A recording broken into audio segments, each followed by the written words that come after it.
Cucka collab, reduced content, chat addict rehab. I'ma pitch a tent. I'm stuck in your head, free as the rent. Suck a Frosticle instead. Don't mind the scent. Dreadlocks, bounce your head on my cock. Spamming 6 while licking on my dick. Get 'em banned if you don't use your hands. Chat is God when you're sucking on my rod. Treads a fucking fad.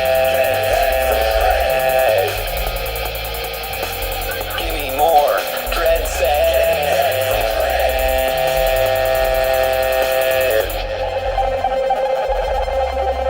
Stick it in, Clonopin. Frosty Power, always wins, Mojo. bitch. Foreskin slapping on your chin. Donating sperm from my worm. Refund, come back, you swallowed, confirmed. Top tier dripping. Don't stop, keep sipping. Salty jizzes, dreads preference. I'm a max Perform well dead. for a reference. Say for me, taste my pure excellence. Dreads a fucking fad.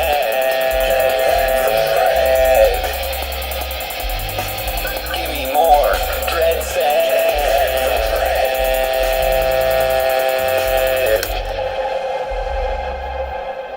Quantin, getting head from dread. Joker, getting head from dread. Stop speeding, getting head from dread. Dope district, getting head from dread. Aldi 1K, getting head from dread. Morgan Freeman, getting head from dread. Ski Mask and Dean, getting head from dread. Big Dick, no name, getting head from dread. Dread's a fucking fad. Give me more dread sad. Dread craves lead. He wants his asshole shred.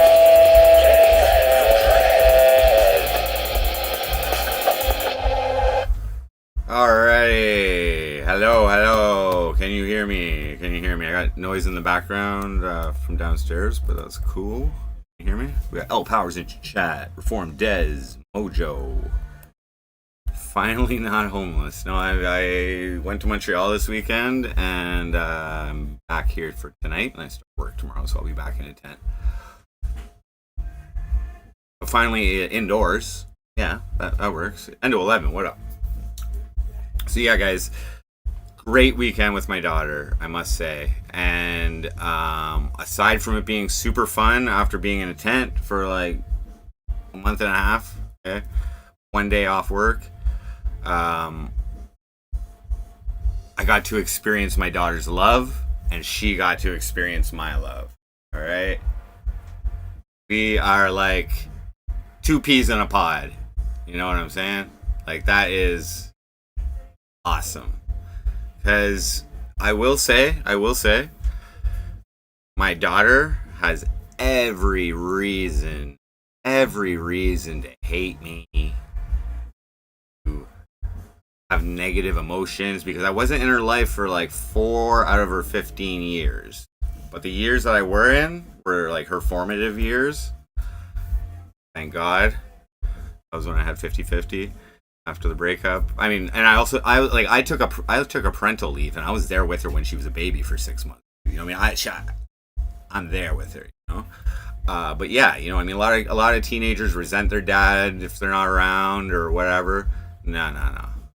No negative vibes. That's why I wanted to put her on stream as well. You know, it's probably not a wise decision to put your kid on IP2. You know what, guys? I'm proud of my daughter. She's doing very well. And I wanted to show her off to you guys. And you know what? I think she liked being shown off, to tell you the truth. Great times.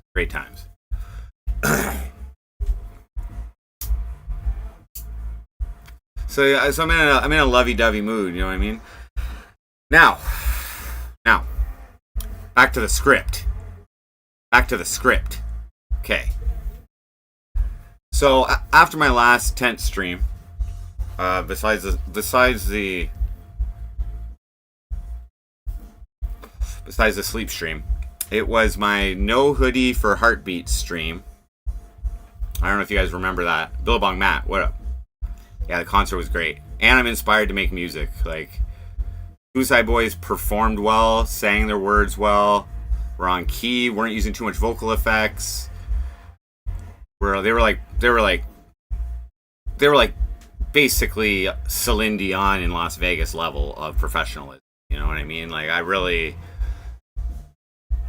was impressed. And you know what?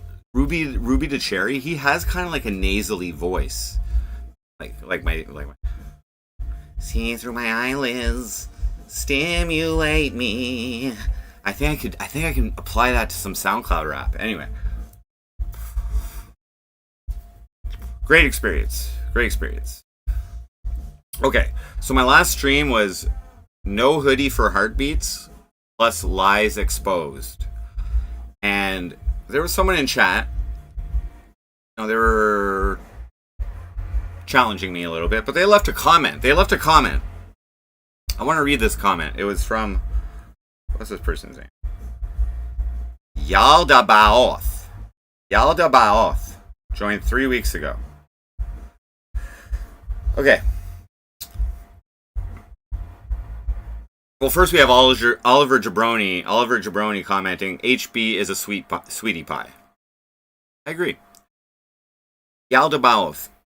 Okay. Attempts. Listen to this. Commentary on my video.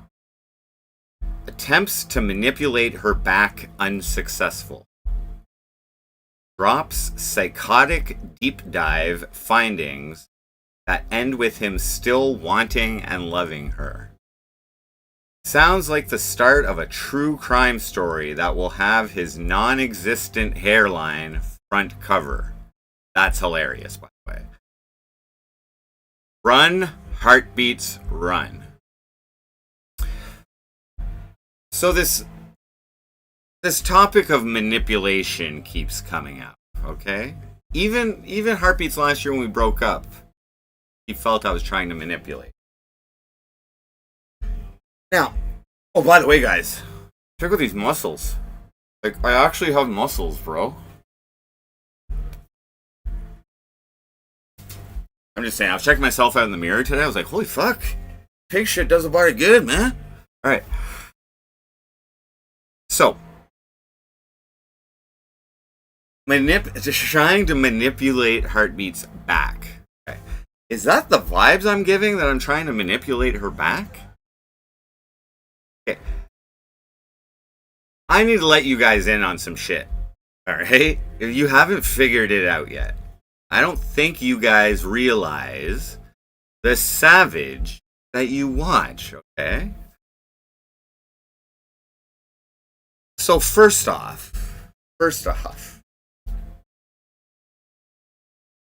I manipulate life.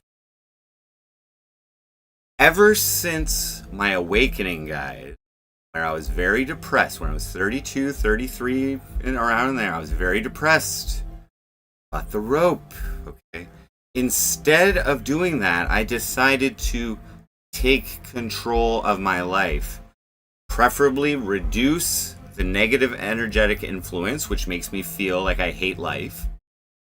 And do the things that make life worth living, okay? Out to West, thank you. Mega Roll, what up? Skume, what up, man? Nice seeing you here. I haven't seen you here in a while. I know you're a legend in the scene, and I hope you're healthy, brother. I was paying attention to that. You're healthy. Now, what you guys and most people don't realize, because you don't think people have this ability, I don't manipulate. My level of manipulation power back then didn't go too far, okay? I was only really able to manipulate the things and the people that were in contact me. I could, tell them when they bother me and hope they change. Now, that's a form of manipulation, right? You want somebody to change, you tell them how they've mistreated you. You tell them what they've done wrong to you. You hope they change. You're at a job and you don't like the way things are going. You go to your supervisor. You're trying to manipulate the condition into something more suitable for yourself. Okay? In my case, it was so I would not want to die. Everything needs to be working towards a place of love, coming from a place of love, because I do love myself. Honey Bunch, what up? I gave you a odd last time. Worthy.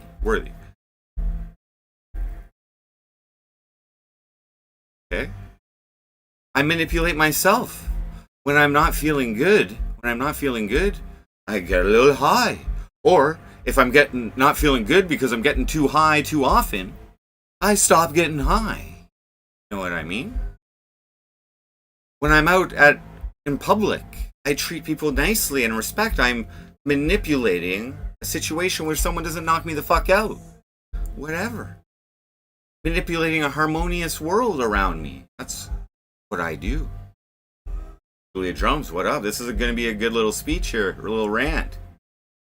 The secret, the secret is cool, okay, and it's part of it. I call it, it's part of the magic. It's part of magic with a K. Okay, the secret is a part of it. Visualizing, telling the universe what you want, confirming what you want, but there is work and manipulation which goes behind that in order for it to manifest. Sometimes it does just happen, okay? And usually when it does just happen, my belief on that is because your connection with the universe is that strong. And that can only happen through love. And you only know what love is when you love yourself. Sean, what up? Faithless follower. Here I'm having mental problems. Yeah, was that in chat? Who said that? Mental illness? So, that's a projection. Okay? Because, okay, let's start there.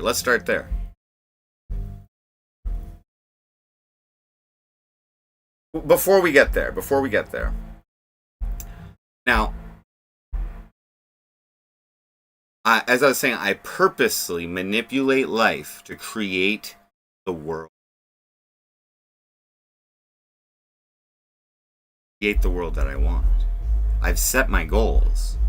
I've told you this. So I have financial goals, but I have an overarching goal which is impossible to hit because it doesn't have a fucking solid target. It is for me to be a net positive on as many people in this life as possible. I say it all the time. A net positive. That means I do have to crack a couple eggs, okay? Which I think I'm still, like Tommy McKay.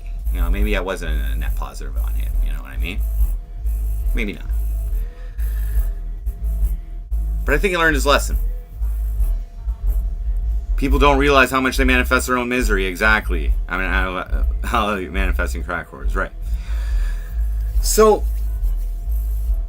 when the opportunity presented itself, I've always been making music. Okay, that is me serving other people with things that with content or music or whatever that they enjoy. That I hope they enjoy. I've always tried to be good at my instrument and entertaining, but so they enjoy their time. I'm a net positive on them, unless I suck. And that's.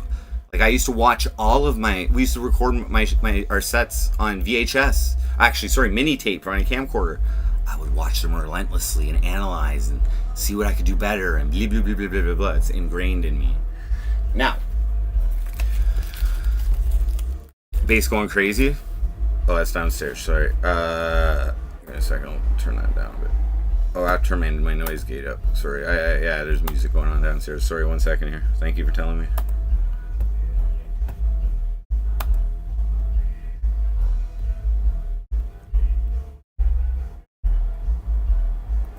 You sing with the radio, and you enjoy it, right? It's a fun thing to do. Check. Okay, I think we're good.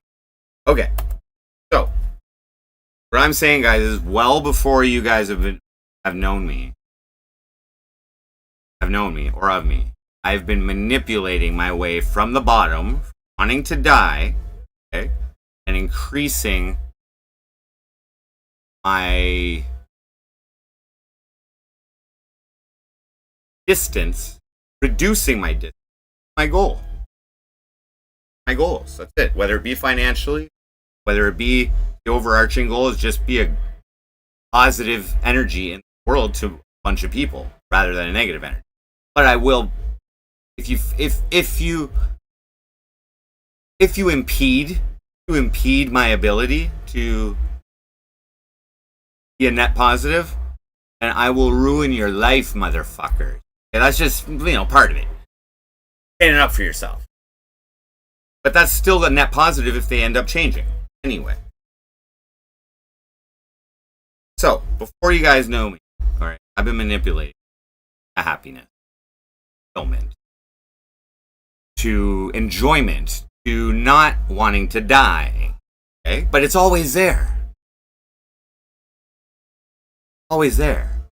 And that relates back to a shroom trip when I was 18 or 19 where I believed I died. Okay? And I gave up on life and accepted death. And so I just I'm afraid of it. That gives me power. Because I'm not too afraid of consequences, to tell you the truth. And I'm able, like a little cockroach on welfare, still make my moves because I don't need money to do my shit at the time. Okay? How the fuck would a piece of shit like me quit a job at the telemarketing place, never worked in manufacturing industry, get hired in an entry-level testing position, and be running a manufacturing line in 4 months? How's that possible? Tell you what, I manipulated my way there by sucking up to the bosses, doing my job well, by doing everything they say, and by fucking entertaining my coworkers. A pleasure to be around. And I when I want to be, I'm whatever. Got the job, beat out people, were there for 10 years. My friends working there said he'd suck a homeless man's dick if I got that job. I'm still waiting for him to do that. He was there for 7 years. Never got as high as me in that company. Anyway, point is, after I left that job, okay, I found some problems that were making my job difficult. I found it was my supervisors, and I confronted them and stepped up to them. And there's two things that are going to happen. I also threatened to go to the CEO and go over all their heads and backstab all these people who gave me this great job opportunity.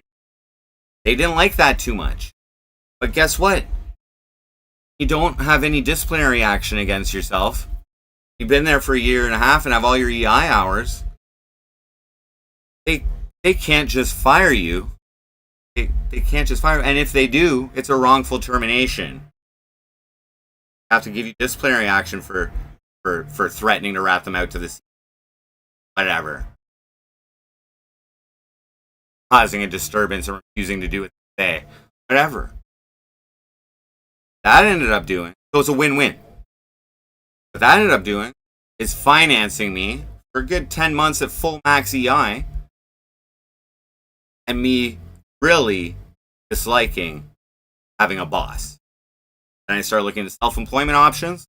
I started putting my energy into doing another small goal that I had, which was go on tour and perform my music for the music of the band that I'm in. Just perform for as many people as possible. Be a net positive on people. That's part of being going on tour. Real DJ. Jaden Floyd, you're getting a mod, bud. Don't neck. Oh, this is not a neck. This is not a neck conversation. But what you guys have to realize, maybe you haven't realized this yet, death doesn't scare me. If death doesn't scare me, then what does scare me? Unhappiness scares me. Living life, not enjoying for prolonged periods of time. That is scary. That's scary.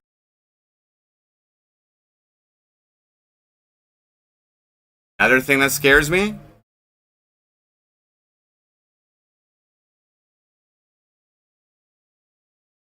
Losing control of my life. Losing control. That's scary.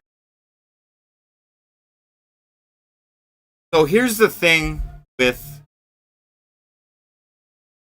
love. Actually, wait, let's get back to this. Mental illness. Mental. So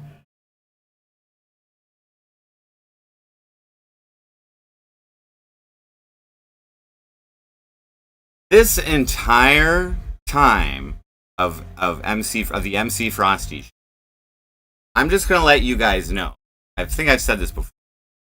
Faithless follower, especially you, Lou and Martel, especially you. I've been manipulating every single one of you. That's my job. Influence, manipulate.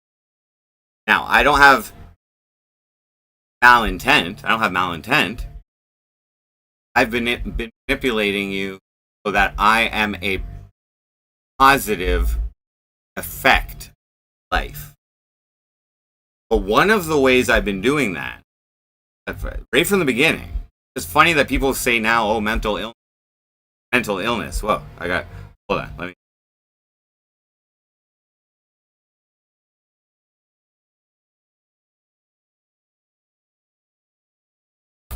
I have literally been acting mentally ill the entire MC Frosty show.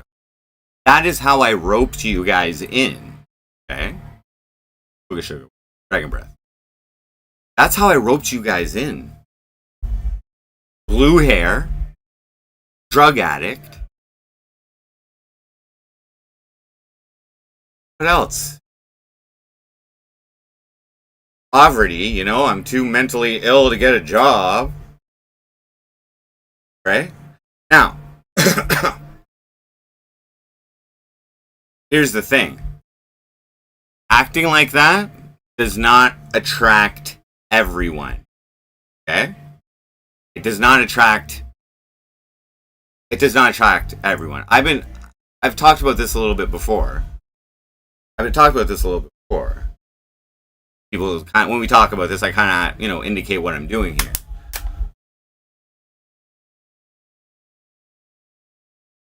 But my intent has been attract you right now. You. Okay? The people, I'm not saying that by manipulating, I'm not saying that I'm being fake, but I'm saying that I'm exposing and exploiting parts of me, which I know will attract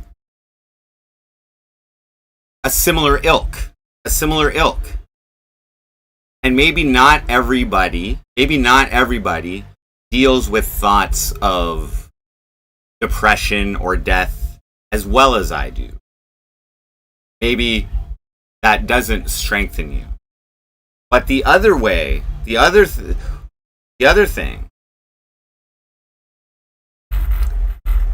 that I've been doing, okay. See, this is what I know about each and every one of you, and it goes for pretty much every human being out there. Most of you guys spend a lot of time on the internet watching.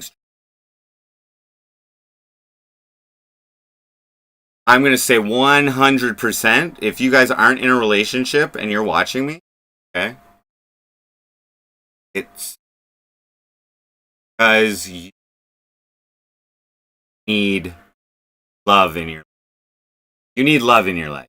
Each and every one of you. Most humans do. I just happen to be the guy legitimately loves himself, kind of hates life, like a lot of things about life. Stupidities of like war, imperialism, wasting time, negative, complaining. Earth dude, what up?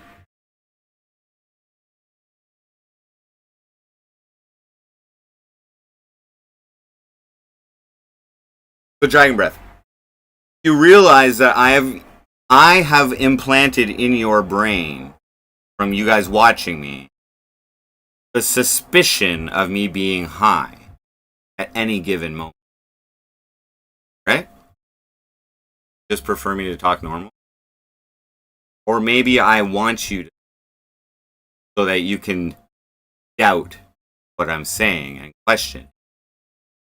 I know you guys better than you think. I know you guys better than you think I do. Yeah, chat is God, guys. Chat is God.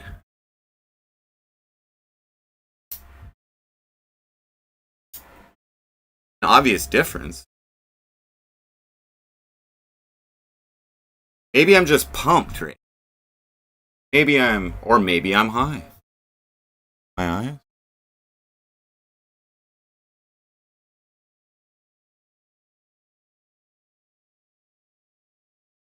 Or maybe I'm talking crazy shit.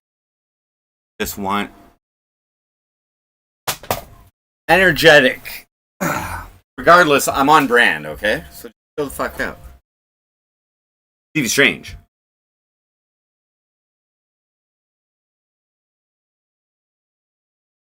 Yeah.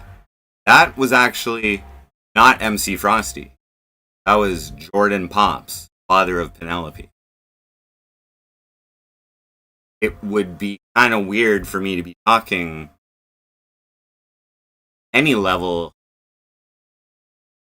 energetic. You might be catching on though to like the importance of what I'm saying. And I'm maybe the emotion I'm trying to emote. And also a little nervous about telling you guys this. Oh.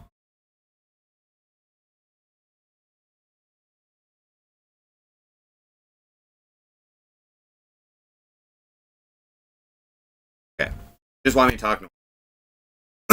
Dragon Breath would prefer I just talk normal. Manipulating me. At all this scripted. I'm out here. Flex my muscle.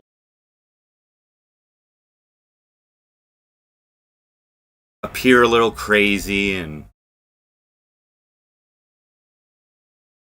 I guess he wants me to just be a normal fucking guy, a loser. I work 8 hours a day, right? I'm fucking tired. I haven't done shit today. I'm excited that I'm gonna sleep in my fucking room tonight. I had a great weekend with my daughter. Okay. These are things that like pump up normal human beings who don't like try and analyze the shit or the content that they're watching. I am.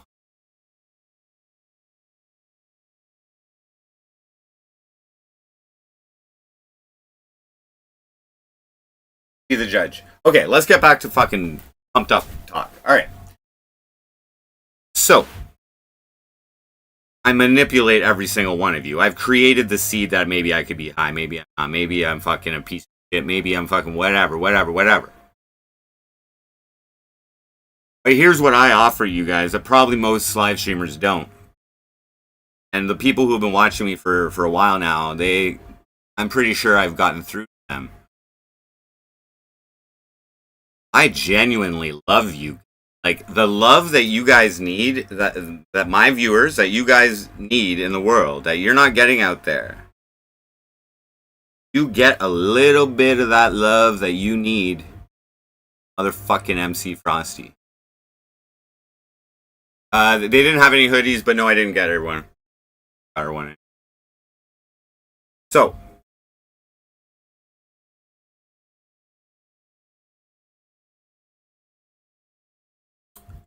I love myself. I love what I do. You guys are part of what I do. I'm here to entertain you. Therefore, I love you. I read your chats. I read your chats after the show's over, just to learn more about you. That's why it's helpful to keep the fucking same nickname so that I can cater things to you each individually occasionally. I'm not a cult leader. I'm not a cult leader. Because what you should be doing is turning me off right now and doing something like you're not do you are giving me power by watching me. You are giving me the ability to improve your life, but you have the ability to improve life without me. There is obviously a billion things that you guys could be doing to improve your life. You could literally be doing something to make some money right now if you're all about finances. You could literally go to someone you know and have a conversation with them and just tell them how much you love them. You know how much that might make their day and make you feel good too. But if your goal is to be a net positive, you're doing a great job by making me feel good by being here. We're connected. Right, I could be a good dad. I shouldn't. My daughter's not here, dude.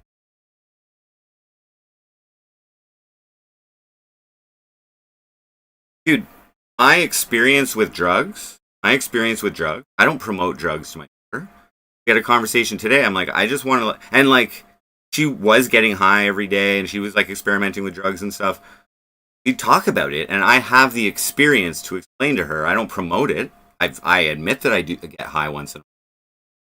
But drugs aren't really that bad in moderation.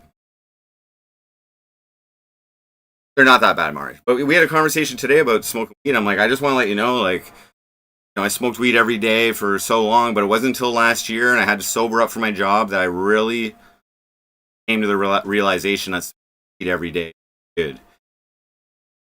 Better to be yourself. And it took me so long to be that. I'm fortunate. Yeah, me too. I get feel it more when I smoke now. I totally agree. She's a good kid, man. She's a good kid. This is IP2 positive vibes. What I'm telling you guys is that for someone to make a comment about me trying to manipulate her back, I've been manipulating her the entire time, guys.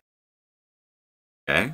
I've been manipulating you the entire time. And another, I would just want to let you say, I do let you guys manipulate me occasionally.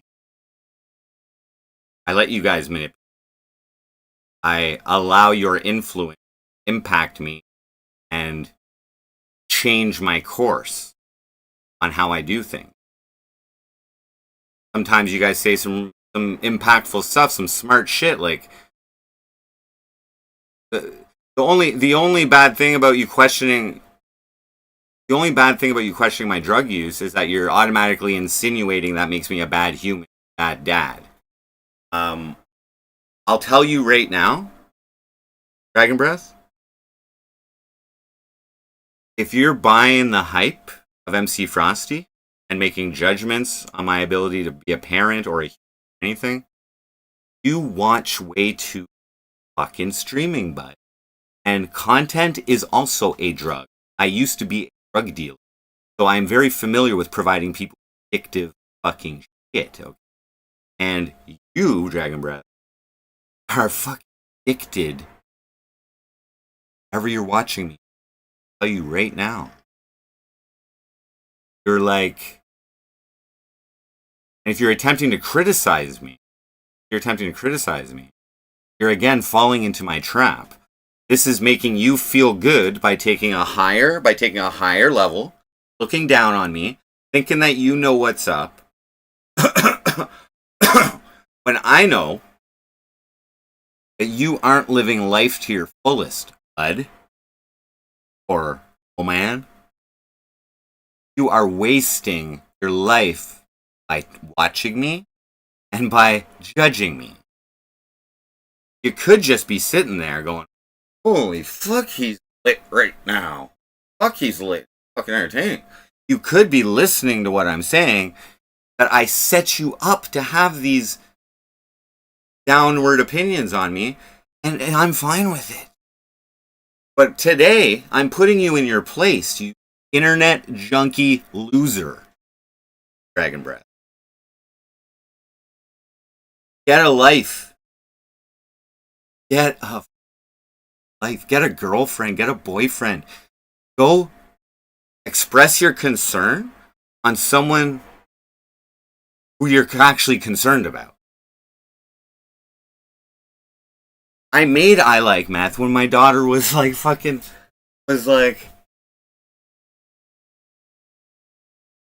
I was 6 years old and I have 50-50 custody with her. You know what she knows it as?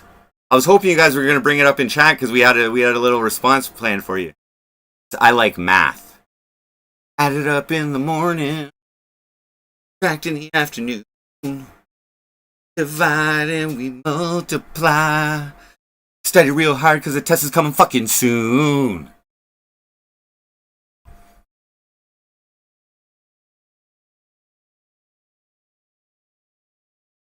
Got schizophrenia.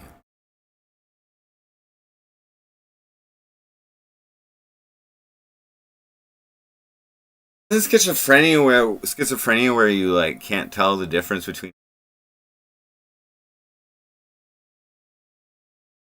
like okay, like multiple personalities or whatever. Hey, Earth Dude. My name's Jordan Pops. I play MC Frosty on my live stream. You're known as Earth Dude. What's your name? What's your name? Dude?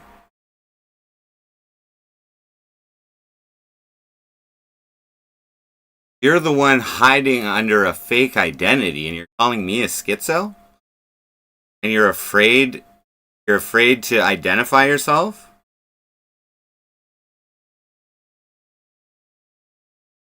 That's your Get up here.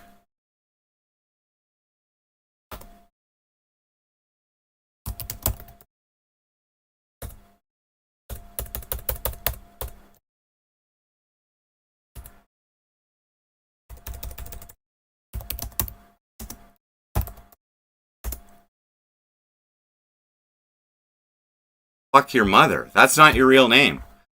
So you're spiritual. Anyway, point is,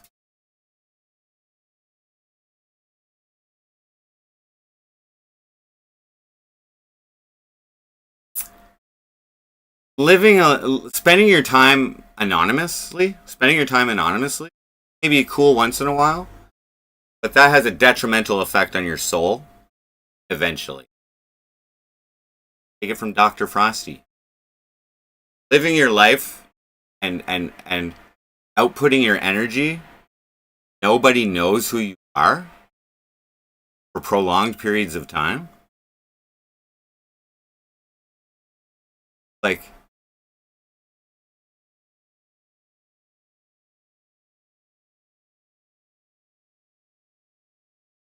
are you like literally just sitting alone, talking to me anonymously and thinking I'm going to take it seriously? Anybody's going to take it? That's the game, guys. That's the game. But I know that I still love you guys because you're choosing to spend your time consuming whatever horse shit I'm fucking putting out, but whatever horse shit. Oh, this isn't a panel.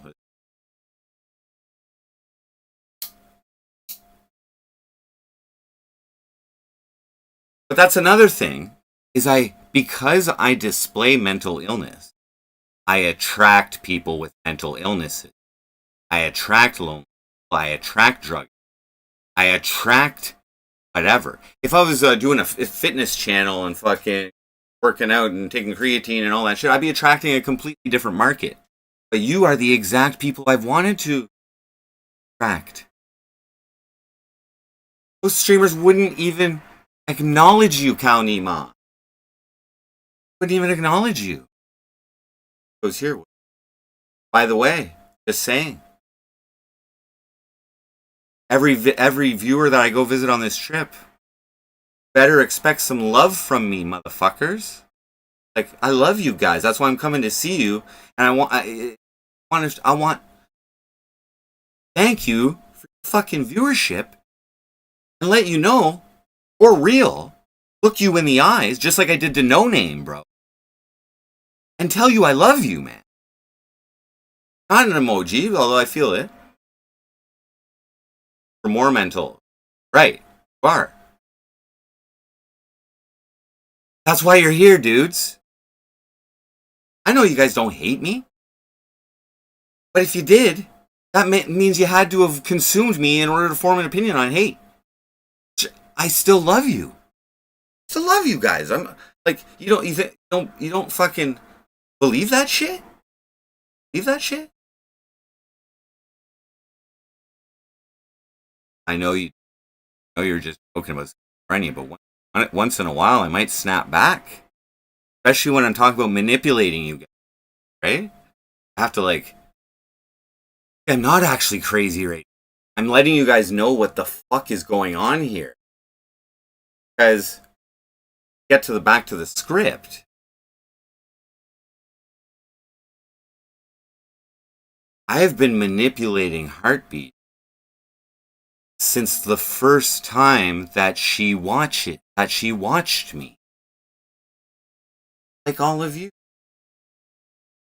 What's interesting about her, which I said on the last stream, is that she legitimately became infatuated. By the way, guys, you think I actually care about any of those lies that I pointed out last stream? I don't. Okay? But I have to entertain you guys, and she wanted to be part of the MC Frosty. And here's a little thing. She's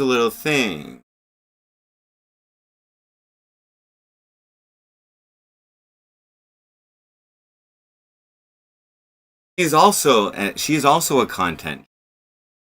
So my tool of manipulation is effective. That's been, like I said, I've been manipulated. I didn't do the MC Frosty show pick up chick, okay? But it has happened that it has drawn some females, and I've kept contact with them, whatever. But for someone to become infatuated with,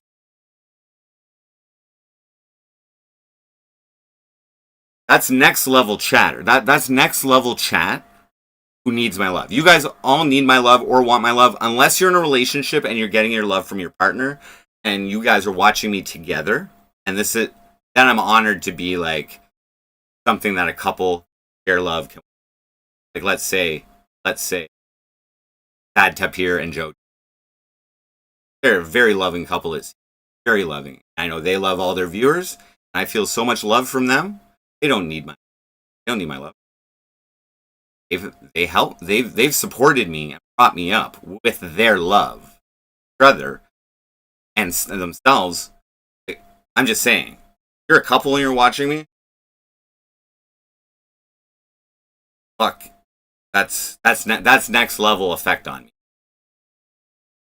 That's not you guys needing my love. That's you guys influencing me with your love. Just by showing up, you guys influence me with your love, but I know most of you guys are single. I know most of you guys appreciate that I acknowledge you. You probably live a life where you're not acknowledged by many other human beings. Okay? Or the acknowledgement that you do get is not meeting your standard of fulfillment, enjoyment. Come to me, Dave, I acknowledge you. I have no who you are. I acknowledge you. I love your fucking viewers. Out to West, no idea who you are, maybe, but thank you guys. I value this. MC. Let's get back to Heartbeats. So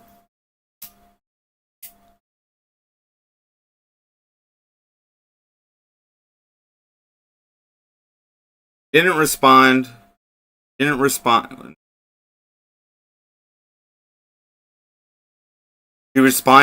responded on that IG conversation to me, thanking her for her Frosty support. I'll remember all the good times. That happy to have provided that trip. She responded back with negativity. Oh, why'd you remove all my content? Oh, why'd you remove our song? Why are you moderating me? Why'd you ban me? I haven't even talked in a while and you're sending me a nice little message? You can apologize for all that by buying me a hoodie. You can apologize for all that by buying me a hoodie. Well, I'm like, oh yeah? Oh yeah? I'm like, first off, you promised you wouldn't watch me. When we had this conversation about the whole fucking telling off Mel on my friend on my stream. Putting people down. Fucking with Jesse's shit. Good friend. I told you not to watch. I promise that you shouldn't even be knowing about any of that. Secondly, I straight up told her I've been trying to manipulate. Stopping watching. Getting your fucking head out of this whole fucking internet shit and enjoying reality, because that was our problem. And then I'm like, oh yeah? That's a strong form of apology? How about you just come to the show with me? I'll fly you down. No response. See my IG, send her a text message. No response. My last stream, I told you guys exactly why she wasn't I texted her the day before. I said, you're not getting a hoodie. I changed my mind. And I did a stream. My tool of manipulation, my only tool of influence right now, doesn't listen to me live. That this is why I banned you, I blocked you, because you lied to me. Oh, and you know what? I think you've been lying to me about shit the whole fucking time. But the truth is, guys, all those lies were related to like shit that went on before she even knew me. I don't give a fuck. Lie to me about that shit. Go for it. I don't give a fuck. But I will use it. In my content. Further. So do you think like she should just go and ask you. None of this is very healthy. Maybe not even our viewing. Then much. I'll have 32. Right, it's not healthy. So you guys would think that me, after straight up showing proof of her being a liar and telling her that I'm not getting her solid form of apology, you'd think that she wouldn't ever talk to me, right? Because she didn't respond to like me offering to fly her down and whatever. You know. What do I get today?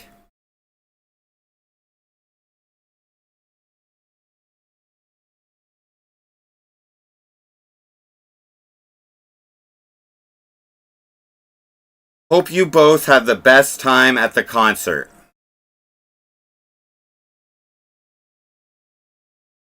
Like, thank you.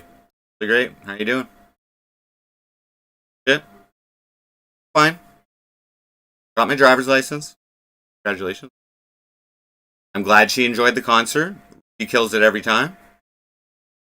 I just wanted to see how the concert went for you both. Hope you got your license and hope work is going well. Wow! Imagine that, guys. Imagine me doing like a fucking shitting mad on her stream and she comes back to me being super positive. Imagine that. Wow. So I wrote her a really long message. This is where shit gets kind of weird, guys. Or she's scared. Scared of what? Is she why I did meth? Okay, let's get to that. Let's get to that, Dragon.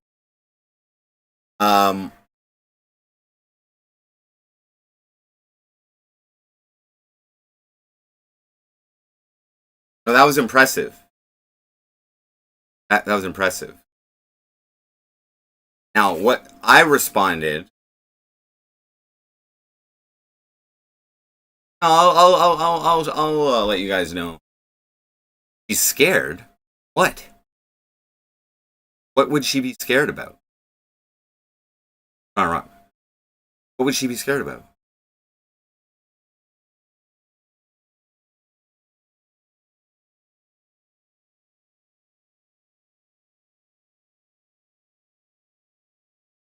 Being nice to make you feel bad for the shit about her? Or I'm connecting with her.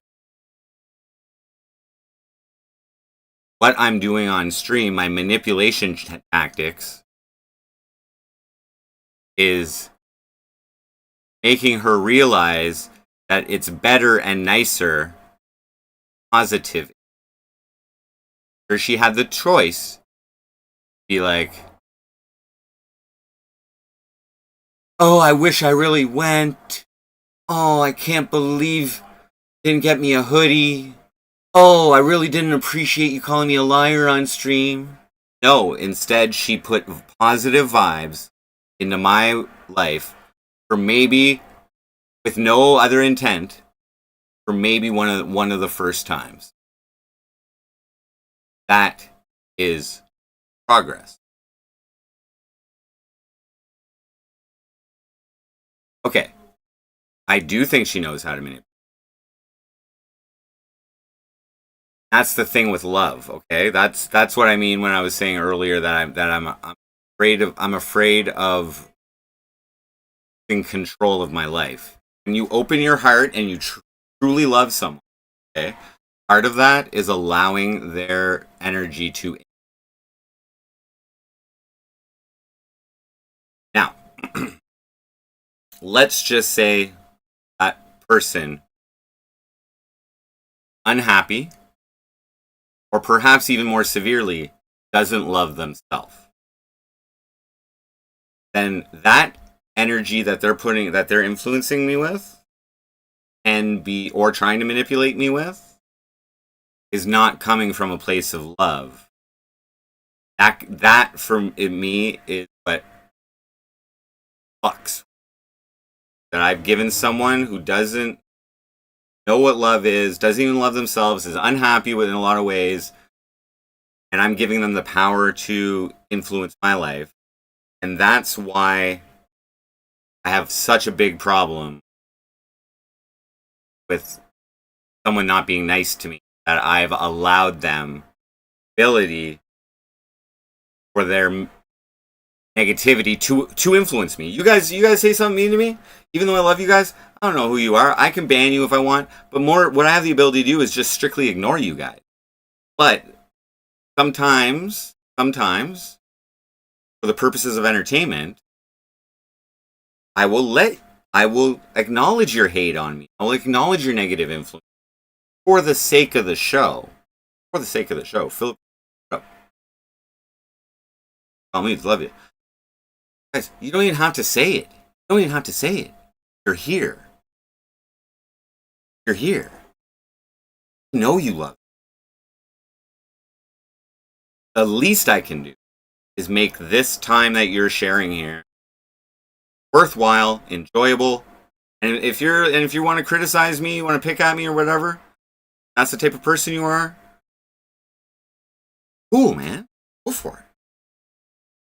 But you shouldn't necessarily take everything that I say as reality. You should by now know that I am doing everything necessary to be a net positive influence on one of you. Sometimes that involves manipulation. It is manipulation. If I didn't want people to know I did meth, I wouldn't write a song called I Like Meth. If I didn't want people to criticize the meth. And guys, my Facebook ads, I already got death threats for that song. Before you guys even knew who the fuck I was. I've seen it all.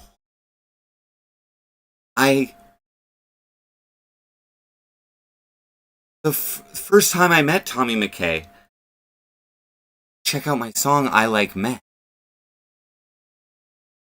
I have been pressing and trolling and fucking with the Cornwall police as a meth head. Yeah, Dom Lees. I know you're a real person. I know you're a real person. So let's get back to Heartbeats and how I've been manipulating her the entire time. Okay. So, first off, if you're infatuated by the by MC Frosty on the MC Frosty show, and you've developed an infatuation, there's probably something wrong with your head. Just saying, male or female, gay, and I mean I can understand it. You know, I'm a stud and I had blue hair and whatever. But there's probably something wrong. Unless there is a real connection. Unless I have somehow managed to create a legitimate connection. Also possible. Very rare. Very rare, but not like it's an outlier.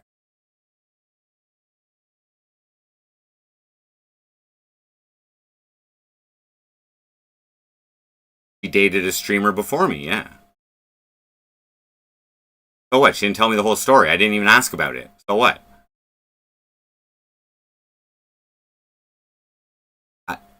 Just an example. But that makes sense. That makes sense why she would be interested in me as well. But I'm not fucking stunt dummy, car mechanic, get all my subs from fucking the pandemic, or from the trucker fucking, yeah, exploiting that shit. I'm not that motherfucker.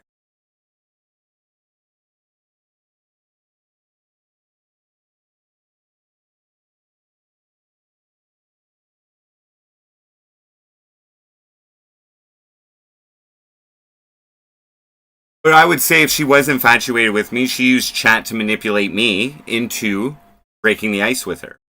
Emojis with no coming in every fucking chat, being like, "What you saying? What you doing?" You know, not barely any of you guys quote my lyrics as soon of my music as soon as you fucking come into chat. That's like, okay, get my music. Not love. It's status and internet attention. Right. Now, but the thing is, I've been trying to show you guys and exploit the worst things about me. Okay? So I understand as an internet freak, you're gonna be attracted to them.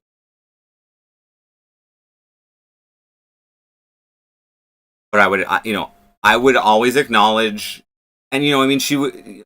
Anyway, she was able to connect with me by her chat, and I was like, okay. I probably checked out her profiles online. I'm attracted to. And so not on the MC Frosty show, but on White Tupac's, I was at White Tupac, and she came on panel, and we talked and had some drinks, and I asked her if I could contact her offline. Okay, that's when she let me know she was that's when she used the word infatuated, and I was like, "You're fucking crazy." In my head, I was like, "You're fucking crazy. The shit that I've been doing has caused you to be physically infatuated with me. There is something wrong with your head. And exactly, you're addicted to this shit way too much." So what did I do? Right off the bat, I'm like, okay, well, you know what? I'd like to make this real. I'd like to form a real connection. Running for the election right now. After the election, let's meet up. That's exactly what happened. And chatted every day. She's obviously sending me pictures, trying to impress. she's showing interest in all my stuff. She's supporting the stream and all this.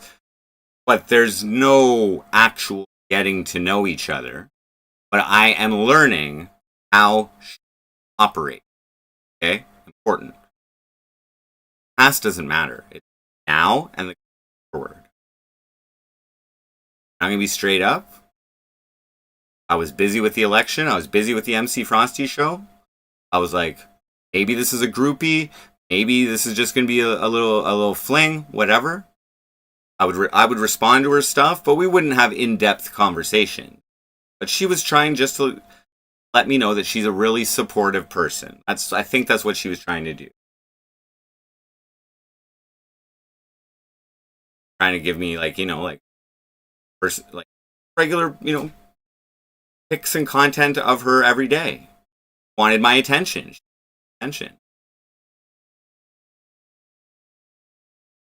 So everything's cool. Oh, okay. And now it's like, okay, let's get down to it. As far as getting to know you. Now, I felt I knew her a little bit. I liked the chats we were having. I think she's, in retrospect, she's a very good internet communicator. Text and chat. Okay? She knows what she's doing.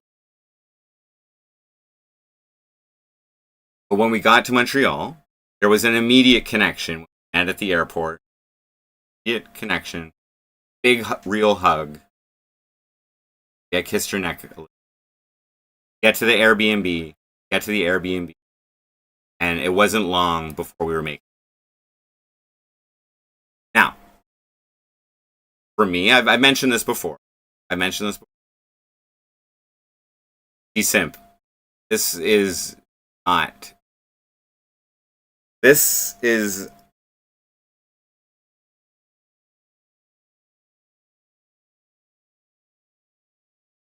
This is.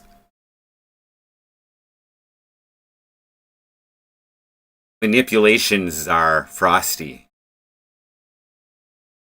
Some girls need a simp. Some girls need a dominant guy. But you have to figure that shit out, right? So anyway, now when we hooked up first time, I mentioned, or I even put it in my fucking song. There was a couple physical things that happened to me that don't usually happen with every woman I'm with. Okay? The first thing is kissing. Kiss. Sometimes my butt tingles. Okay, sometimes my butt cheek tingles. Now, what I've happened with my baby mama, happened with my girlfriend, happened with a couple other chicks. To me, but not out of the 30 chicks I've slept with. Let's just say 4 or 5 chicks.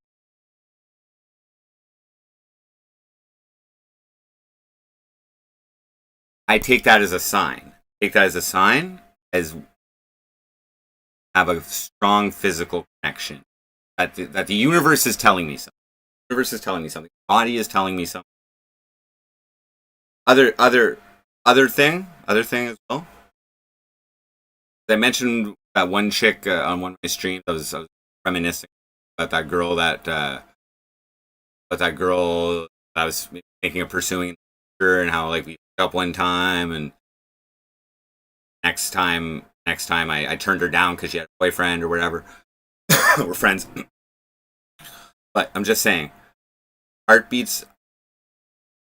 Pretty damn sure I was able to keep it hard after the first. I think we had made love like 6 times on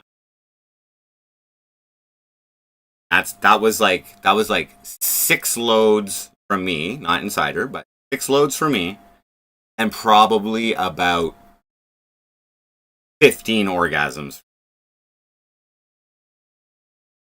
Having at least orgasms. That is a strong physical connection. Just in case you haven't had sex in a while or many times in your life, watching too much goddamn motherfucking MC Frosty or goddamn stream, whatever. That is a solid fucking physical connection. Just saying. Oh, the audio is going down? Oh, it's because, a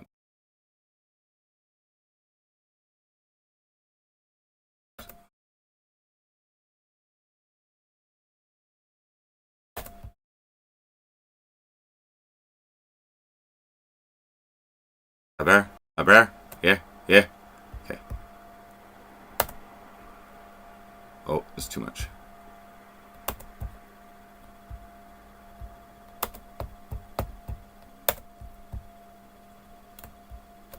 So the physical connection was there, and what I look for in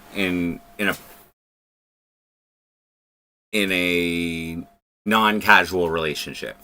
Okay? So like that sends off alarms in my head, like, okay. This has the potential to go somewhere. Yeah, I have a noise gate. There was music going on downstairs, so here, I can probably turn it off. Music. So.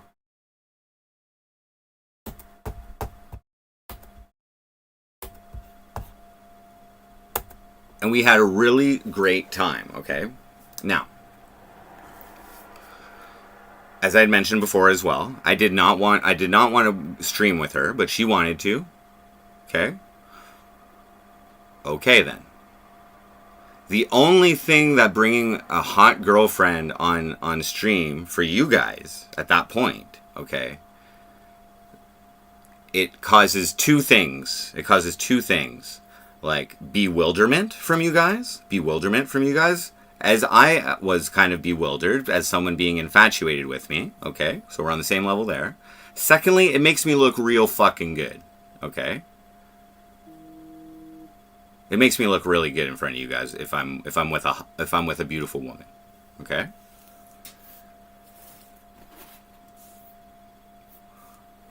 But bewilderment, right? Who knows? Maybe it caused some broken hearts in some of the other female viewers or gay viewers who are infatuated with me. Who knows, right? But either way, it's an interesting thing when a physically beautiful woman is in the arms and being loving towards MC incel meth head welfare bum Frosty. That is an interesting script change, right? Right?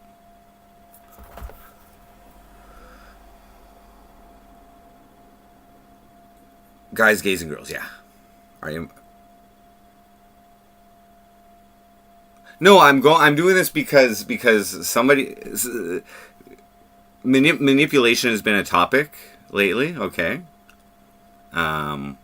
faithless follower. Like, okay, I know my table image. There's going to be probably about 20 to 40% of you guys who think that me talking about heartbeats while we're broken up is so that I can manipulate her back. That I'm manipulating her back. In part, that's true. But do you really think that not buying a hoodie for a girl and calling her a liar all stream and showing receipts and shit like that, you think that's a good way to manipulate somebody back? What I'm trying to tell you guys is that I manipulate everything in life that affects me. I have pretty good control over life, okay?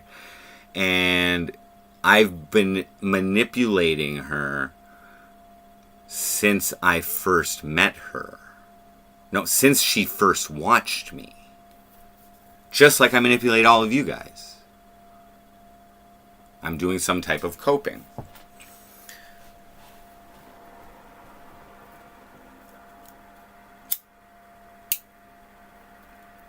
What I'm saying is she texted me today, okay? So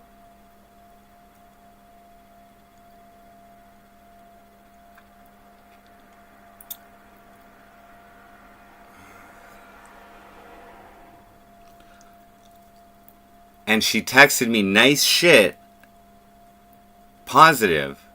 So what I'm saying is actually that my manipulating is working, okay? And I'm not, in the short term, I don't want her back. I don't want a mean, nasty, not nice bitch back in my life, okay? I don't want her if that's going to be the way she is, okay? What I am trying to do before getting her back this... Okay, wait.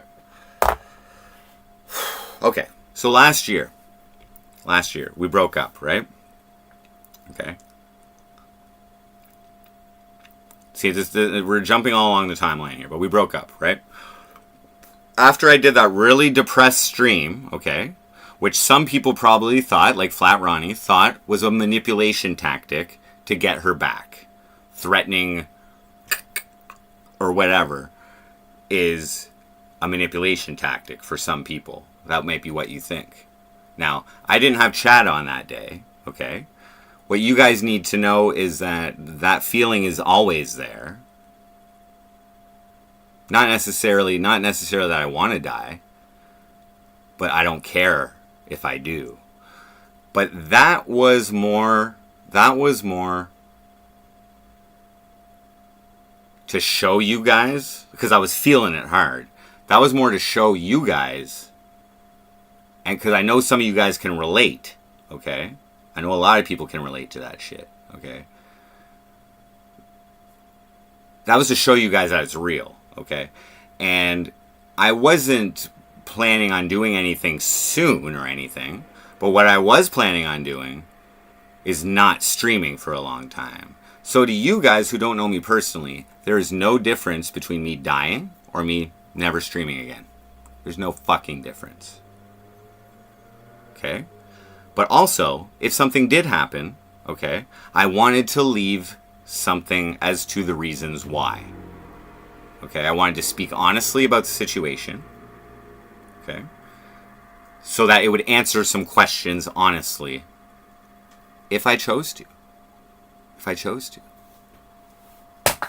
Okay? But what resulted in that happening? At least 4 or 5 of you guys contacted me privately to, like, kind of convince me not to do anything. To, offer some support. Okay? That wasn't what I was looking for. Nothing anybody else can do, or nothing anybody else can say, let's just say, can change that part of me. It's inside of me forever. This is why I do the things I do, is to avoid that feeling, okay? But when I open my heart up, and I let somebody's energies come to me, okay, and impede my ability to be as much of a positive energy in this world, okay,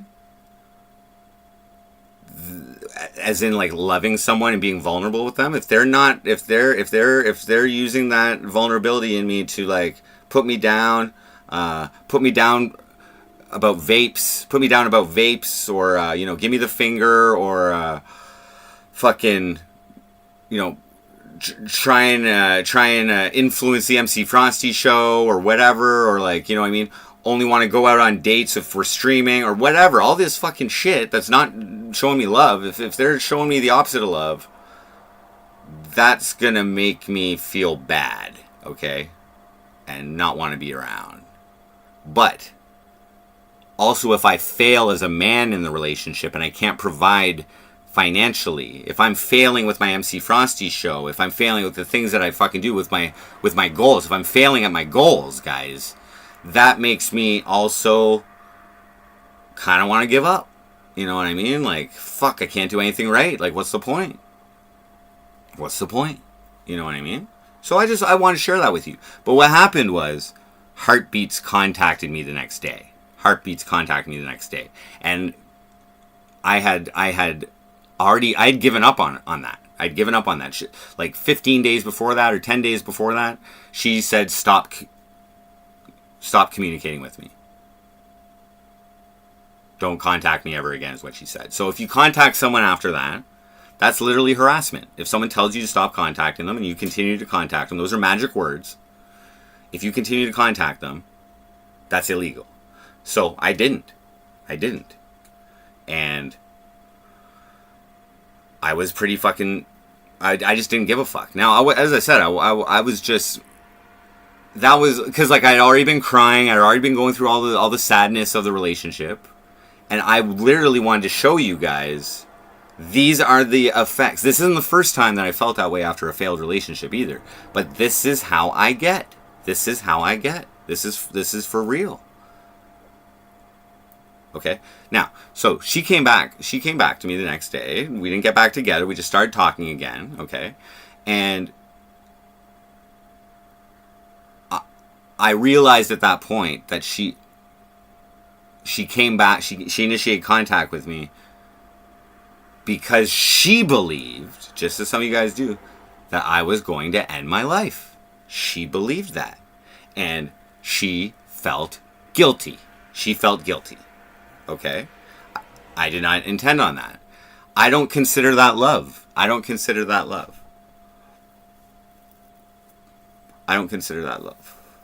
But we did start talking again. And she was there for me. And she did manage to brighten my mood. And she did, her being back in my life did manage to make me feel a little bit better. And so we started talking again. And we started discording every night. And she was there for me. I had my kidney stone. And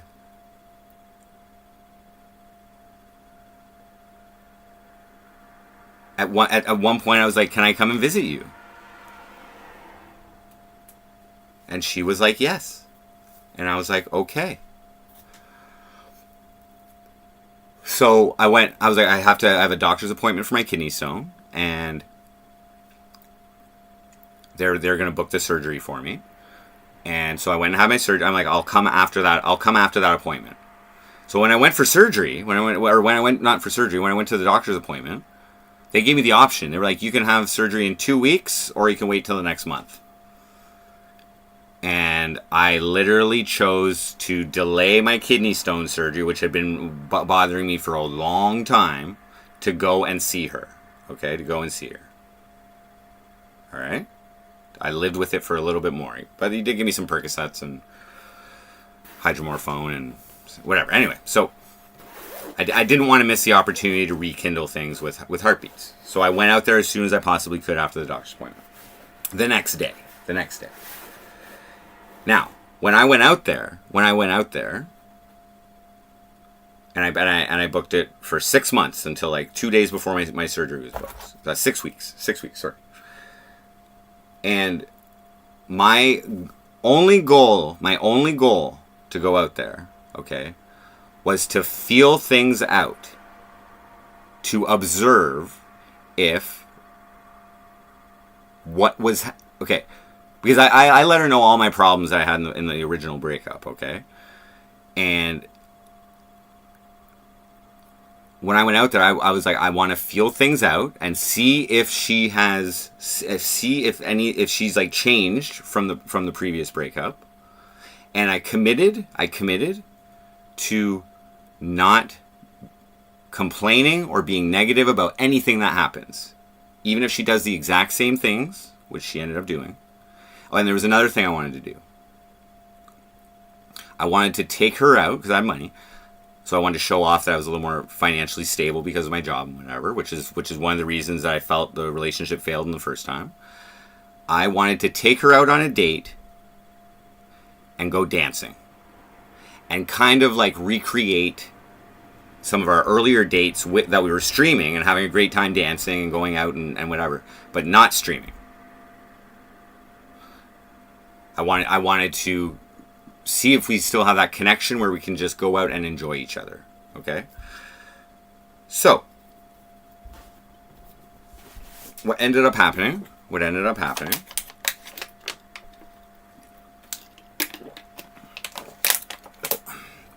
is she was on her phone a lot, including every single night in bed.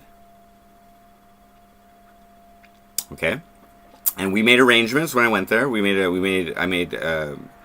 I said, okay, I would like to take you out. I would like to take you out on a date, go dancing, like dinner and dancing, whatever, drinks and dancing, whatever. At the end of this trip. So like, I think we set a date like the last Friday I was there, or the last Saturday that I was there, or something. Okay. So the whole time I'm just seeing how things are going. You know what I mean? I'm like, kind of like, reconnecting with her son and having fun with him and whatever. But she was on her fucking phone every single night, falling asleep with it before she even says goodnight. And that was a problem in the relationship before. She came back to me. I went out there and prolonged my fucking kidney stone surgery. And she was not even giving me her full attention. That, at that point, I was confirmed. It was confirmed that there's a problem. Okay? There's a problem.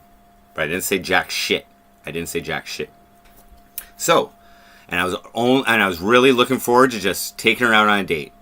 Then what happened? When the date day came, she canceled the date. Now she didn't feel well. She didn't feel like it. She just didn't feel like going out that night. That really upset me. That hurt my feelings. Like, I didn't even feel like going out there because I was having kidney stones and shit like that. I didn't feel like going out there. It's the only thing I asked of her the whole fucking trip. And I'm like paying for groceries. I'm like fucking, you know what I mean? And that really hurt my feelings. We still, hung out that night or whatever at home. Now, immediately, I'm like, okay, she probably doesn't want to run into the guy that she was dating before. Okay, that was my initial feeling. You know what I mean? It was like under 2 months since they broke up, and I was like, okay, but she didn't admit that. And so but she just didn't feel like it. So she didn't really have a reason. Not to go out. Like, we could have went out for just a couple hours or whatever. And that's all I was looking for, to see if we can, like, show off my girl in public and have some fun with her out of the house. And that did not happen, unfortunately. That hurt my feelings. Also, but I didn't complain about it. I was like, oh, okay. Well, I guess we'll save some money. All right, fine. We'll just hang out here tonight. I was cool about it because I committed to not making any big deals. And I was also highly unimpressed with her cell phone usage in bed. Okay, well, like, that should be our time. So I was unimpressed. That was a problem that we had before. So, you asked about the meth. What did you say about the meth?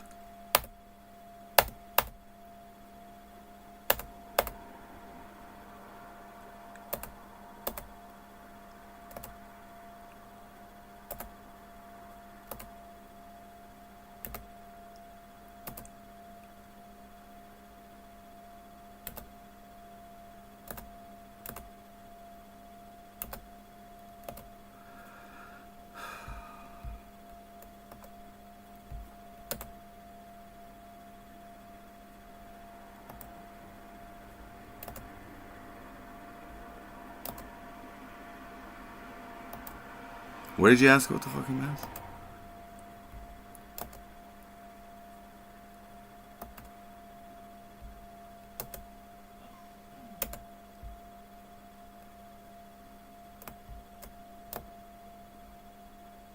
What did you ask about the meth? Did she...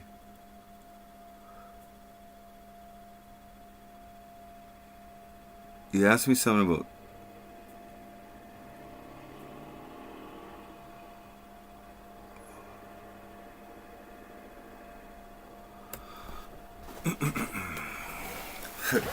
Anyway, so now before I went and visited her, we were doing Discord calls and whatever. She was not using her phone at all during that time. She was giving me her full attention, so I knew it was possible. But guys, because I kind of skipped over the first time we met. In those first times meeting, like, she never put any negative energy in our 2 months of messenger chats or in chat. There was no negativity from her. But when we met, there was a problem with the Airbnb owner, and our stove didn't work. The oven didn't work. And she had already done groceries and planned to do fucking nachos and whatever. And she literally told this guy off. She was like a bitch to him, in my opinion, okay? And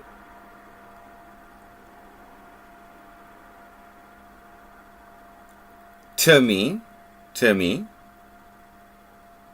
that's an odd first impression to try and make. Like, I'm like trying to be like, I just, like, who cares about some nachos? Like, let's just eat something else and, make love or fuck or at that point or whatever, you know what I mean? But what I know, okay, is that people who are unhappy, okay, they take it out on everybody else at any opportunity, okay? This is a fact. If you are unhappy with yourself, you don't publicly tell people that. You show that, you project that by being unhappy with things in life. Worthy, right? Okay? So I witnessed that. You guys think I'm a fucking idiot. Everybody thinks I'm a fucking idiot. Nobody knows me. But I am actually very observant, very experienced with depression. I've done the same things, guys. I've done the same things. You know what I mean? Like, being too nice as well. Being too nice. Okay? That is a symptom of depression as well. Okay? Because you're always just seeking approval. You're seeking approval to make your depression go away as well. So, I was unimpressed. With her telling a random guy off just because we couldn't make some nachos. Because she paid for an oven. Okay? That, right away, I knew she was an unhappy person. Okay? I didn't know why. I knew she was unhappy. Okay? So, but she was super nice with me. Our connection was good. I just didn't really like how she was treating another human being. To tell you the truth, I was like, that's weird. Okay, but brush it off. Maybe it was just maybe whatever. Maybe she was a little grumpy from me laying the pipe all night or whatever. You know what I'm saying? I don't fucking know. Maybe she needs a little more sleep. Who knows? But I observed that. Now, things at the start, but our physical connection was great. Okay, I liked her. I thought it was just a one-off, maybe whatever. Like, or maybe she just really wants. But there, you can still be nice. You can still be nice about it. You can still be nice about business problems and shit like that. You know what I mean? Now, throughout the relationship, let's just say the first, like,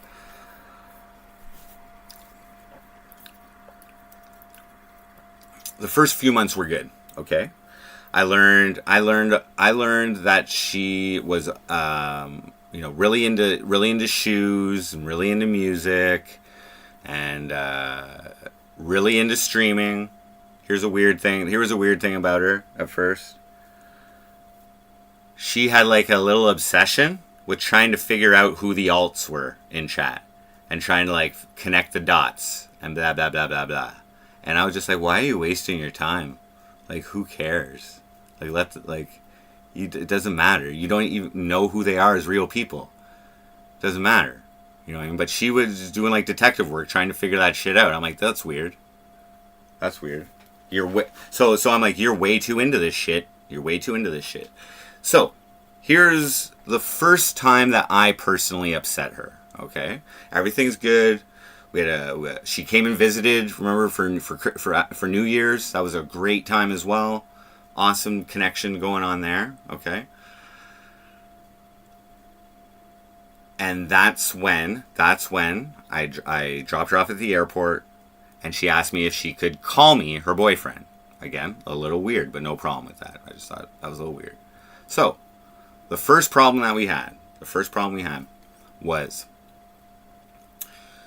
Valentine's Day of that year. Okay, I did not get her a gift. Okay, I'll let you know why. Okay. People who are really into shoes, I would classify them as materialistic. Superficial and materialistic. Okay? Shoes are a tool for your feet to not have to walk barefoot on rocks, cement, blah, blah, blah, blah, blah. Okay? I am not a styling motherfucker, alright? I'm not a styling motherfucker. Okay? I have blue hair, that's it. Alright? But if you're really into shoes, okay? Now I understand as a business, collecting and reselling, I understand that. Okay? But she was really into so she wanted to call people, call me her boyfriend to people, and she's a little on the materialistic side. Okay? So what did I do? Now I have to find out who I'm with, right? Okay, so I guess the point I'm making here, if you're materialistic, I find materialistic people don't appreciate, they appreciate things, and they don't necessarily appreciate like time, like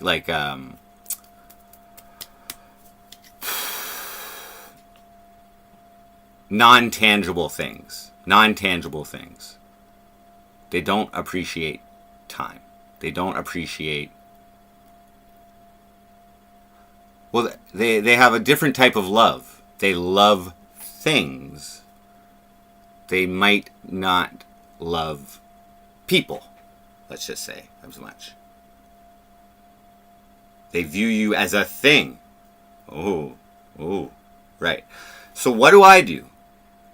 Okay, guys, when I see problems in people, okay, it takes a little while to figure out what the problems are when you meet someone new, especially from the internet who you haven't spent your whole life with or whatever. Okay? Now I'm just...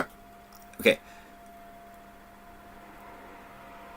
So there are reasons why people are unhappy. I immediately had the vibe from her, from telling off this guy, that she has some unhappiness inside of her, okay? And, we talked about stuff, and she did tell me about some, past problems and, emotional baggage, trauma, whatever, okay? So I knew that there were things that she was unhappy about, okay? And I knew she was materialistic, okay? You know what I mean? One of her manipulation tactics to earn my love was to buy me things. Headphones, shoes, video game controllers for Tetris, okay? All of these things. Very useful, much appreciated. But I didn't need them. I didn't care. That doesn't show me love. It shows me that you're thoughtful and you're generous. But that is not love, okay? So she's buying me these things, because I'm on welfare and whatever. And for Valentine's Day, I intentionally did not buy her anything.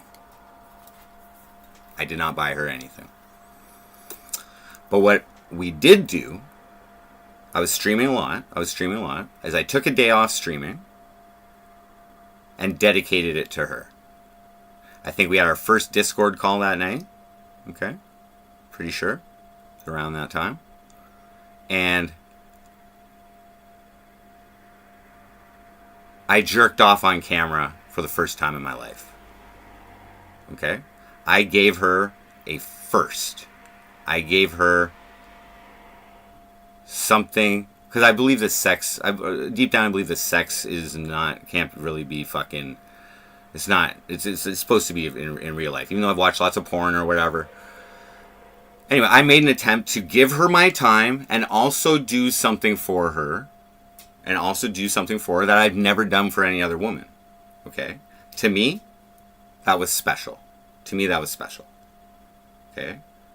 To me, that's priceless. I mean, I guess if I was on OnlyFans, I'd probably say about $40 for something like that. But I don't do that. Okay? But I gave her something that you can't even give somebody. It's impossible to give, okay? And she was cool with it. She knows my financial situation. She knows all this. They're fucking smokes, dude. Oh, they're there. And she had no problem with it. Until I streamed the next day, and I told chat that I didn't buy her anything. And it was Faithless Follower who began inquiring and lightly pressing me on that. As if you have to buy your girlfriend something on Valentine's Day. And then she got upset with me.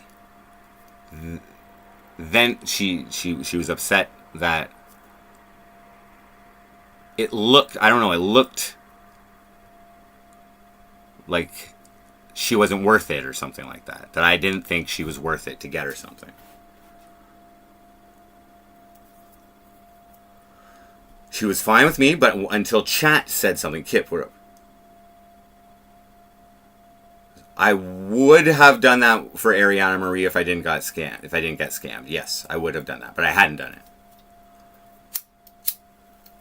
Ariana Marie did see my nuts though when I sent her a live performance of my nuts. I put in the picture of my nuts in the bottom corner, and so she did see my dick. But there was no jerk in it. So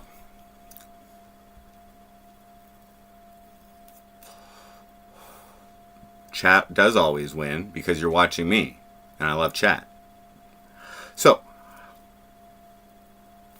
I thought it was weird that she was all good with it until chat had a problem with it. And it was like I don't know. I couldn't really understand it. Suddenly, she became materialistic. She showed her materialistic side to me just right then. So I learned about her that day. Is that she cares about social norms. Like, I did something special outside of the social norm. Or unless it's normal to masturbate with your internet girlfriend. Like, on Valentine's Day. Is that what everybody who has a long-distance digital relationship does? Do they just masturbate with each other, and that's expected as well? I was expected to buy her some flowers and jerk off, too? God damn it, that's a lot for a welfare bum. Just saying. That's a lot. You know what I mean? So, she confirmed she was materialistic right there, and that she valued the material more than my time. That was our first problem, okay? That, again, is a sign of an unhappy person. If you can be triggered by chat, that easily, by people you don't know, just doing their normal fucking trolling of MC Frosty, you're showing me some unhappiness there. Deeper unhappiness than. So again, unhappy person. I guess I didn't make her feel special enough on the one day you have to make them feel special. I guess. You know what I mean? My time wasn't enough for her at that point. I thought it was weird. Like, I think she sent me something too. She sent me a gift. She did send me a gift, like some chocolates and whatever. She did give me a gift. Okay? So, she judges her worth based on material provision. Okay? Alright? That was my first indicator of that. Okay? So, to ask yourself why, like, eventually I'm like, I need to provide for this woman to make this work. Okay? That was the first sign of that. I'm just saying. She really cares, like, you know, material things make a difference to her. Which is probably pretty fucking normal for a chick, I'm just saying. Probably. So my test of not getting her, of purposely not getting her a fucking Valentine's Day gift, the results were some pretty good information that you don't learn by talking about your past, or you don't learn about that shit. That is something you learn about someone only through experience, and that's an important fucking thing. Because I am quite happy just spending time with someone that I care about. I don't care about things. You know what I mean? Don't care. I appreciate things, but I don't need things to be happy. So, the next big fight that we had. So, there was another little thing.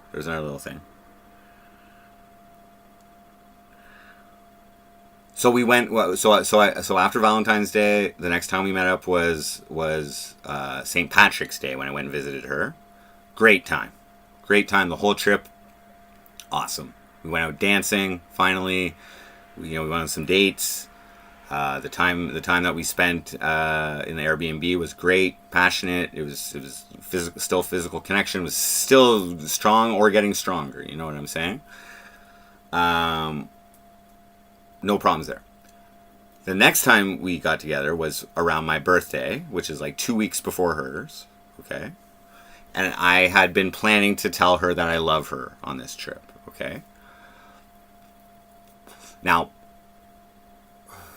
there was one incident of her being negative on this, okay? We were cooking steaks on the fucking grill in my backyard. I think it was maybe for my birthday or whatever, okay? And we did the baked potatoes in the oven, which take a longer time, okay? And she had it in her head, okay, that she really wanted the steak and the baked potatoes, like, to be eating them at the same time.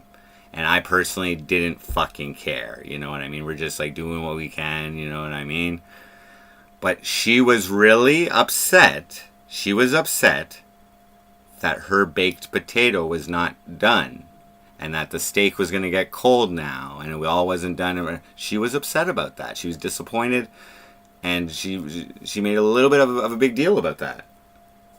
And I was just trying to, like, you know, like, accommodate the situation. Like, it wasn't like a fucking 5-star, like, it wasn't like a fucking pro cooking stream or whatever. We're cooking on a little fucking grill in Nancy's backyard with charcoal. Like, you know what I mean? Like, if that was a big deal, I would have just fucking cooked the whole meal in the fucking kitchen. You know what I'm saying? I'm just saying, but no. So at that time, she kind of showed me that she can't just roll with it and be cool with it. There has to be, she's finding little problems with it, okay? But that was okay, whatever. So she's just showing me that she's capable of being unhappy. Like, her unhappiness is getting triggered by little fucking stupid things, in my opinion, okay? Like, god damn, I'm happy I didn't do it well done, you know what I mean? She would have fucking bit my nuts off or something, you know? Anyway, so that was a little weird. And I got her an early birthday gift. Which was this gold chain with a little pendant on it, a little star pendant, okay, because she's kind of into like stars and not stars, the sun. It was the sun. She's kind of like, you know, things like that. And it had the gemstone for November, which is when we first met, and which we ended up calling that our that's when we got together. So that, and like, I think I put that on like a credit card that I just got. And then I told her that I loved her. First time. 7 months after meeting her. I don't just spit that out. So that was good. Okay? You know, I fucked up on the baked potato babe, but I still love you. Okay? And I got you something that's meaningful. I got you something physical. Okay? Material. To show you that. That's the meaning. So, she really liked that. I think she felt special. We're together. I love her. She said that she loves me too. She may have been saying that she loves me before that a little bit, but I said it for the first time. Or maybe every time she put a heart emoji, that was actually her saying that she loves me. I never quite figured out all the emojis or whatever. I didn't really take them that seriously. But she expresses feelings through emojis. I eventually had to like take that seriously, I think. But okay. Thanks, Billabong Matt. You've written that you love me, man. You've written that you love me. You didn't have to, but I already knew it, man.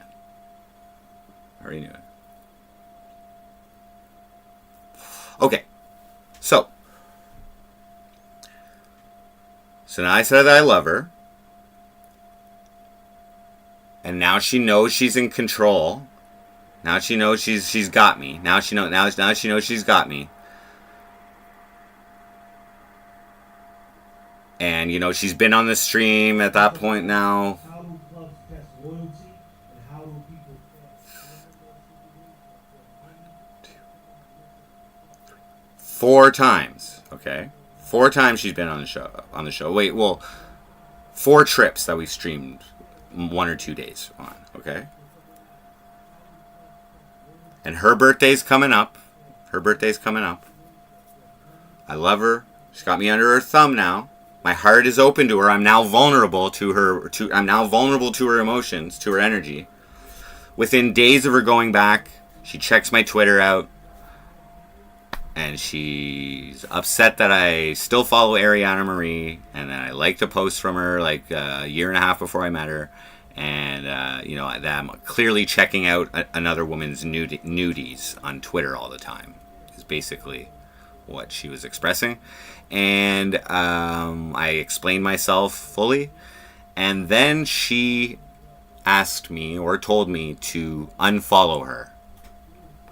And I said, I'm sorry, I don't appreciate my significant other telling me what to do, okay?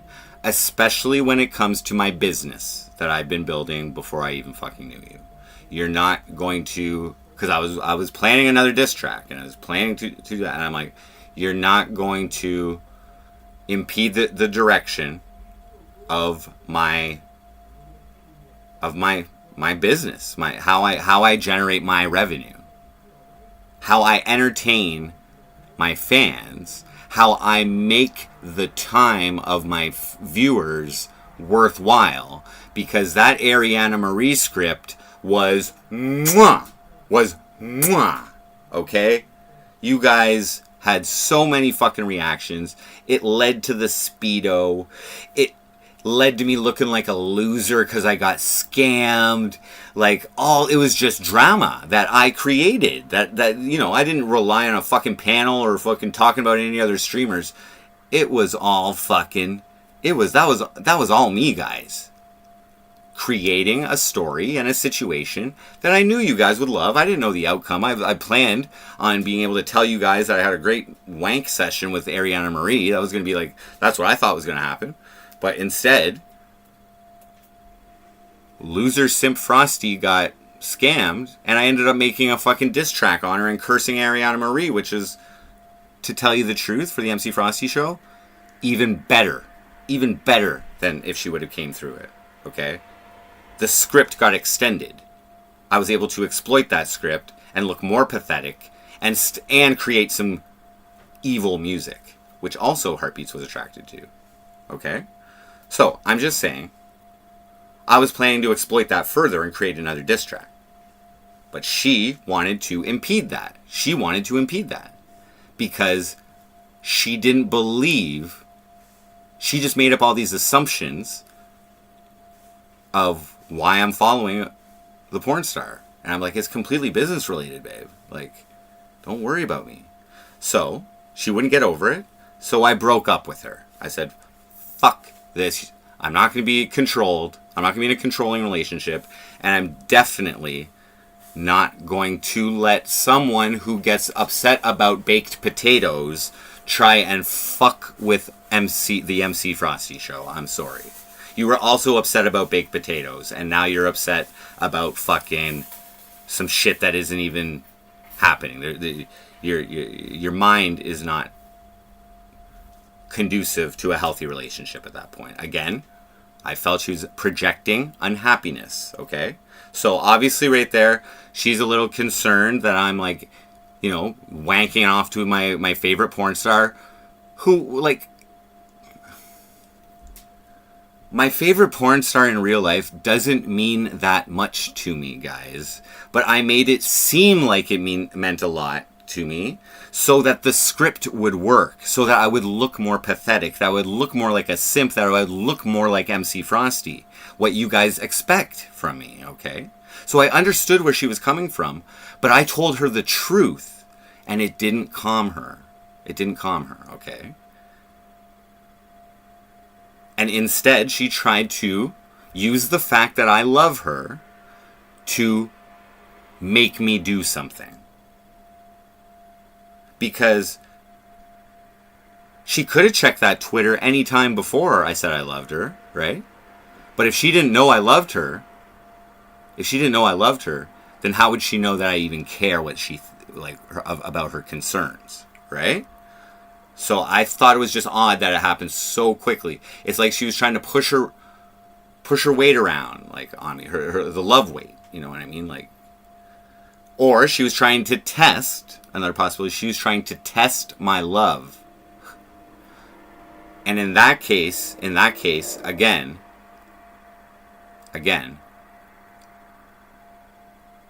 making demands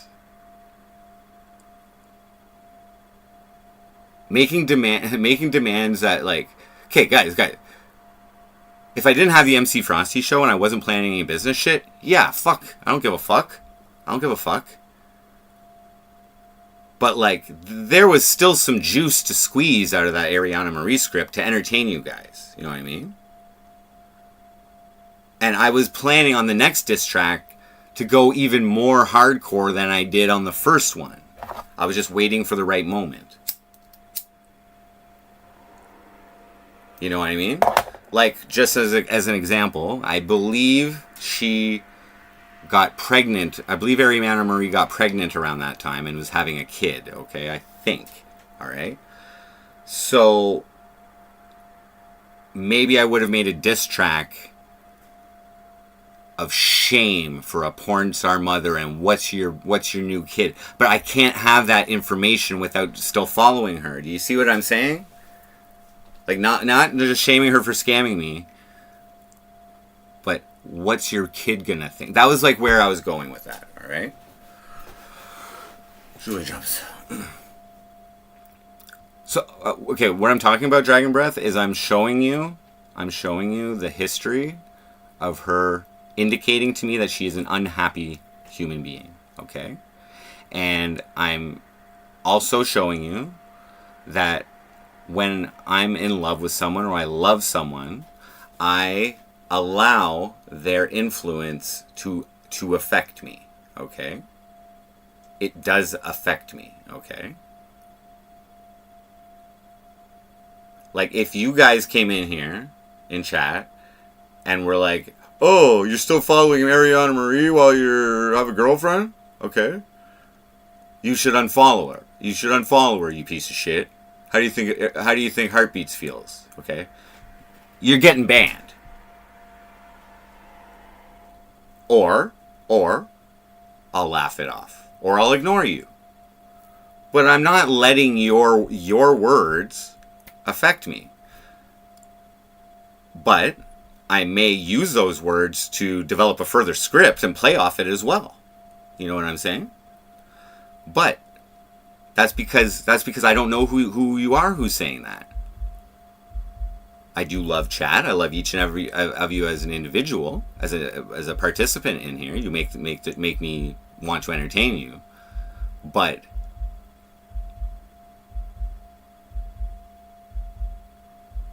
your words don't show your love to me. Your emojis don't show your love to me. The amount of time you spend watching me shows your love, which can be measured by how often you chat. Okay? But it doesn't matter what you say. Even the trolls, I love you guys. You know what I mean? But it's like a donator. It's like a donator who sends me a whole bunch of money, okay, and then tries to start telling me what I should or shouldn't do on the stream. That has somewhat happened in the past, and you get banned. Like Warlock. He sent me $600 in a week, and then he was trying to tell me to do something. So I banned him. And he was like my right-hand man for a while, my right-hand mod and whatever, and he got pissed. But you don't do that. I can't be bought, okay? But I feel that's the same way. It's like, you know, you're trying to manipulate me. You're trying to manipulate me based on something that's not true. And based on the fact that I have submitted to you, or so you think, in your interpretation of love. Oh, I guess we can tell people what to do. We can tell them what to do. She probably didn't even think about it. She was just pissed, but she didn't even realize what she was doing. She didn't realize that she was negatively affecting my livelihood by doing that. My livelihood as in providing an entertainment form that some people donate their time to, which is valuable, and other people donate their money to support me, which is also valuable. Okay? And if I allowed her to tell me how to operate the MC Frosty show at that point because she's jealous or because she's insecure or because she doesn't believe that I love her, because I didn't get her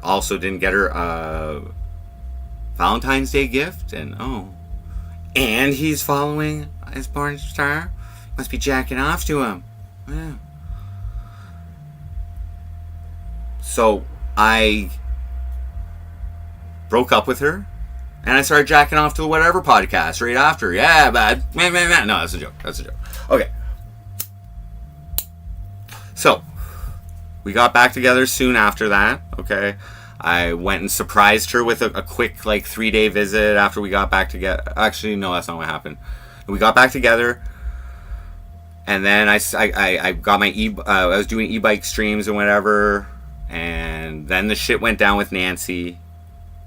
Actually, no, I did go see her after we got back together. I was like, okay, because I got my credit card, my line of credit, and all this shit. It's like I can fit in a little quick trip to go see you after we got back together. I did. Then I came back into the e-bike streams. Then shit went down with Nancy. And then I went out. She asked me to move out there with her, and I went out for a test run of 3 or 4 weeks out there. And that's when the whole pink kitty regatta middle finger thing happened, and I almost, and I wasn't and I could still afford to fucking still get my own place in Cornwall and whatever. And I almost broke up with her that day. We argued on the streets, but that's something I never did in any relationship. Literally, after she turned off the stream, it was just me ignoring her and her crying and in the middle of the street. And I'm just like, I just want to go home, go back, and we can talk about it. But no, her stopping me, crying. Like, it was intense, bro. I never seen anything like that. I never been with a girl who fucking just, like, you know, I've always, like, laughed at couples arguing in public. And I'm like, whoa, I am one of those people now. Oh my God. Okay? Alright? And the reason she gave me the finger was because I left her on the dance floor while I'm streaming. Okay? Didn't tell her that I was leaving. And for those who have watched that Regatta stream, okay, originally we were both going to stream, but I forgot my gimbal at home, okay? And her original plan, I had my guitar with me, you can even see at the start of the stream, she talks about it, is she was going to leave me to busk at the start of the fucking fairgrounds, and she was going to go off and stream by herself the whole fucking thing. So in my head, I'm like, it doesn't really matter if we get separated here. You know what I mean? Alcohol was a factor too. But then she gave me the finger in public, and I took that very seriously. And then she turned off the stream. Again, fucking with my livelihood. We had some legitimate drama. Legitimate drama. I came up with a seminal fucking line, not calling her a cunt, but asking her, are you a cunt?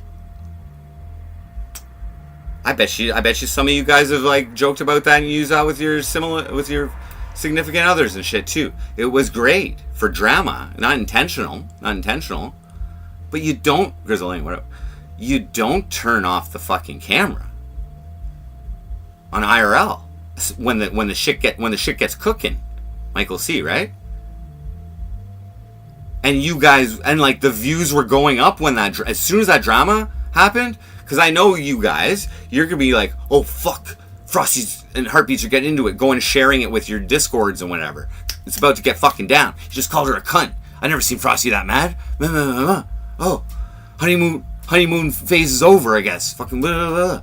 Like, you guys don't see me engage in direct person-to-person conflict very often. You know what I mean? One time I kicked Ice Smoke a lot out of my room because he's kind of getting annoying and trying to, like, control the music and whatever, and I was on shrooms or whatever, and I was just like, you gotta get out of here. What other? One time at Landon's place, we started mouthing each other off. We were drinking and whatever. Shit started getting a little personal, and he ended the stream and he kicked me out of his house. And I was like, okay, I'm out of here. Fuck it. But you guys haven't really seen drama like that. That was content, and she shut it off. So again, controlling and unhappy. All she had to say was, I'm sorry, baby, I'm drunk. But what she said was, I did that because you left me on the dance floor. I'm like, the DJ's your friend. Your friends are all around you. You're not in danger. You're having a good time. So I don't know what the fuck was up with that, but I almost left and broke up with her that night. And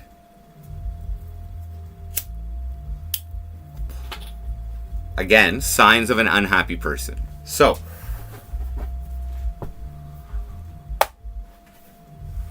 now, I'm fairly certain that any type of addiction, any type of escape from reality, okay, is because you're not happy in reality, okay? So I'd probably say about 19 of you guys are unhappy people, okay? I'm going to say about 19 of you people right now watching are unhappy people, and you enjoy the fact that you can come and project your unhappiness onto me, and I'm usually just going to take it. Or you're coming on here and you're judging me, and you're looking at this piece of shit, and you view yourself as better than me, which is the reason I do this. So you know what I mean? So I'm making you feel happy by looking like a piece of shit that you can shit on. Okay? We're both shit people. No, we're both.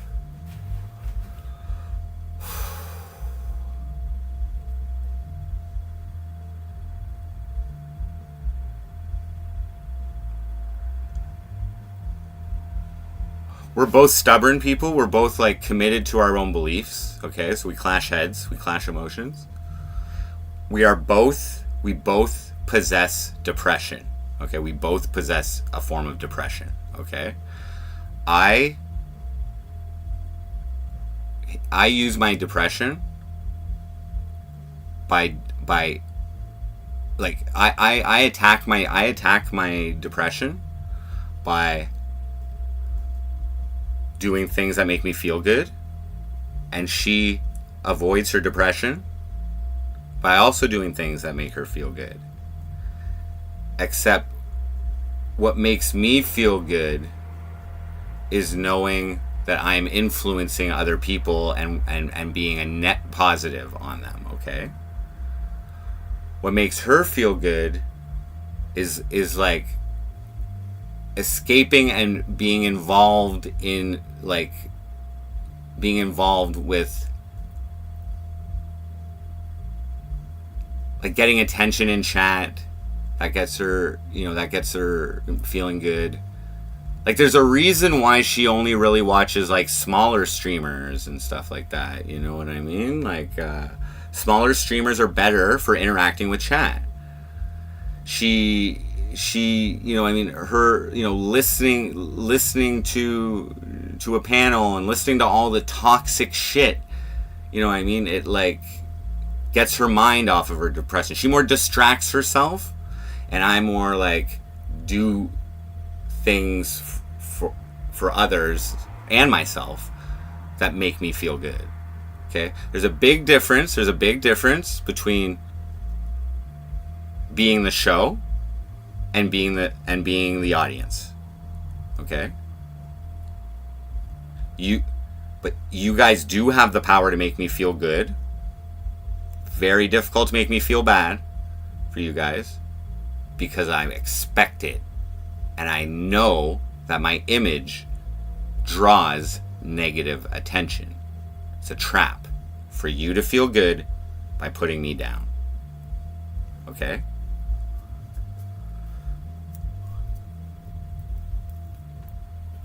And it's been working. So, whatever. I knew I was in a situation with her. But okay, so all these things throughout the relationship, I was with an unhappy person, okay? Who I allowed to influence me, okay? I allowed their energy into my life, okay? And it wasn't like she was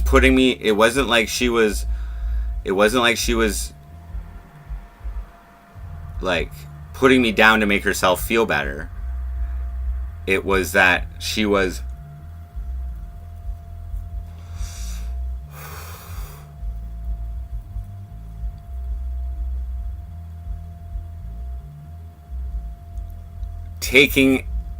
she was unable to separate the MC Frosty show from me, and taking the things that happened with the show personally, as though it had something to do with her. Because the show ever really had anything to do with her other than her being my girlfriend and me streaming with her.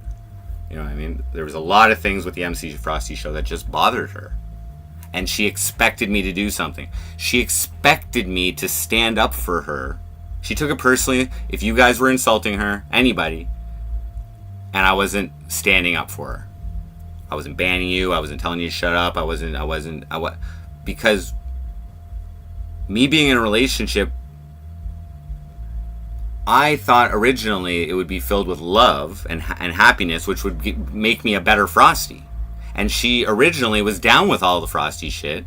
So I thought that being with her was going to strengthen the MC Frosty show and make me better. Did not. It did not. She wanted me to act different ways, okay? Like, all you have to do is ignore it. All you have to do is ignore chat if you don't like it. But it was like a sign of my love for her if I stand up for her, okay? But again, now you're telling me to punish my viewers for your voluntary willingness to come on this show that I never wanted you on, that you said you would be able to handle. So, again, I make the decisions on what I allow in chat. Okay? It's not a TOS violation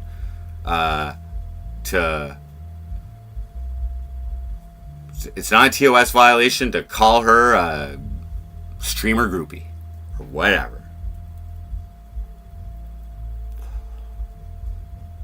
And if we were in real life and somebody was putting you down, absolutely I will stand up for you. But this is not real life. So there was a problem there. There was a disconnect there. There was disconnect. But all she's doing is showing me her sadness, her unhappiness. And that's fucking hard to change in a motherfucker, alright? Alright? So,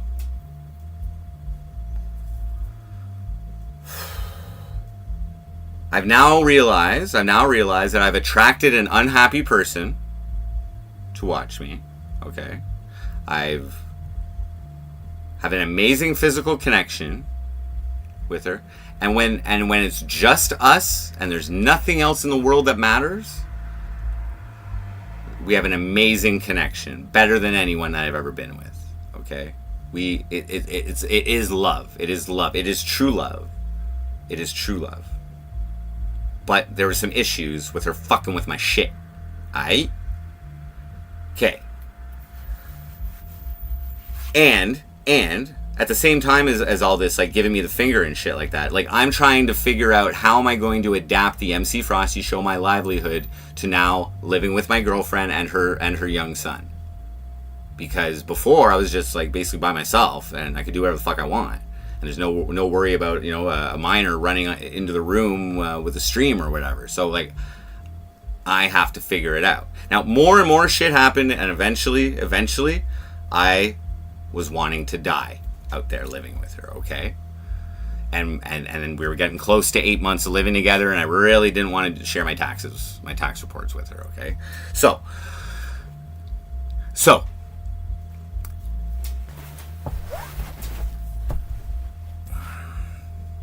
I break up with her. Okay, she's not listening to any suggestions that I have to, like, help her control her emotions. Like, you know what I mean, just ignore chat. Just let me figure things out. Don't take anything personally. Separate me from from MC Frosty Show. I'm here with you, Jordan. I gave up all my material objects. My relationship with my daughter was picking up at that point. I sacrificed that to come and move out with you. I didn't need to try and build love with you, okay? And it just kept getting worse. And maybe, instead of paying attention to your fucking phone, we could have talked with each other, and worked every single issue out. But there was none of that going on. I could not get her to stop using her phone. She literally cared more about the Apple Care on her battery, on her phone, than my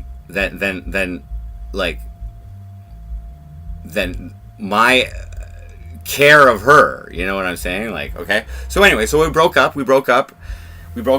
and I was, like, very mean on that day, okay? I was like, oh, you're gonna be unhappy? Here are some words that are definitely gonna make you fucking unhappy, okay? You know what I mean? She wasn't that upset when I called her a cunt. Or asked her if she was a cunt. What that made her do was defend her own position and be even more of a cunt. Interesting. So I was a big asshole, and I left that fucking day. Thank God my buddy lent me some money. I left that fucking day, and I was legitimately homeless with no job, no money. And then you guys financially supported me and propped me up. And I gave you guys a Monetize My Sadness stream. I was doing meth that week in hotels. And you guys donated more financially in 1 week than the entire time that I was out with Heartbeats. Now, another thing that affected my livelihood is when you're in a relationship, when you're, like, before the relationship, when you guys donated, you guys knew that money was supporting me and me alone. But when I'm with a girlfriend, now that money isn't just supporting me, it's supporting me and my girlfriend. So when you guys see things like her giving me the finger, or her being a bitch, or her being a cunt, or her being, whatever, or maybe you just don't like her for whatever reason, you don't want to donate. You don't want to donate for us, because some of that's helping her out, right?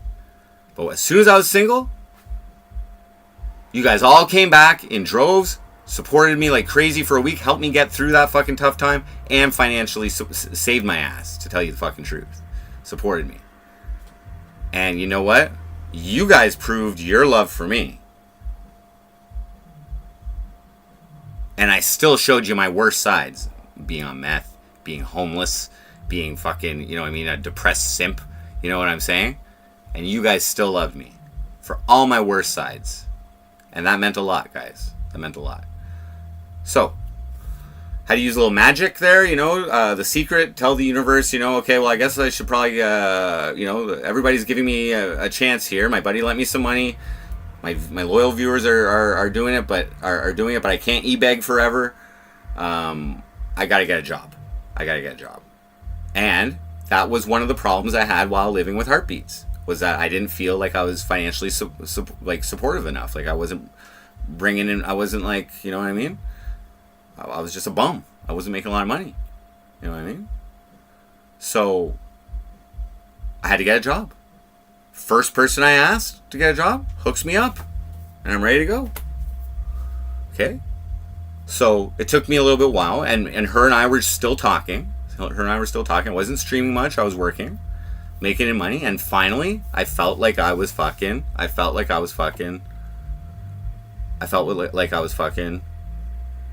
able to support a relationship financially. So near the end of the work season, when I knew I was off, I tried to get her back, but she was involved with somebody else, and still watching me.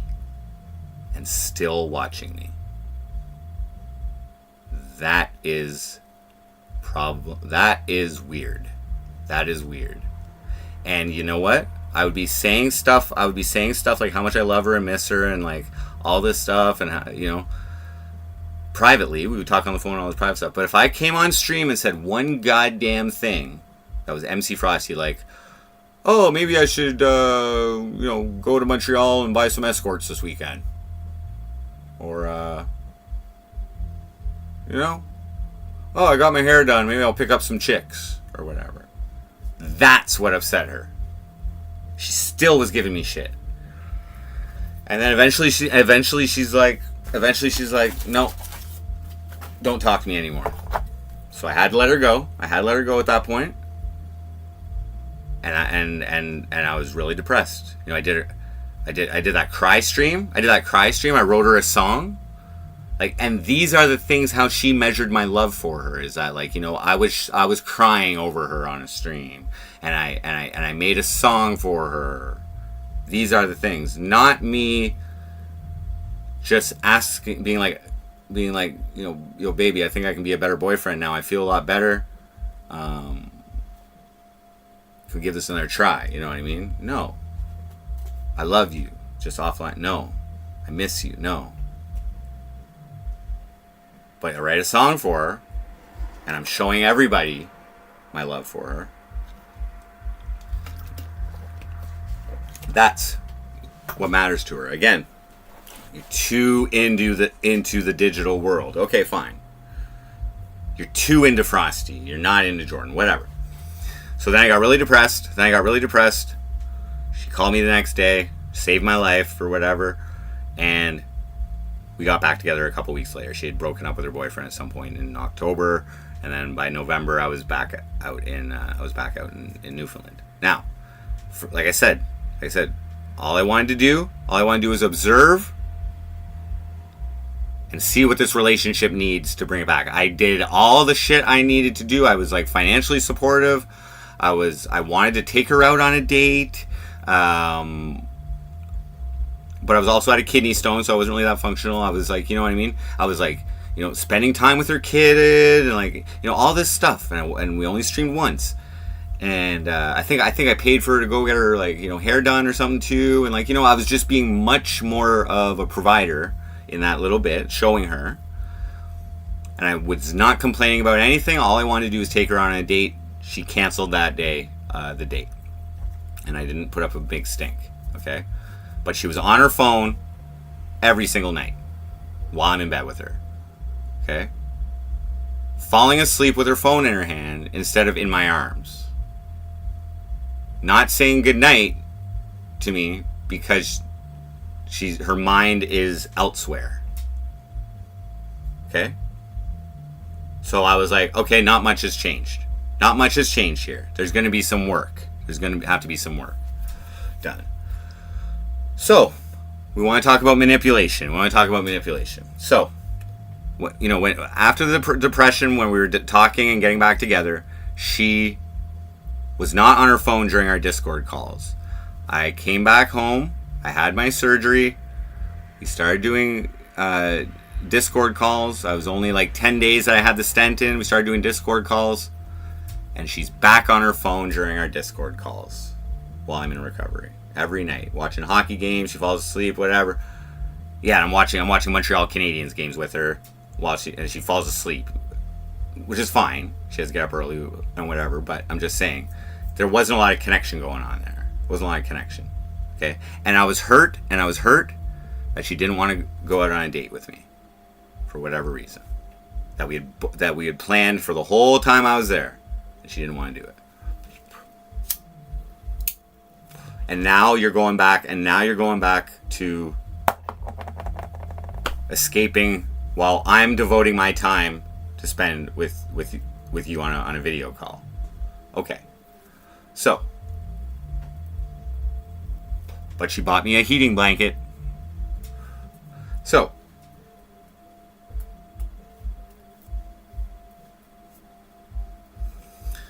I got my stent out. So this was the plan, guys. This was the plan. So the Discord calls, the Discord calls,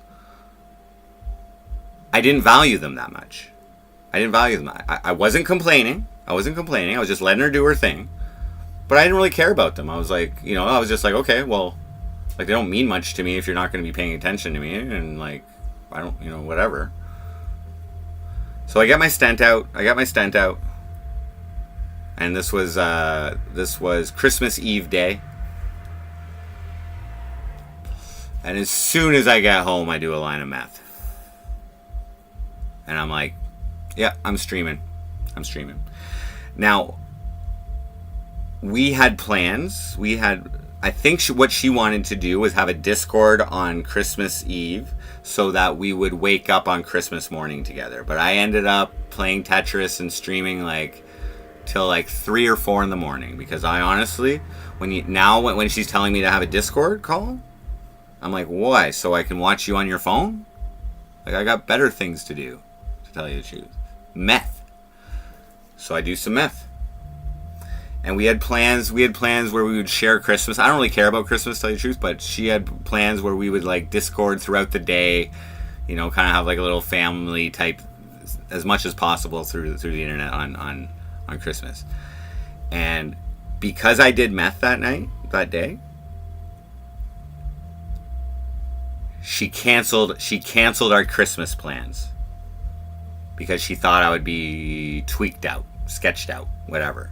Maybe her son would see me on a Discord call tweaked out or sketched out. I'm like, first of all, if anything, I'm more attentive and more talkative while I'm in that state. And your son isn't going to know what the fuck is up. So really, this is your problem with me doing meth. I told her, I was like, our Discord calls don't really mean much to me when you're on your phone. So I don't really think of it as a special thing. You know what I mean? So I'm going to do my own thing. So that was our first fight when we got back together. And I got the impression that she didn't like me doing meth. Oh, there was another thing too. While I was visiting her for those first 6 weeks, I told her about me and Landon hanging out in October of that year and smoking crack, and she got mad at me. She likes to do coke once in a while. We've done it a few times, getting fucked up. She likes to do it once in a while, but she made me promise her not to do crack. She told me not to do crack and made me promise her. So I was like, well, I don't do crack often anyway, so skin off my ass. Like, okay, if it means that much to you, I won't do something that I never do. Perfect. Okay. But she never said anything about meth. Clee, what up? She never said anything about meth. So I was like, yes, I'm in the clear for meth. Sweet. She didn't say anything about meth. Yes. So I fucking did it. And she canceled our Christmas plans. So I'm like, okay. You got a problem with meth. So as I mentioned before,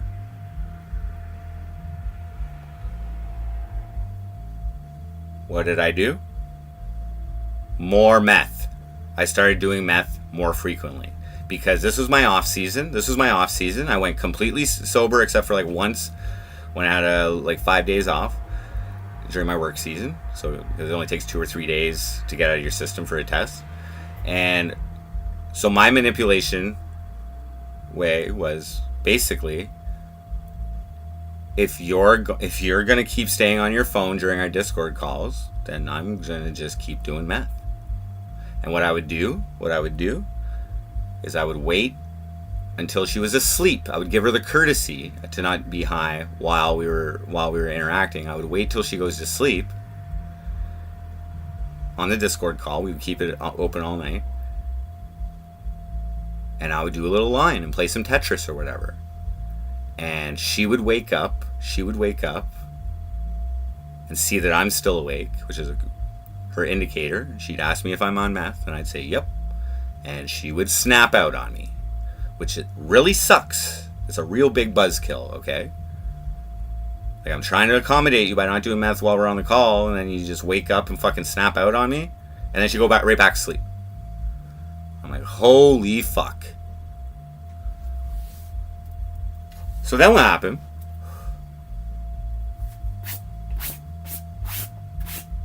Now I'm just like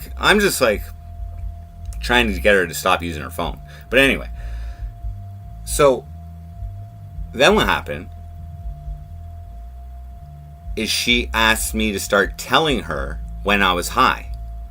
Like if I got high, and then we were in contact, we were doing Discord every day, and meth lasts like 6 to 8 hours, so it was like impossible for me to like do meth early in the day and then us have a Discord call and me not be high. Okay, so she started asking me to tell her when I do high. And so I asked her, why would I openly tell you that I'm doing something so that you can give me shit for it? Like, why would I tell you something that I know is going to upset you? I'm like, just accept me as I am. It doesn't matter. I'm not a bad person. I'm not doing anything wrong. Just accept it. I'm like, this is my time off of work. I'm like, I've proven to you by living with you for 8 months that I don't have a drug problem. I never did meth there. We did like coke maybe once or twice.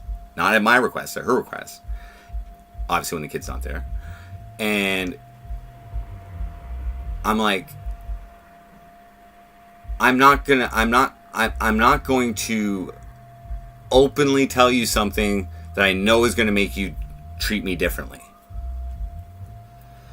But I was like, if you ask me, I will be honest with you. So sometimes she would ask, and I would tell her, and she'd get mad. She'd get disappointed. She'd be upset. And I told her, I was like, it helps me. It helps me just to like go a little crazy once in a while, like be a little wild, like, you know what I mean? Like it's something I enjoy. I like getting high. It's in moderation. There's no problems. I'm not affecting you directly in any way. I'm like, if you have a problem with some way that I'm acting while I'm high, then please tell me if there's any problem. But she couldn't. She's like, oh, it's bad for your health. You're not eating. I'm like, I'm saving money. Okay, I just spent a shit ton of money going to visit you. Like $2 to $3 grand to go and visit on that first trip. I'm like, this is saving me money and I enjoy it. And I'm a more fun person. So she started asking me. And I would tell her. She'd get upset. She never told me to stop. She didn't have a reason to tell me to stop. It's just she was getting upset at me. I'm like, okay, holy fuck. This is not what I signed up for. So,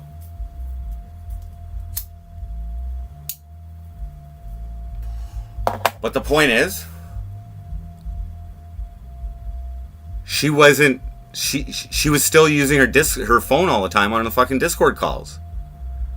Okay, so like while you're not paying attention to me, I should be able to do something that's going to make me at least feel good. If you're not making me feel good in the time that I'm devoting to you, I will do something to change my mind and make this time more enjoyable for me. Basically. Okay. So,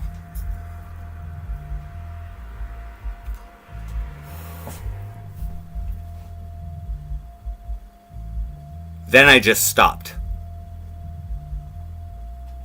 One weekend, I just stopped. I wasn't doing it every day or anything, but I'm just saying. I was just like, I'm just going to stop, see what happens. So, you got to understand, by her asking me if I'm doing meth and her having a negative reaction to it, every single time she asks me if I'm doing meth, she's accusing me of doing something wrong. And I don't feel like I'm doing anything wrong, okay? I feel like I'm doing something right, okay? That I enjoy, okay? I'm not going out fucking bitches. I'm not fucking lying to you.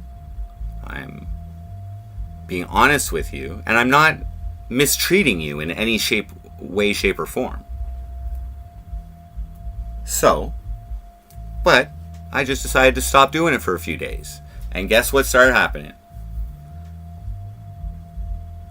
She kept asking me if I was she kept asking me if I was high. It became part of her routine now. To ask me if I was high.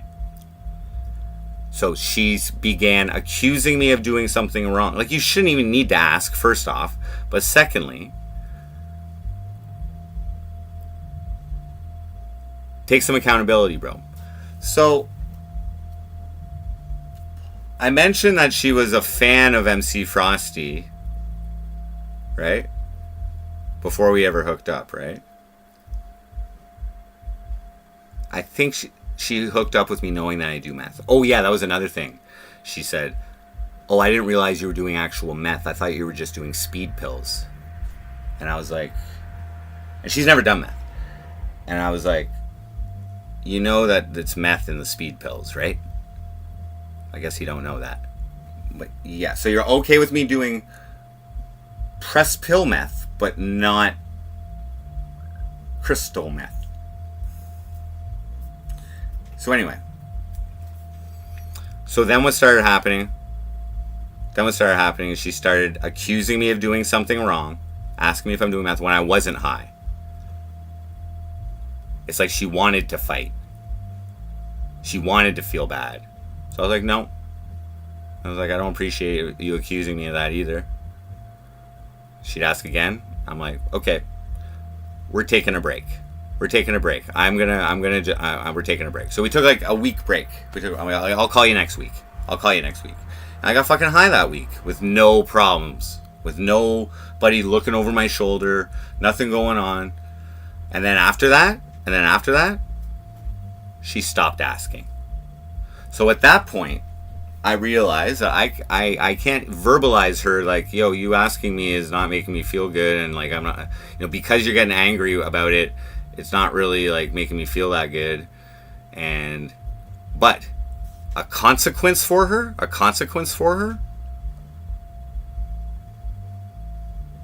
got her to stop caring about it. Got her to stop asking me. And you know what I did? I stopped doing it when she stopped caring about it.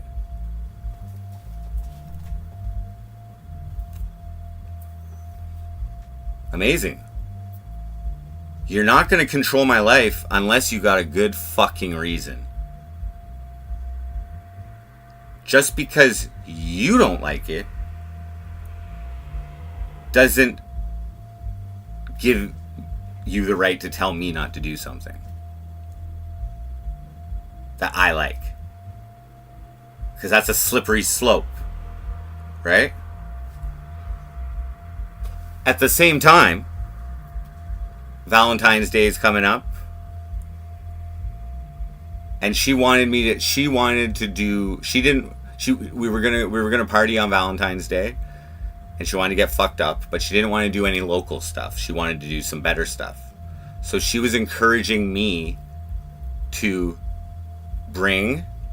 either bring on an airplane, or, I was like, I'll mail it to you, but she's like, oh, my friends have done it before. They just take it on the airplane. I'm like, I have a job. I'm not risking that for fucking, just get the local shit. Who cares? Fuck. But no, she wanted to do fucking good coke.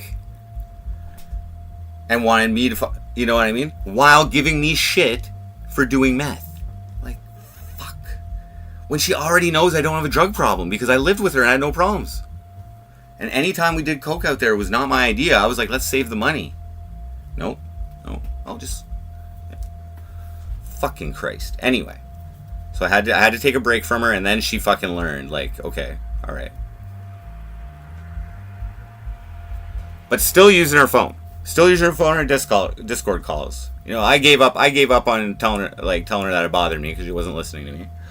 But I was like, okay, I'm planning another trip to come see you for a week for Valentine's Day. I should read you those text messages.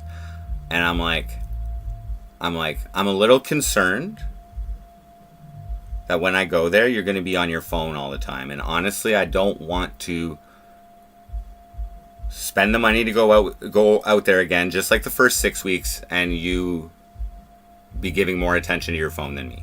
I would like to go out there and at least while we're in bed, do whatever you want during the day. If you're making breakfast or making lunches or whatever, do your thing. But when at the end of the day and it's our time together, please refrain from using your phone while it's our time. And if I have my kidney stones out and shit already, all right, I'm like good, okay. And I made reservations. I made reservations for a fucking restaurant. I was planning to buy her flowers and get her some gifts and all that shit that I never did for her the first Valentine's Day of physical. I went a lot more this time, a lot more, because I could afford it, and I knew that shit matters to her. Okay, so I was going out there to show her that I'm different now on Valentine's Day, and that I care about these material things that make her feel good, and all this kind of shit. I'm like, just one request: don't use your cell phone in bed. So I go out there on a Wednesday night. Okay. There was a weekend, and then Valentine's Day was the following weekend, and then I was heading back home because I didn't know when my work was starting and shit. So first few nights, Wednesday, Thursday, Friday night, no phone, very minimal phone in bed. I was impressed. Okay, I was impressed. Her son on the first weekend was being watched by her mom. So he would go visit her on a Friday. And the first weekend, it was our first weekend alone since we didn't have to she didn't have to wake up early to make breakfast or do anything. Our first night alone, and our first waking up on Saturday alone, okay? And she had promised me that she wasn't going to be on her phone while we're in bed, okay? So I just paid flights to go visit her. I'm planning on spending a bunch of money on Valentine's Day, whatever. And the very first time that we're alone in the morning, I'm sleeping, I wake up, and I just look over, and she's on her phone watching she's watching a fucking podcast, a panel, somebody's panel, Faded Bones, or I don't even know who. She's watching it. Okay? And I just lay there, eyes open, for 10 minutes, waiting to see if she's going to notice me awake. Okay? After she promised she wouldn't be on her fucking phone while we're in bed. And after 10 minutes, I got up and I was like, I can't believe you're on your phone, and this is very disheartening, and I might just leave today. I might just leave today. Like, you said you wouldn't be on the phone. I'm like, what's going on here? This is our special time right here. This is why we're together. It's moments like these where we can wake up in each other's arms, or whatever. You sucking my dick, like whatever the fuck. You know what I mean? This is those awesome times. You know what I mean? And I got fucking pissed. And then whatever. I didn't leave. I fucking spend all my money again. We go, we have Valentine's Day together. We go out. I make all the reservations. I'm paying for the Ubers. I'm paying for everything. We go there. They don't to the restaurant. They don't have our fucking shit ready. They let some other couple go get a table, and she starts snapping out on the restaurant. I'm like, what is your goddamn problem? I didn't say that. I didn't want to ruin the vibes. And I was also like, please do not bring your phone out at the table. Like, while we're like, this is me and you. Because she's done that before too on a date where I was at the keg and she brought out her cell phone to watch like Landon's return stream or something like that. And I'm like, let's watch it later. What? At a restaurant. I'm like, I'm here for you. You know what I mean? Anyways, she did bring her phone a little bit to like see what, we were a Mexican restaurant. So she brought it out just to see exactly what something on the menu was or whatever. So I was okay. I was fine. But still. You didn't need to. I'm trying to get her to disconnect and pay more attention to the real world, okay? This whole fucking time. So whatever, okay? And then the next day, I even got a hotel because I was flying out early in the morning. I'm like, why don't we just go stay at a hotel for the night? And I'll just walk over to the airport or whatever. And I'd spent all my money. I had like just enough for food for the next week. And in the hotel, she's like, oh, I'm hungry. I asked me to order some food. And I'm like, I can't afford it. And then when I get home the next day, I ordered some food for myself, some DoorDash. And she was like, oh, I thought you couldn't afford pizza or whatever. I was like, no, I have money left, but it's for my food for the week. I told you that. And now it's the week. And I'm spending it on myself.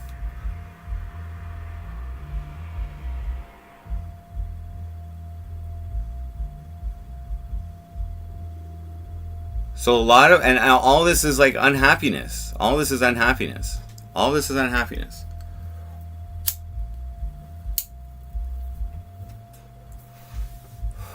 So we had plans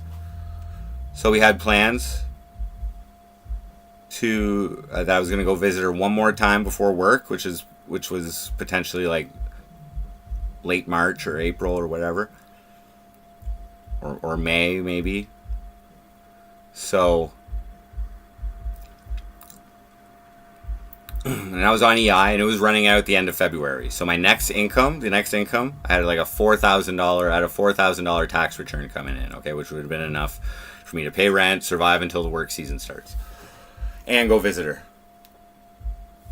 But I didn't have my job secured. I remember when I was working here, they shut down the Cornwall operations, and I was waiting to hear back from a potential new boss. And I was working on resumes and stuff like that. I didn't know what I was going to do. I was like, you know what? I'll try and make some money. Doing crypto leverage trading. And I was like, you know what I mean? I'll put in $500 or $1,000. So still leave me enough to do everything, to try and make like, $100 a day. I lose 500 in half an hour. And I fucking snap. Like, that snapped me. I was like, oh no. Let's try and make it back. So in 3 days, I lost about $2,000 and was effectively not able to go visit her. We were, pretty much on, Discord while I was doing the whole thing. And I'm slowly getting sadder and sadder that I'm losing money. Getting more frustrated. She's seeing it with me, but she's not telling me to stop. She's not, she's just letting me do my thing. Okay. And then eventually I stop after I lose a shit ton of money. And I wasn't able to go visit her. But she didn't give me any shit, okay? Now, out of my addictions or my vices or whatever, okay? If she had any type of sense of what is going on, okay? So, she has a bias towards meth, which is dirt cheap and kind of helps me save money by not having to eat, as much and whatever, okay? But while I am literally losing thousands of dollars, she doesn't say one goddamn thing about it. She doesn't say one goddamn negative thing about it. And throughout my life, gambling has been far more damaging in terms of finances than any drug. She's sad, but she doesn't kick me when I'm down, okay? She's sad, but if there was a time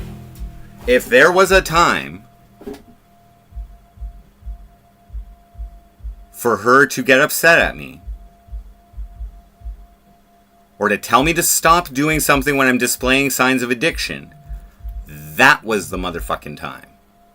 I'm just saying. It's cool that she didn't say anything and she didn't try, because I could have made it back or whatever. But if she had any sense of what actually is damaging to our relationship a little bit, that affects our relationship, I wouldn't have been mad at her for expressing concern there. But she was pretty cool and supportive after, even though I ruined the fucking trip. Alright? Or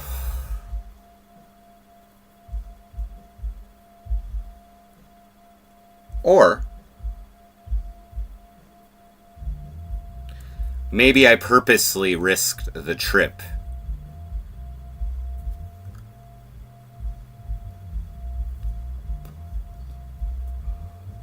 Maybe I wasn't happy in the relationship, and one of two things were going to happen.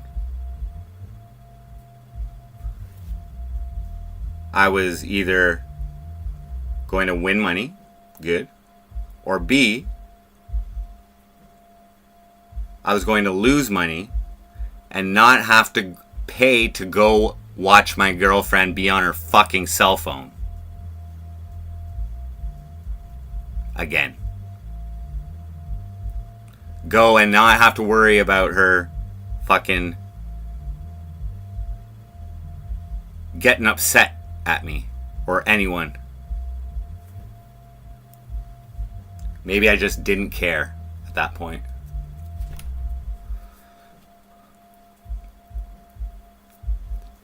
Lay and tell us what.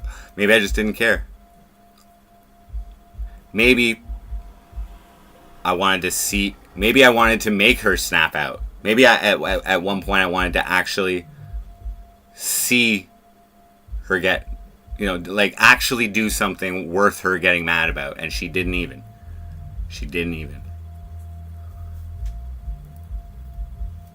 So that was interesting. She had the full right. She had the full right to give me shit for losing money. She didn't do it. But she was loving and supportive of it. Because I was pretty depressed after that. I was like, fuck. Because I really thought I was going to make some money.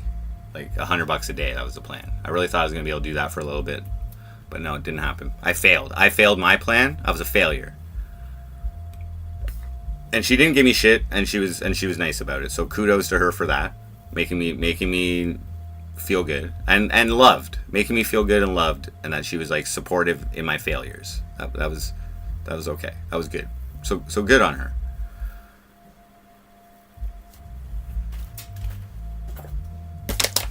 So I learned.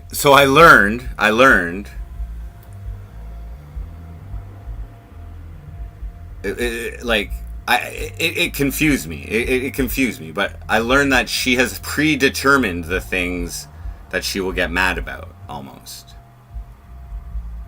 She predetermines these things. She will get mad over drug usage. Well, specifically meth usage. But gambling's fine with her. Gambling is not a reason to get upset. Gambling addiction, nah, it's okay. I'll support your feeling on that. But you smoke a little pookie when I'm sleeping. You smoke a little pookie when I'm sleeping, and you're fucking getting it, bud. I mean, those wide eyes while I'm fucking dreaming and shit. Ooh, don't be doing that, bud, on my watch. Ooh, it goes here. Boundaries. Yeah. I ended up getting a job. And I was working I was working on a band at that point or whatever. And the next thing that happened was I've told you guys this was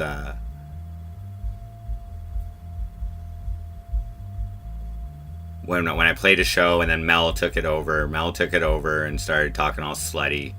And I got the blame for hanging out at a bar with a slut. And she would never hang out with a slut. So I'm like, wait a second here. I'm like, don't you remember when I first went to Newfoundland and we saw your friend at the sandwich shop and she told us that she was having an affair that day? She was meeting someone from a dating app. I'm like, you didn't have a problem with her sluttiness. Was that because she was your friend? I'm like, you didn't complain to her or her husband, who you're also friends with. You had no issue with your friend being a slut. I'm like,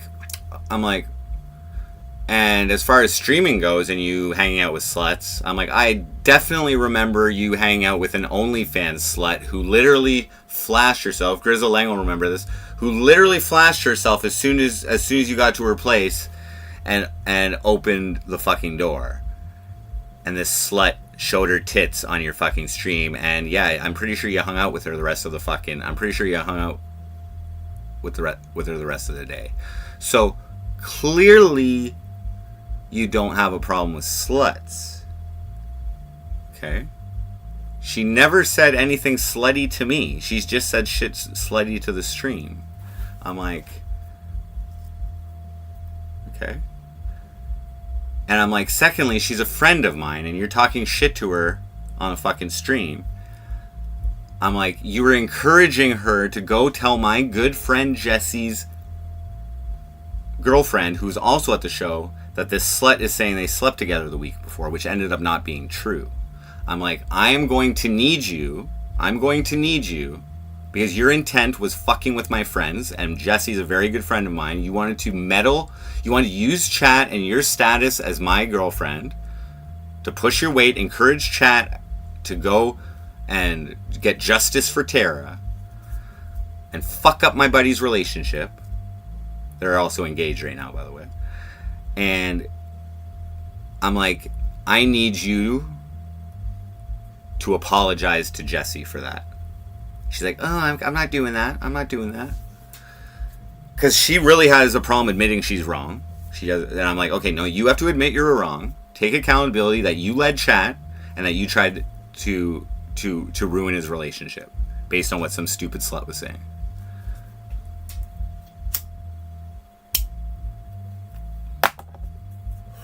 So I asked her to apologize, and finally she said, okay, I will. I never really heard her apologize for doing something wrong. Let's read that message. Tell me if this is taking accountability.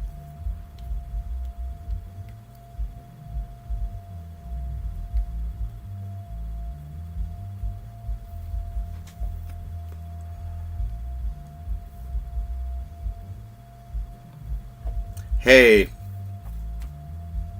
this is to Jesse. After I like really encourage, like I'm like, you have to do this, because if he sees that chat, even though I took the video down, like if he sees that chat or wants to see it, he's gonna see my girlfriend trying to ruin his fucking relationship over some bullshit.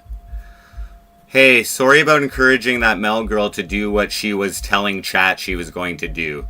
She was talking about sucking Jordan's cock, not in front of my face, and she said, and I don't know what chat said, but she said, yeah, I'd suck Frosty's cock when I was up on stage, and she had the camera. Frosty's cock.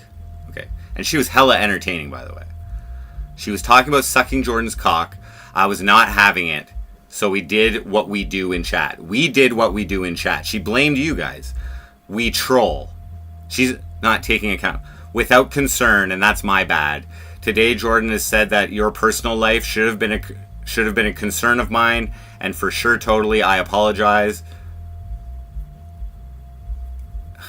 That was the last thing on my mind when a bar sloot is talking like she's trying to take my boyfriend home. She never said that.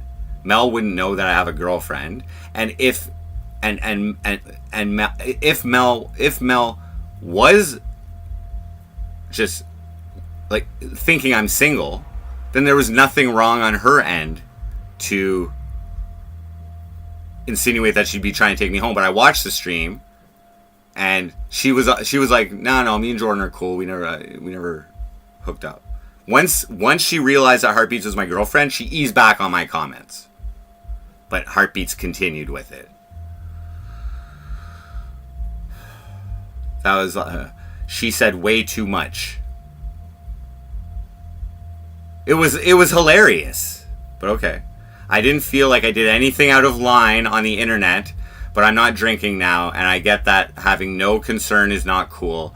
I don't know anything about you or your life. I was trolling in chat, encouraging her with others to do what she said she was going to do.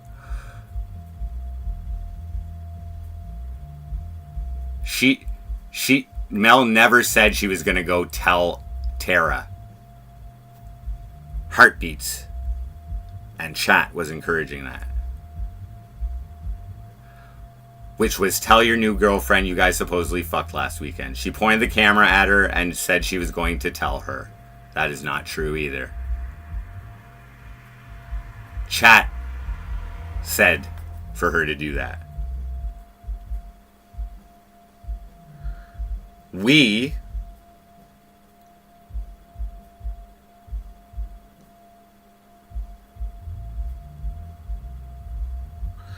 encouraged it.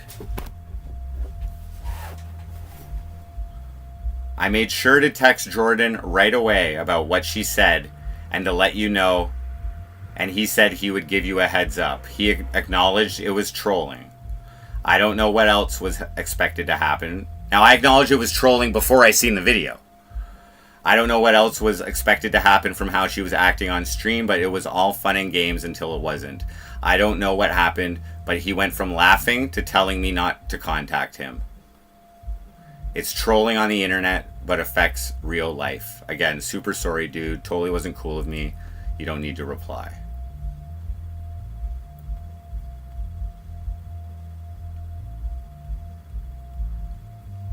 Let's see what she said that day.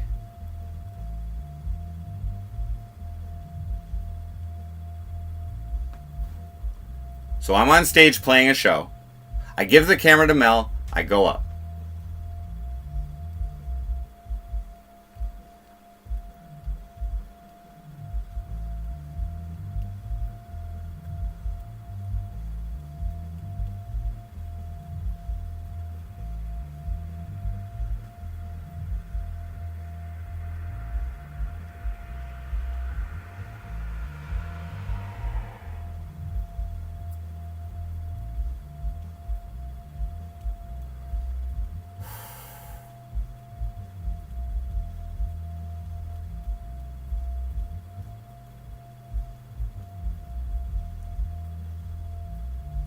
So I come down, I take the camera, and like chat's like, justice for Tara. I have no idea what the hell's going on. Check my phone.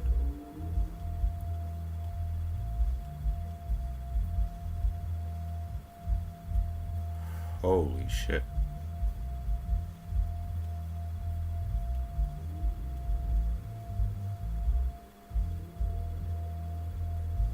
And I just played a show, you know what I mean? I'm expecting to check my phone and have my girlfriend be like, "Oh, great show, honey. Great show, honey. Oh, you know, your drummer didn't show up. You spent, you know, great job doing that, editing those drums yesterday for 5 hours to make that show even happen." I'm expecting like support, you know what I mean? Even though I realized after the fact that Mel was like talking so much and like fucking with the gimbal and whatever.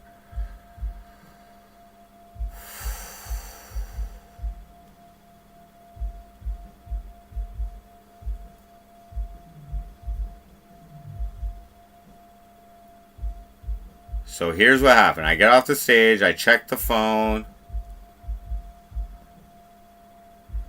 and she's like, "Never gave me a heads up you were going live. I just woke up." Right when Mel's on the stream. "Going back to sleep. Night." And then she says, "Gross," at 11 o'clock. "Gross." 5 seconds, we're gonna react to you. Give them 5 seconds. I am an overly sexually charged woman. I think you're on a stream of Mullins one time. So right beside me, Mel says I'm an overly sexually charged woman to chat.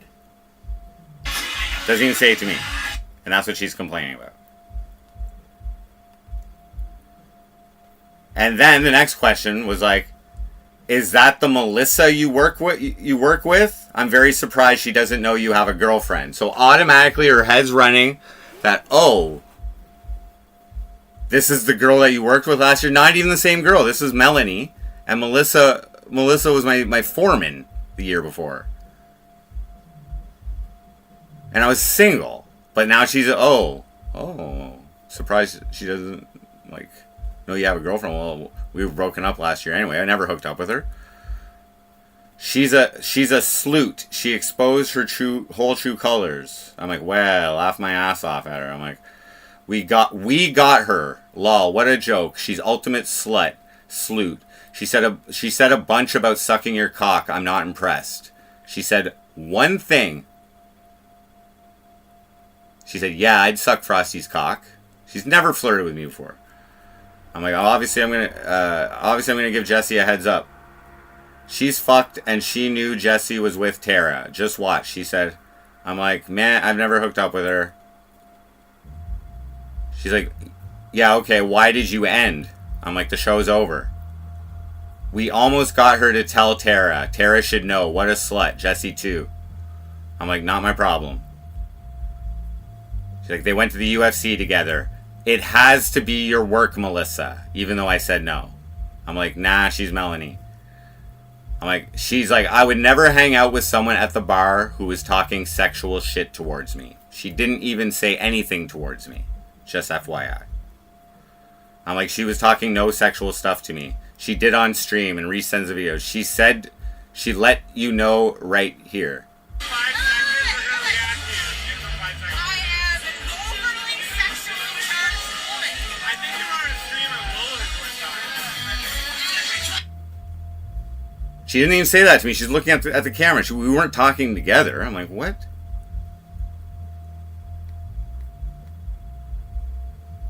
It's all good. Glad we got that money because I played the show and I made some money. She's like, glad we got that money. Have fun. Tell Tara before chat does. She showed her to us. We've seen what she looks like. They will find her. I'm like, I'll tell Jessie. Chat was loving it.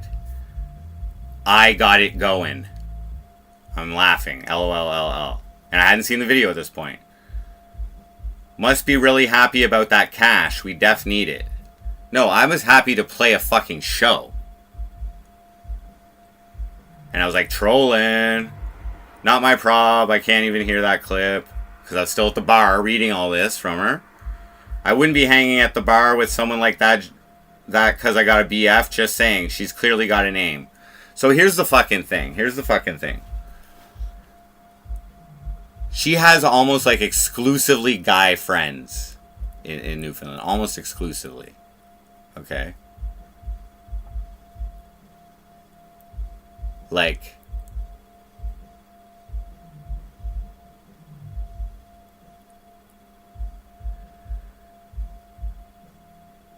your guy friends are sluts.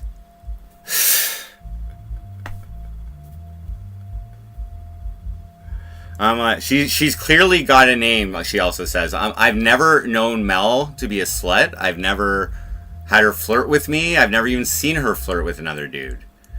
What Mel was doing, I haven't talked to her about it.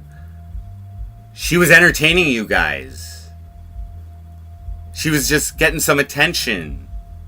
She was putting on a fucking show, and you guys loved it.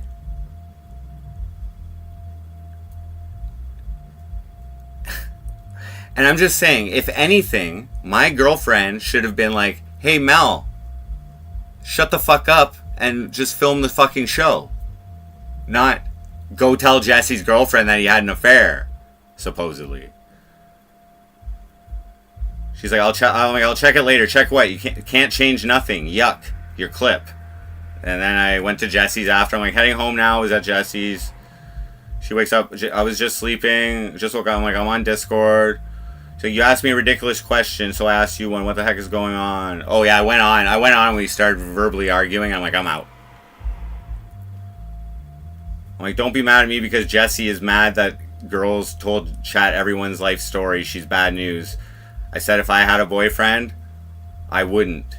And I sure wouldn't.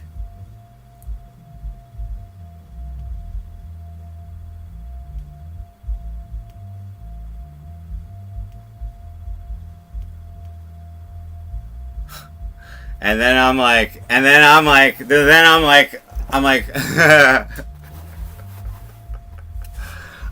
by the way, since I've known you, I've only had one pussy. I'm like, but you've had 2 dicks. Remember you had a boyfriend when we broke up? I'm like, so technically, you're more of a slut than I am.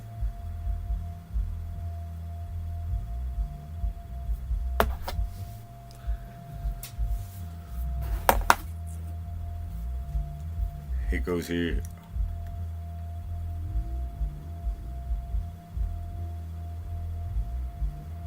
I'm like, I have to live my life knowing that you fucked another dude. Which isn't really a big deal, to tell you the truth. It is difficult. It is difficult knowing that. But it was my fault. Like, I broke up with her or whatever. You know what I mean? And I'm just like, clear.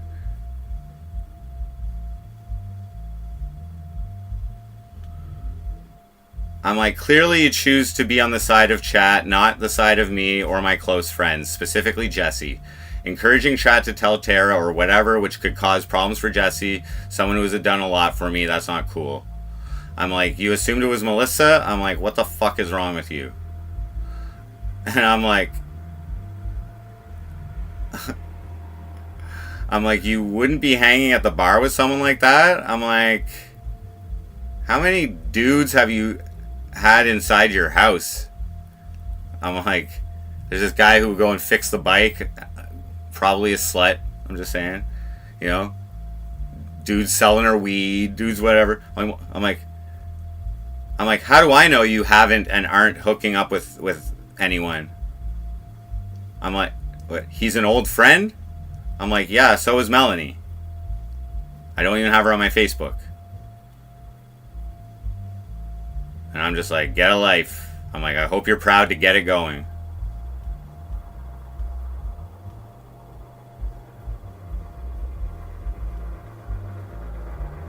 And then I finally watched the stream. I'm like, I just watched the stream. For you to put any blame on me for the way Mel was talking is ridiculous. She wasn't talking to me when she said she's sexually charged in your clip. She was talking to chat. Last time I've seen her or talked to her was on a stream at Lola's probably 4 years ago. I'm like, you think she's clearly got a name? And I'm like, well, if she does, I haven't heard of it. I've actually never heard of anyone sleeping with her. I can I know she has had like I don't want to say that, like some kind of serious like disease or something. But anyway, like MS or something. I don't know. But I can understand you being upset with her cocksucking remarks. But she had no way of knowing that I have a girlfriend, not friends with her on Facebook. But she would know of the dirty nature of MC Frosty and was likely trying to be entertaining. You say you would never hang out with someone talking sexual shit towards you. I'm like, that's funny, because I distinctly remember you streaming that sleut who showed you her tits on your stream. Plus, you prefer to hang out with your male friends off stream in the privacy of your home.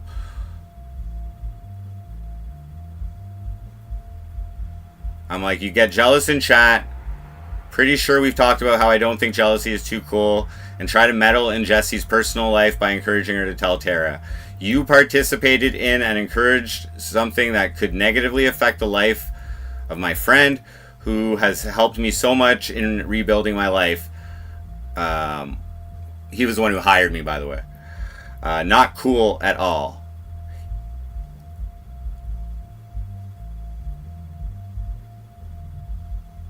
I'm like, he has gone above and beyond for me, which you know, and you showed crazy disrespect.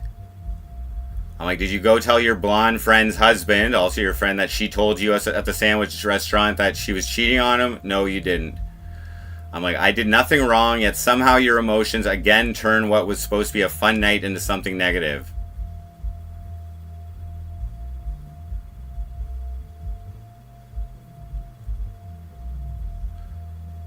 She's like, good night. So the next morning, I'm like, listen, you've crossed a line and broken my trust.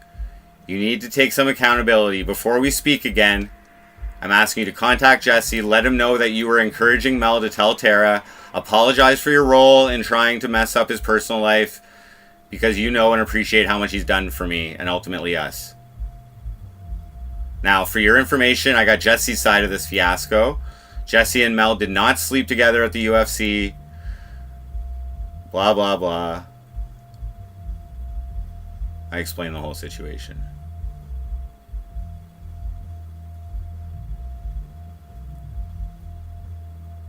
But she did hit on him. She did hit on him, and he rejected her sexual advances because he has a girlfriend.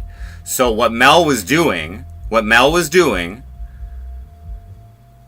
was crazy bitch shit on Jesse, who she's in love with. Okay. Okay.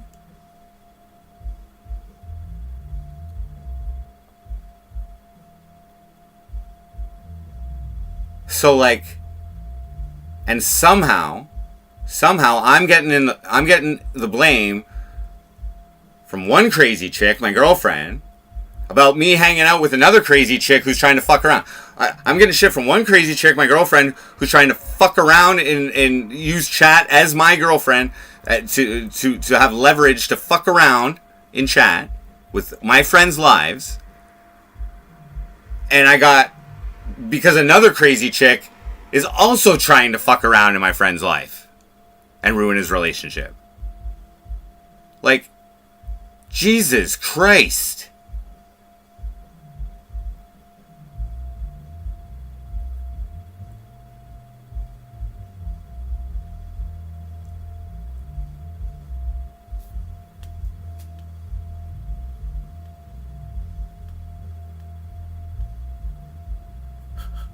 So I'm like, let me know when you've apologized to Jasmine. Send me screenshots of the conversation. We can go from there. She's like, I don't know your friend. You can call to tell me. I'm very upset with you and how you speak to me. Call me. I'm like, then have a great life. So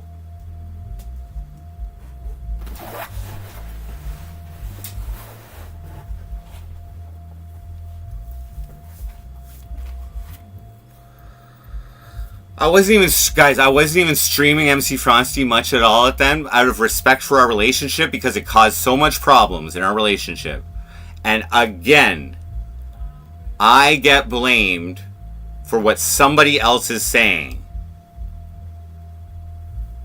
Like, for one,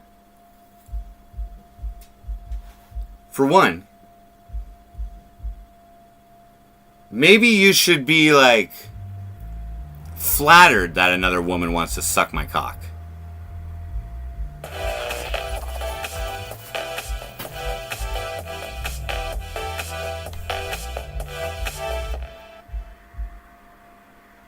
C. Jay Halliday donated $5 through Super Chat. Doing this on live isn't going to help, right? And listen to Lando, I am pretty sure he has your back. Let's sleep on this fam jam. Thank you, very gracious, CJ Halliday. Much appreciated.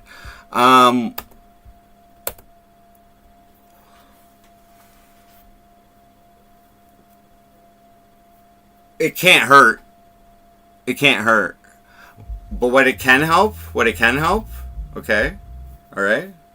I haven't been reading chat too much. But what it can help, because me telling her in chat that night that what she did was wrong, okay, doesn't affect her. But maybe me saying it on stream and pointing it out, maybe she'll learn that she overreacted a bit, okay? Maybe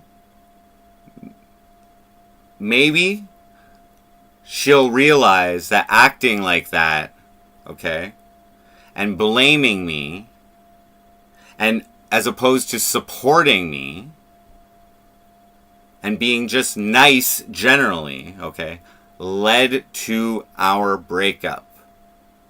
That all of these little things, she could have made a different decision on how to act, okay?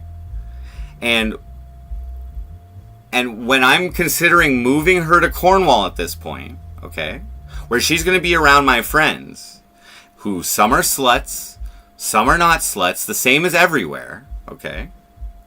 All right? I never gave any confirmation to her that I would hook up with her, okay?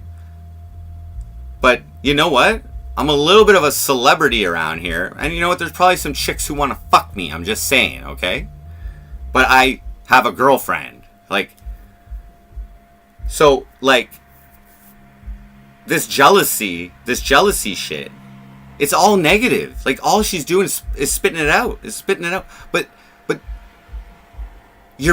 what she doesn't understand, okay? What she doesn't understand is that she's taking advantage of an inexperienced streamer who's already trying to cause shit.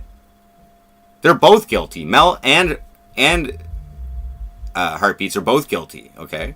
Like, the people in chat, I would expect nothing less from you guys to try and encourage and cause shit like that, okay? But you guys are anonymous, all right?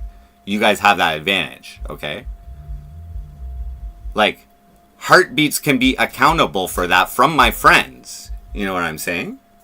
And to brag about trying to ruin my friend's life and relationship, like,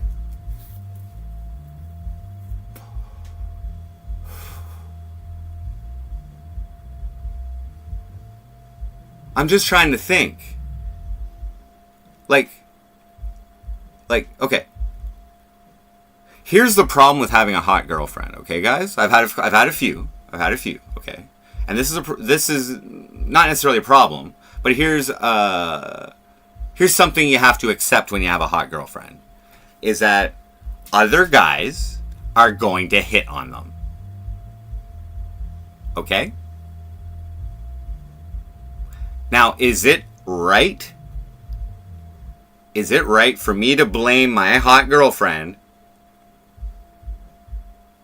Well, maybe you shouldn't have looked so good tonight and you wouldn't have these slutty guys coming over and fucking talking to you. I've had guys hit on my girlfriend right in front of me.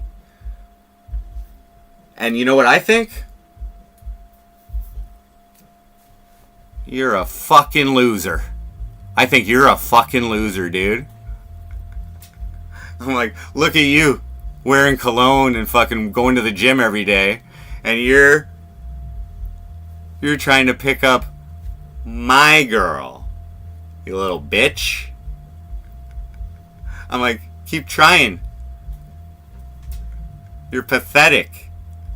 I'm the winner here, you're the loser. Keep trying, bro. but I never would blame, like, there's nothing wrong with people hanging out at a bar. And if all she was blaming me for was what Mel was saying. I wasn't even giving in to anything, just me being near her. Oh, you must have known she was a slut. Just randomly walk up to her, a friend. Like, yeah, I do have female friends who are sluts.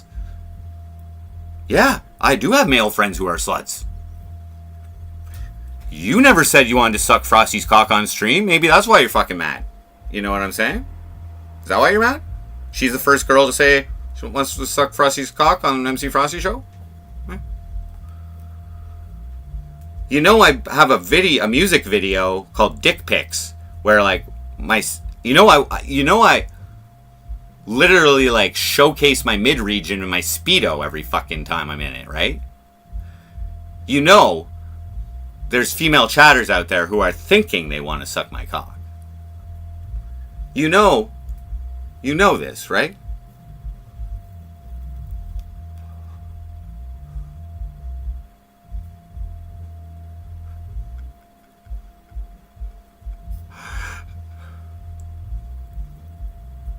We could show video of the regatta on my stream where she's walking around with my camera and going and talking to groups of guys, her friends. And if you're telling me that they ain't sluts,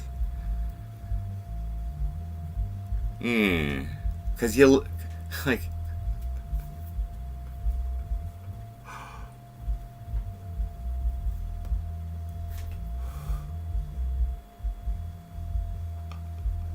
am I supposed to get mad when chat says, ooh, Heartbeats is sexy and thick, or whatever? Am I supposed to get mad at that? Oh, why are you coming on my stream? Oh, what? Oh, you didn't tell me to ban them. You didn't tell me to ban them. He said you look good. You know what that means? He wants to fuck you. Like, come on. Come on, man. So what I'm saying is that these are all of this is signs of unhappiness, and I'm getting the fucking blame, and I'm getting the blame. Okay? I'm getting blamed. So how do you handle this shit when I'm like I'm not interested, you know what I mean? I'm in a relationship with you, I'm devoted to you, like it doesn't matter what any girl proposes to me to do anything to me. I'm not gonna do it. Like, I'm a faithful motherfucker to you, you know, like you're the only girl I want. You know what I mean? Like, that shit don't work.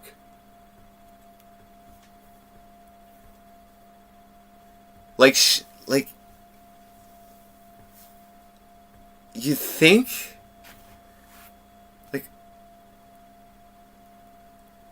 Like, and all I'm trying to do is play music, dudes. That was my whole intent. Like, I'm pre-show. I've been working, like, I'm like, holy fuck, I hope we don't fuck up against these pre-recorded drums. That's what I'm like, oh shit. Like,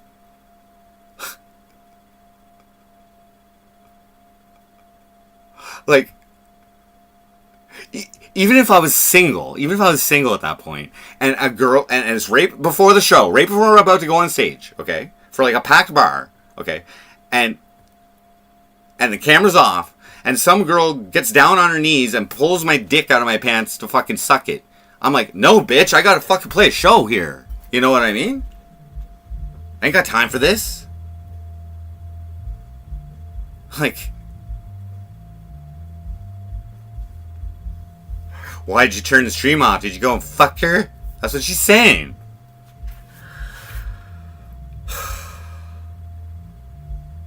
Okay. So at that point,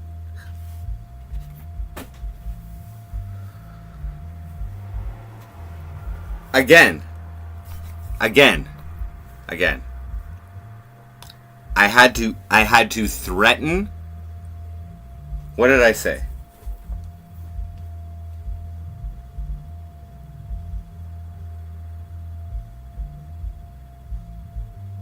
Let me know when you've apologized to Jesse. Send me screenshots of the conversation. We can go from there.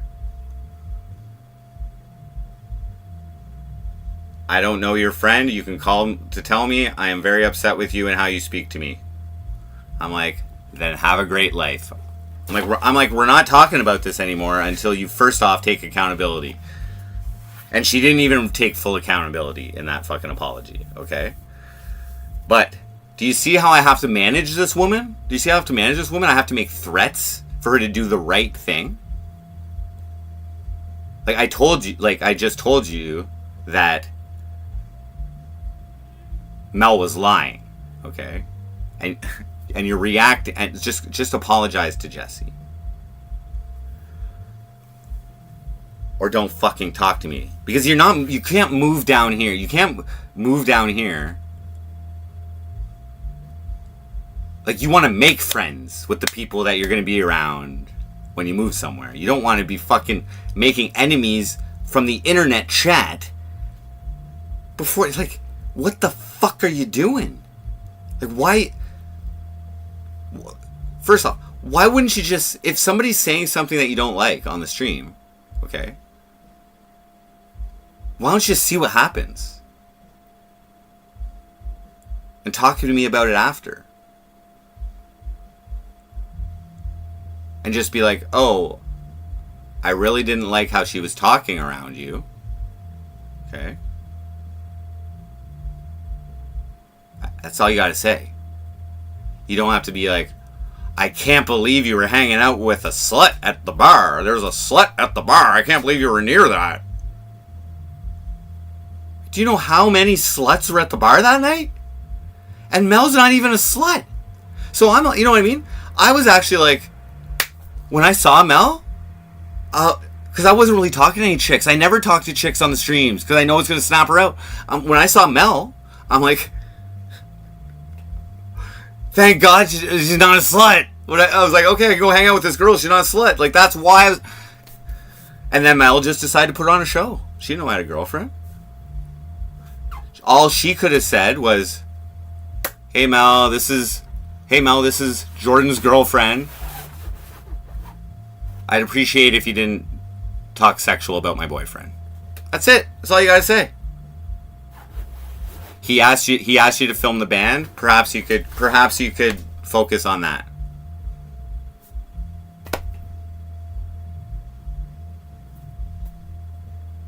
Or go set the camera down. You know what I mean? Anything like that. But Mel took the opportunity to fuck with Jesse as like a spiteful, because he turned her down the weekend before. Like, Mel was being a vengeful, spiteful bitch.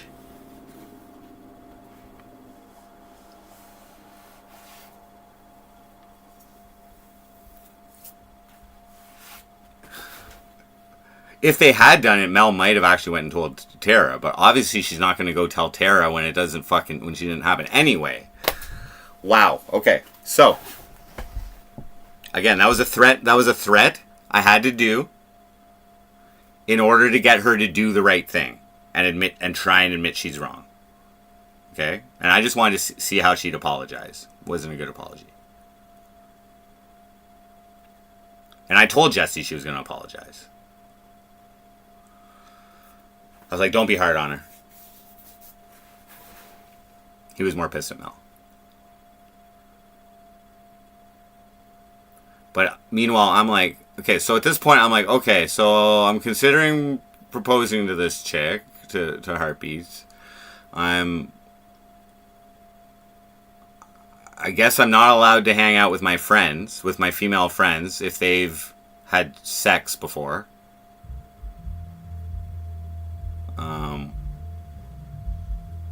I guess, you know what I mean, when, like I said, Mel didn't even say anything directly to me, but I guess if a woman is talking sexually around me, I guess I have to leave. I apologize. My girlfriend would be mad right now if she knew I was talking to you, because you said that you're sexually charged.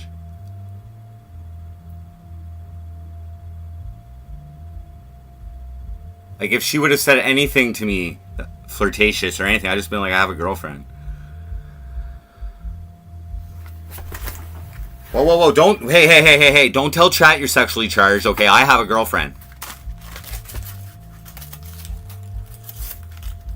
She might be watching. Whoa, whoa, whoa, whoa, whoa, whoa, whoa, did you say that you slept with that guy over there? And that guy? Well, it's too many. I can't hang out with you. Can't hang out with you. I would have no friends. I would, if I was not allowed to hang out with sluts, I would have 0 friends. And I mean male or female.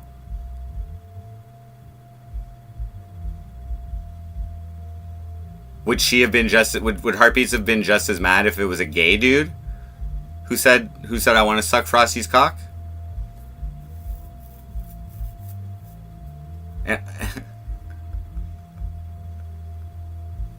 What?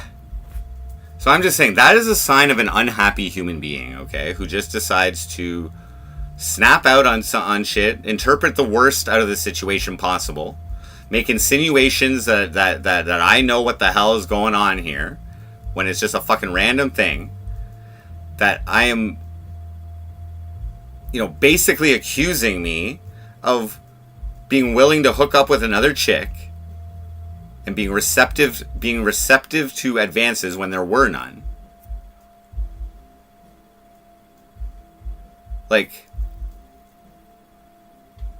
and I'm just like, how do I get this under control, guys? I'm like, how do I get this under control? How do I get this under control?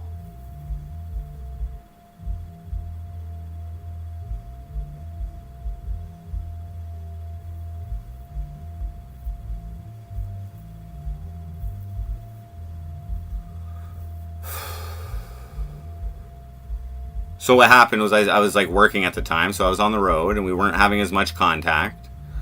And then and I'm like, fuck, man.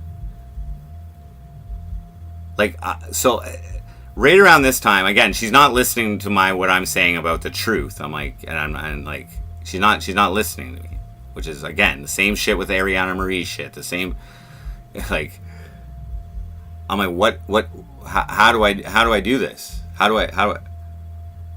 So I'm like, I need to take a leadership role at this point to make this work. Okay, like, she needs to and then we tried like, this is all before I paid for the trip, and then we tried booking the Airbnb, and then again, all these concerns, just listen to what I have to say. I'll handle, we'll be okay, we'll be fine. You don't need to stay in one specific area.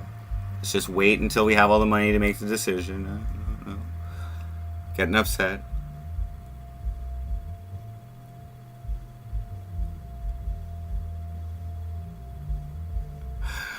Like, she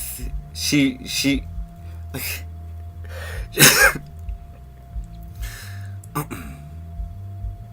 like, I thought that me paying for the trip for her and her son, to come and visit, as like down here. At that time, we didn't decide if there was going to be like 2 weeks in Cornwall or 2 weeks in Montreal or whatever. But do you really think I would be paying thousands of dollars for our relationship, to plan for you to move down next year? Okay. And you think I'm interested in any other woman? No. But what kept happening, is making me not interested in her, in Heartbeats. She doesn't see that. So how do you fix that? Am I gonna like live with suspicions and accusations my entire life if I marry this chick over nothing? And like, me explaining the truth isn't good enough? Is that how that was gonna be?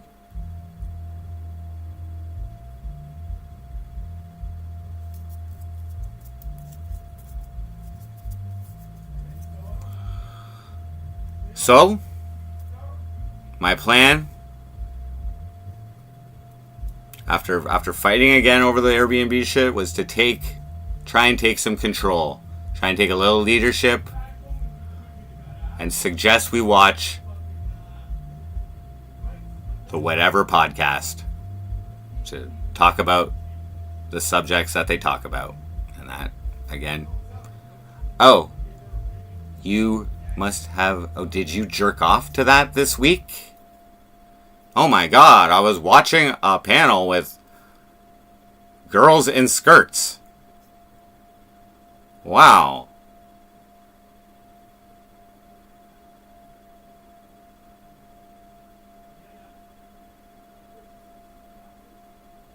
So I broke up with her. Before the trip. I've already said all this.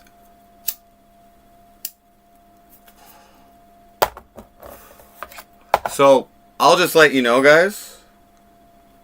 I'll just let you know. This is called the long game, okay? This is called the long game. So when I broke up with her, the trip was already booked, okay? All right? And I gave in to go meet up with her one time, even though she didn't apologize for anything. We still slept. We still have that physical connection. Okay, the physical connection isn't going anywhere.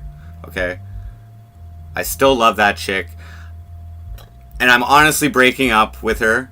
Okay, at that point, just so she'll apologize for once. I've indicated that what she's saying is not true. That yes, I genuinely thought this show could help us, okay?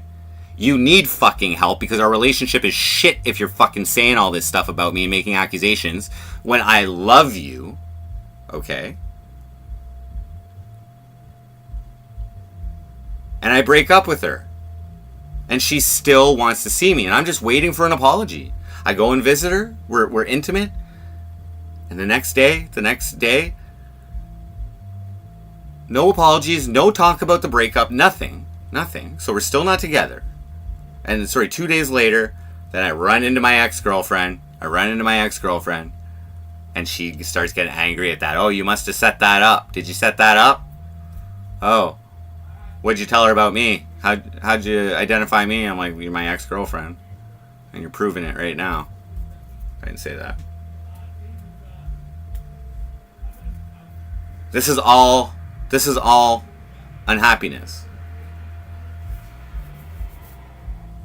So I break up with her, and I took it pretty hard. I was really missing her, and that's why I went and I love her. And guys, I still love her. Okay? She's just acting wrong. So what's happening now, guys? All right? You guys have seen all the shit I've been talking, right? Okay. I decided to break up with her, let her have her vacation with her son. Okay. I found more shit about her lying, which again, I said this earlier, I actually don't care about those lies, okay? But now, I am trying to break her out of the cycle. I'm trying to. Oh yeah, after that whole Mel thing, I banned her. I told her I made her promise not to watch MC Frosty anymore. Okay, or I would end the relationship at any point and listen to my music and do anything. She can't do it anymore. You can't handle it. You can't. You're gonna be a negative. You can't do it. So she's been watching. She's been watching now, and now I am full blown manipulating her with my streams. Okay, guys, this is called the long game. Okay. You don't want to listen to. You don't want to pay attention to reality. You want to stay connected to the fucking bullshit. You want to stay. You want to go with fucking. I will use my platform until one of two things. I'll use my platform to manipulate you, not to take me back. But to manipulate you into realizing that you are way too invested in my stream and anybody else's stream that you watch. You're way too invested. She has so many qualities, okay? When she's like interested in something, okay? And she can contribute positively to something. And those things are in real life. Okay? Like, that passion and that anger, like, can be used in a positive fashion. But I'm already trying to do my best. So here's the point, guys. Okay.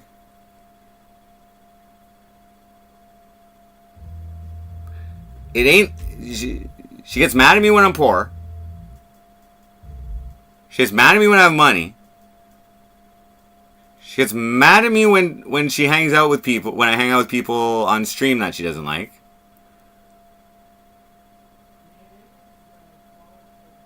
She gets mad at me for getting high, when she likes to get high too, but not that much. But she doesn't get mad at me when I lose $2,000.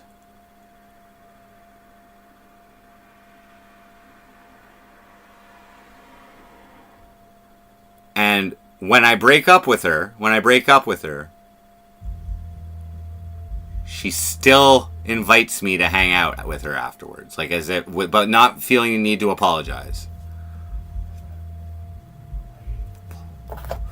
So,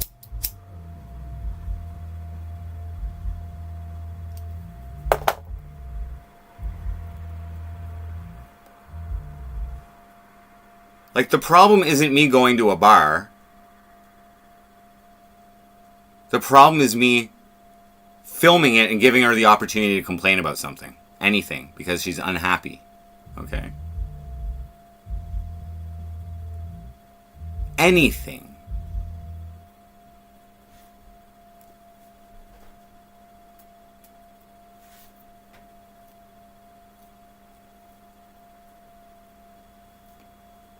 And when I talk so much shit about her,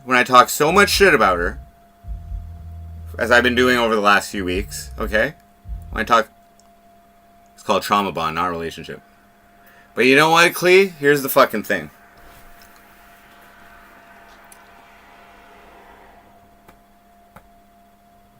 I know I love her. I love her when it's just me and her. When there is no worry, when there is no concern, okay, we have a beautiful connection that I cherish.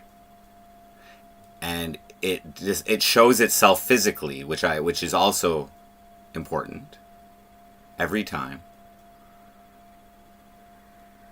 When I say I love you, I mean that, okay? That doesn't just go away. And what I have been honestly trying to do is help her develop into a more positive influence in this world. Okay? Now this is a challenge. This may be the biggest challenge of my life. And I thought, with all the stuff that I've been saying, that she would probably stop watching me, that she would hate me, that she would even like go into her fucking world, just hate me, you know, go hook up with other guys. I hope she hooks up with other guys, okay?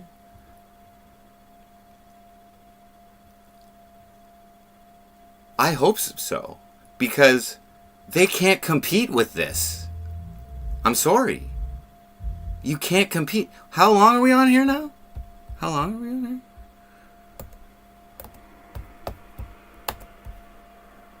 3 hours and 45 minutes. This is even a long one.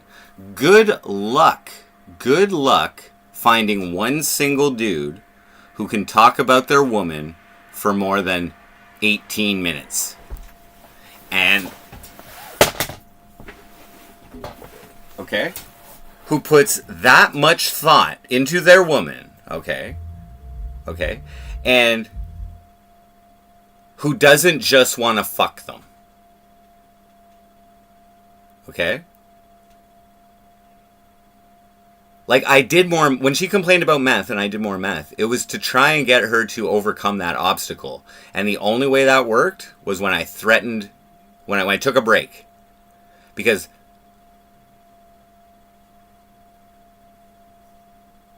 she was okay with me being on meth on stream. You know what I mean? Oh, well, there's speed pills, though.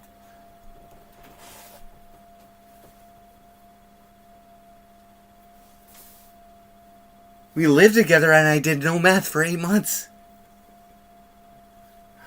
So anyways, the point of all this, as I said, is I talked mad shit. She didn't respond when I offered, cause, okay, so here's the thing. I think she's been like living in her own world over there in Newfoundland with her son, okay? And she's developed what she believes is love, okay, or maybe it's from her upbringing or whatever she knows is love, okay, and how to treat people lovingly, like your significant other. She's in this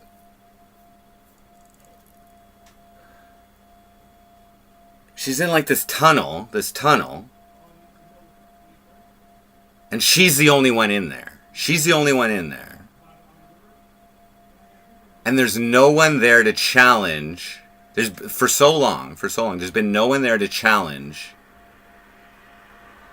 her on her ways and the way she, you know what I mean? Like, she's like, oh, I don't like this, so I'm gonna put this guy down, or I'm gonna cause problems or whatever. There are ways to talk about things without accusing and that kind of thing. So my point is, I'm in a long game here, guys. And I'm going to continue to manipulate her using my MC Frosty platform until one of two things happen. Either A, she learns and becomes a better human being, which I believe she is capable of. Okay? Or secondly,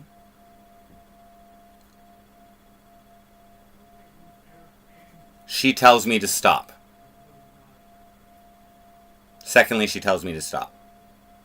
At which point, I will stop talking about her, manipulating her. I will forget she ever existed.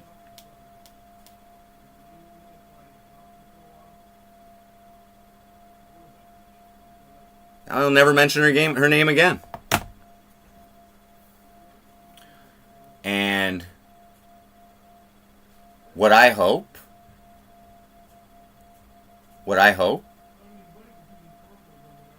just like last year, if she tries to find another man. I hope she tries to find love in another man, because all I'm saying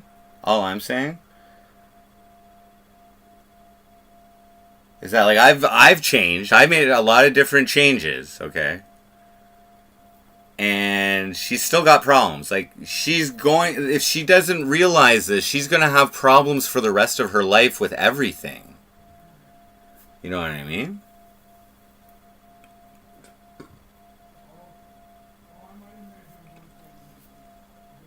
Fuck relationships?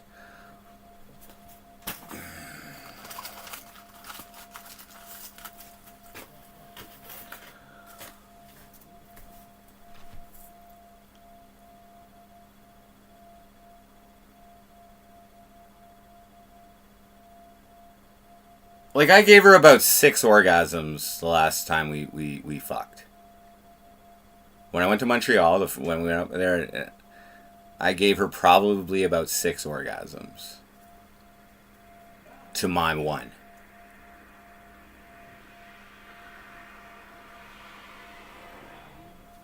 Okay? Good luck, guys. Good luck, future boyfriends. Good luck with that. Like, I'm not saying this happened when we were intimate last time, but dudes out there,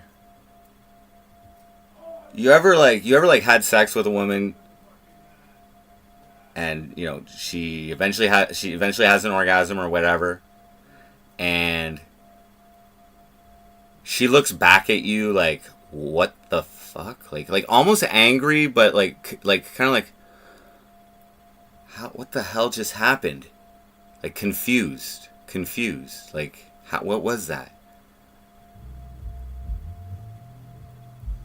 It's a pissed off look. Yeah, it's like,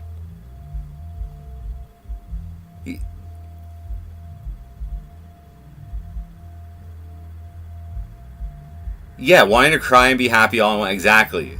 Yes, like, yeah. Like, good luck finding that. Good luck finding that. Okay. And even able to talk about you for 1 hour with any of their friends privately.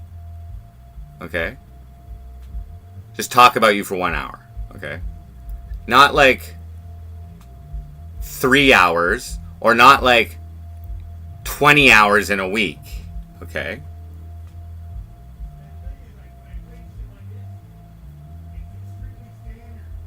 Put up with all of your shit. Okay? And still invite you to go to your favorite band show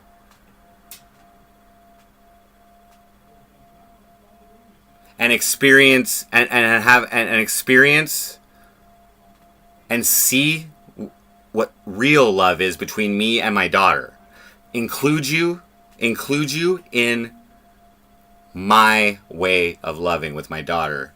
My daughter,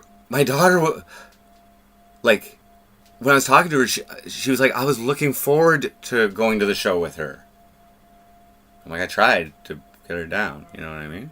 Like, you guys are like, oh, you should be spending that with your daughter. The original plan was for them to go to the show. I maybe would have been working or whatever. And my daughter was looking forward to that. And they have a lot in common. Like, my daughter was all done up in Lil Peep fucking gear. Jillian loves Lil Peep. Loves Suicide Boys. They would have been singing the songs together. She would have seen, like, a new side of me. And like I said, my daughter has every reason to fucking hate me. Okay? Way more reasons than Jillian has. Because I wasn't in my daughter's life for, like, 4 years of her life, okay? Okay?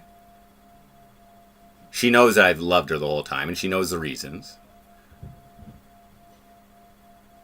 But all my daughter wants is to spend time with me and enjoy our time together. And I can't even do that with Jillian without her complaining about something and bring some kind of negativity into it. And I haven't even done anything to her. Except now we're playing the long game. Now I ain't waiting around for her, okay? I'm still gonna have fun. Alright? I ain't waiting around.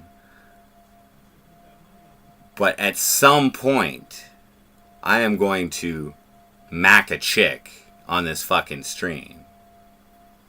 And I really hope she's a slut. And that is the level of manipulation I am doing.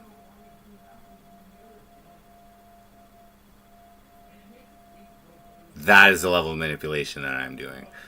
And secondly, guys, all the shit I've been talking to her, I said this earlier. Talked a lot of shit about her. I called her a liar last week. I did the Iowa stream. I went through all the relationship problems, whatever. She didn't respond to me inviting her to the fucking show. After she suggested I get her a hoodie, and I'm like, nah, why don't I just fly you to the show and you can go. You can go. No response to that. No response. Yeah, he hasn't talked to me since. I'm like, yep. I broke up with you to give you some consequences over the way you've been acting. I was hoping that it would help you apologize to me, and maybe we can start a new life together. And yeah, I've been talking shit about you to prove to you that you spend too much time watching me, because you don't necessarily have to even know what I'm saying. And you probably shouldn't even take anything I say as real. I'm just basically using you as content because you wanted to be on the MC Frosty show. And this is all part of it. My life is what the viewers want to know about and complain about. So I've been talking mad shit about her.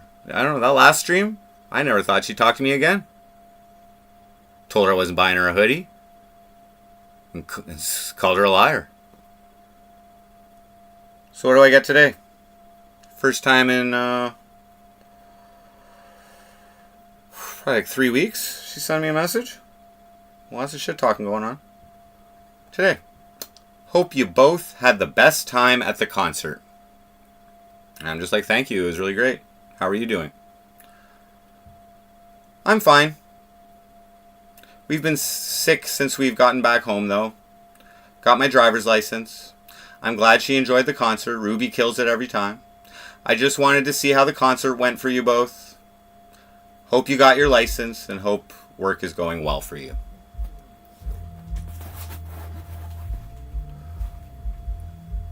No negativity. Imagine that. Out of all the fucking shit that I've been doing, Ranch, what? Oh, she's watching right now, yeah. And if she's not watching, like, I'm saying things to you guys so that one of you will tell her. I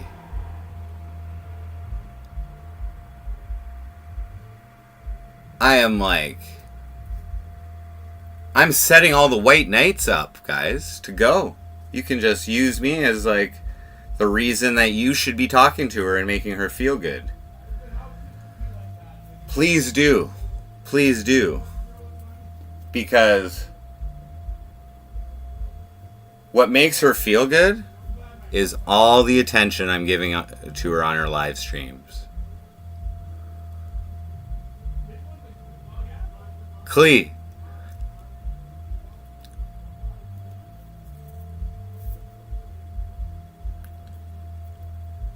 I'm not depressed about this time. This isn't making me like, I'm serious when I said I wanted to marry her, okay, guys? So that's like a lifelong thing, right? But it's like, do I let her live in misery, or do I do everything in my power to help her develop? Okay, and the ways that I've been doing it haven't been working.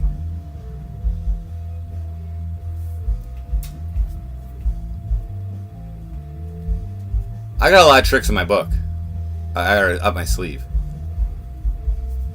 But I'm not holding my breath.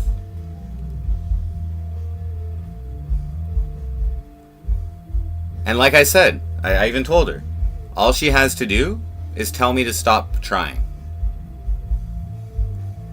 She's already played her cards.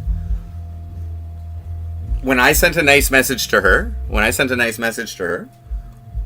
her concerns were that I was talking shit on stream about her, that I deleted her content from my page, I deleted the song, and that I was moderating chat from talking about her.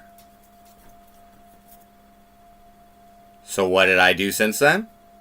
Started talking. I put her existence back up. That's what she called it. Her existence back up on my page.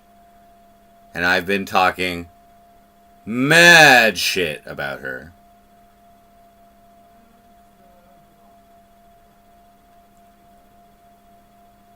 I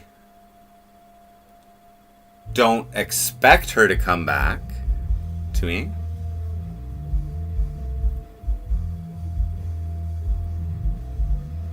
But the thing is that I know she loves me. And she can deny it all she wants.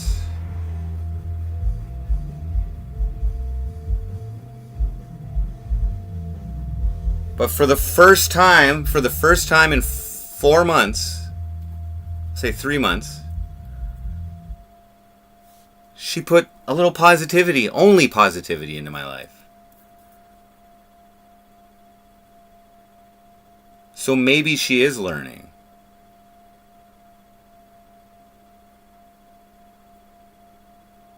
But all these concerns that she's had about me, let's just say jealousy, let's say, what else?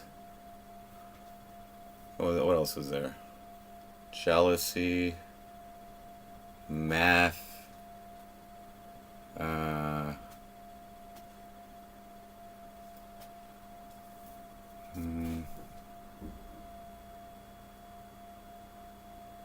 what else was there? Porn stars.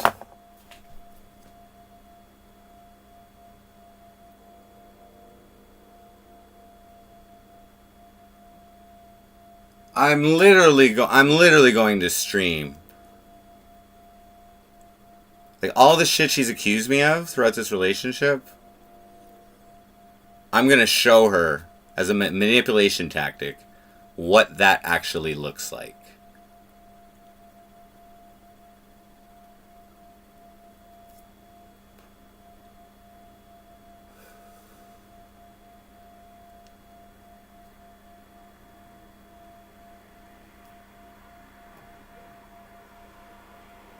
Oh, we're gaming, guys. This is the long game. And all she has to do is stop watching.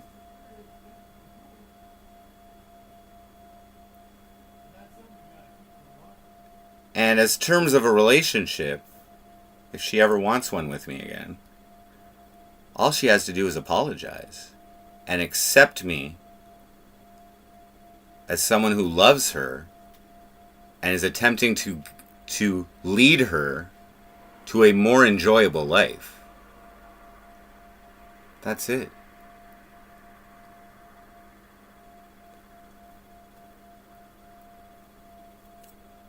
What they accuse you of usually is what they are secretly doing. True.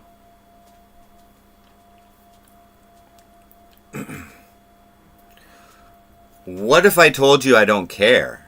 What if I told you that, like, in a long distance relationship, I've already accepted the possibility of cheating? Okay. What if I told you that it doesn't bother me? What if I told you that I'm just more concerned about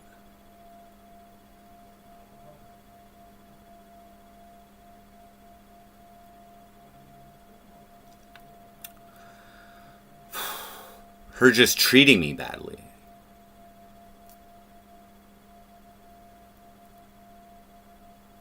I don't think she's a cheater, but I do think that she is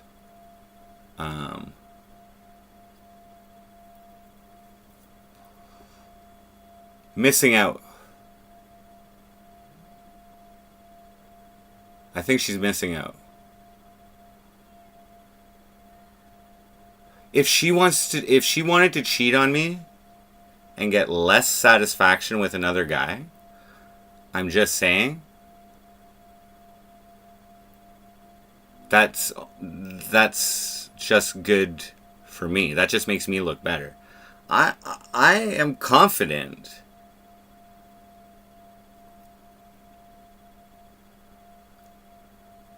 that I am exactly what she wants and what she needs. And you know what? She is exactly what I want, what I need as well, which is for me to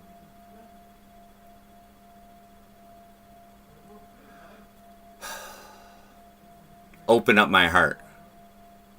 And I'm just saying that, like, spending this weekend with my daughter and really, like, you know what I mean, experiencing that kind of like daddy-daughter love, okay, it's really good for me. It's really good for me. And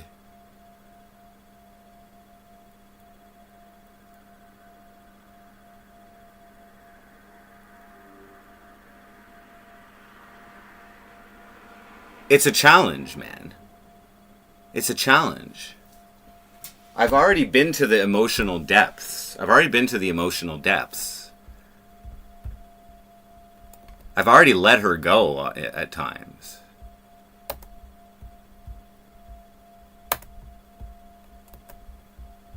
But the truth is, I haven't done anything wrong. I'm good for her. And she's just fighting it.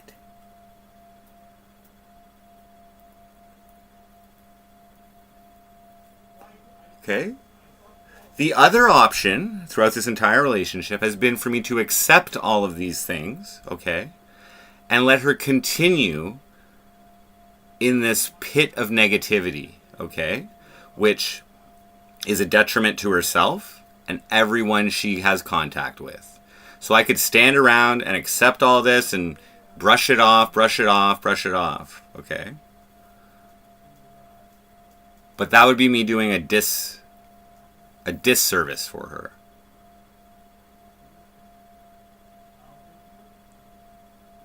You know, oh, yeah, we fuck good. I guess I'll put up with a couple middle fingers here and there, you know. I guess, you know, well, I guess, you know, next time I'll get laid. I'll get laid and have some good sex. I guess she can, like, you know, insult my integrity every single fucking time and accuse me of being, you know, a piece of shit and whatever, as long as she fucks me good. You know what I mean? Or I can take an active approach and do what I do best and influence people. I'm up late? Oh shit. Oh yeah, I do have to go. I have to work tomorrow. I have to drive to work. Thanks for letting me know. We had an amazing physical connection. Oh, I'm not taking the abuse, dude. I've been standing up to it and trying to change it. It's just like, how do I change it? The ways that I've been doing have not been working. Okay.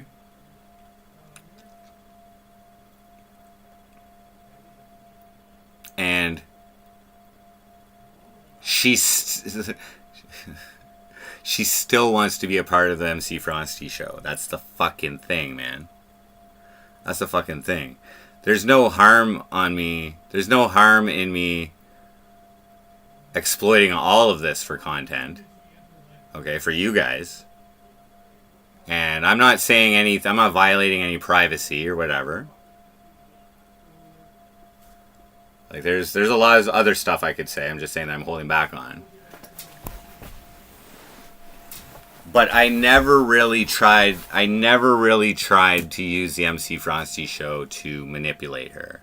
I've always been trying to manipulate her into being a more positive, nicer person, to be less jealous, to be less fearful, to bring out the best side of her. That's what I've been trying to manipulate her. And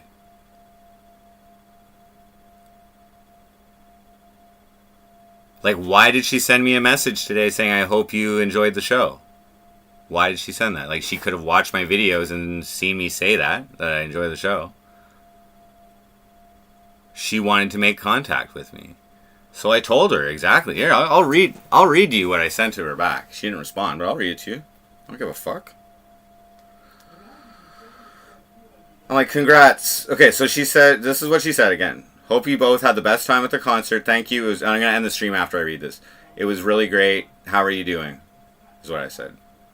I'm fine. I've been sick since we gotten back home, though. I've got my driver's license. I'm glad she enjoyed the concert. Ruby kills it every time. I just wanted to see how the concert went for you both. Hope you got your license and hope work is going well for you. I'm like, congrats. Sucks that you were sick. I'll just take this opportunity to let you know that Penelope was actually really looking forward to meeting you and going to the show with you when I told her about my original plans back in May of you two going together, potentially without me. You two have so much in common. I was really hoping that you were going to accept my recent offer for me to fly you down for the show and go to La Ronde with us, mainly because I wanted you to see and experience our father-daughter love, and for Penelope to inject some of her love and positivity into your life. I was hoping to show you a different form of love than what you know as love, and how you project your love, which includes negative energy at times towards those you love. Blah, blah, blah, blah. She has every reason to hate me, insult me, be angry at me, be negative towards me, far more reasons than you do, and all that kid does is love me, and everyone that I love. I just really wanted to show you that and hopefully inspire you. She would have welcomed you with open arms as her future stepmom, because she knows how much I care for you. She really thought you missed out. Thanks for contacting me though, nice to hear from you. I'm like, you let your anger, sadness, hatred for me and my methods, consequences, of trying to inspire emotional growth, development in yourself, something I'll just leave that out. You allowed those negative feelings to keep you from sharing an amazing real world experience with someone who will always love you. I've never stopped. All you had to do was apologize for the things you did that bothered me, that led me to break up with you for. All I wanted to see was proof that you loved me. Instead, you stuck to your guns, convinced yourself that I'm against you, and didn't communicate anything to me about any of it when I gave us one more chance to reconnect. All I wanted was proof before I committed myself to you for the rest of my life. I am very sorry that I've hurt you. I truly believe that you would give in this time. I realize that my pressure has probably put you deeper into the emotional pit I was trying to snap you out of. I genuinely apologize. I believe now that the universe brought us together for me to open my heart and be vulnerable and share in life's greatest experience, true love, the reason to live, and for you to break out of your cycle of self-hate, escape, to bring you back into reality by probably one of the only people you will ever meet who is capable and willing to do this, because of my genuine love for you. And by using the tools that you allow to influence you, the same tools you use to escape, content, music, live streams, technology, trades that I've been learning to master since I was a child, for the exact reason of influencing other people's lives. I temporarily sacrificed all of that when I moved out to you and the relationship with my daughter, all for you, and my desire to share in happiness and share love with you forever. You resisted all of my attempts, I won't say that. Trust me when I say you've needed someone to take control and guide your intense ability to feel and love in the best direction possible for yourself and everyone you come in contact with. This has been the toughest challenge of my life, and I've put more effort into teaching you life than anything else I've ever done or tried to do. Since the day I asked you not to consume my content when we were still together, you should not be believing one single thing I've said on my live streams. Reality is quite different. I've simply been entertaining my longtime viewers using a script that revolves around you, us, and that is because you made the incorrect decision to want to be part of the MC Frosty show, which was never meant to include my love life. That was a mistake from the beginning. Nothing I've said or done affects you in the real world. It is your choice to consume it and allow its influence. It's your choice to engage online with my viewers and allow them to influence you. It's also been your choice to disregard, doubt, disbelieve, and reject almost all of my real-life efforts to influence you with the strongest form of love for a woman I've ever experienced. I haven't stopped trying. You've only made it more difficult, which only makes me intensify my efforts to break you out of your cycle. My love for you cannot die until I die myself. I have plenty of time. As long as you choose to consume me, as long as you choose to participate in a community and activity which is destroying you and stealing your time, I will be working to influence you. Please feel free to date other men. I encourage you to try to find someone who loves you more than I do. It's impossible. I have already given myself to you, and I love your challenge. I will keep trying in every way I possibly can until my last breath. Everything has been for you, Jillian. Of course, at any time, all you have to do is legitimately tell me to stop trying, and I will leave you alone and never mention you again and appear to forget about you. That's the truth right there.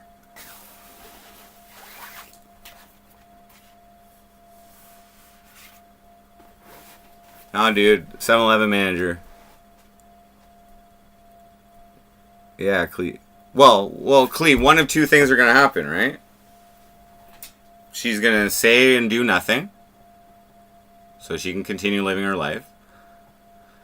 Just because I love her still doesn't mean I'm going to stop myself from loving someone else.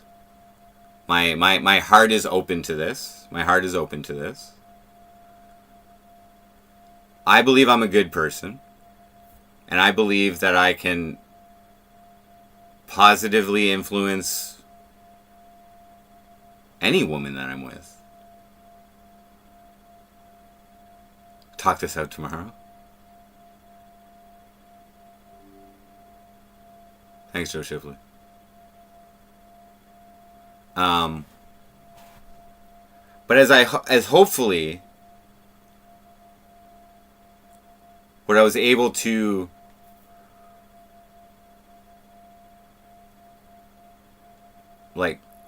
demonstrate tonight is that there's been a lot of whack shit. Okay? And she needs some fucking help, man.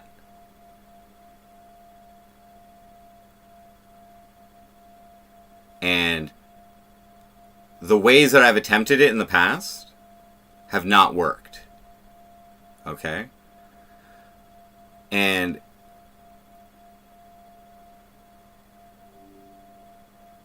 if I didn't care, I would just let it go.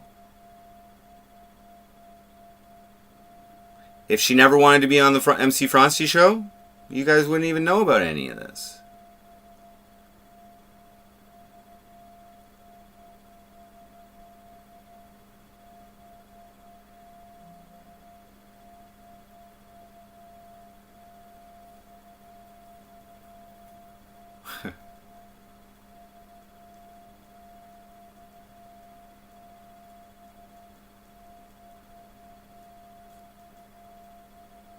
But when she finally gives in to me, okay, she's been resisting, for whatever reason, she's been resisting real life Jordan and choosing this as her escape, as her existence,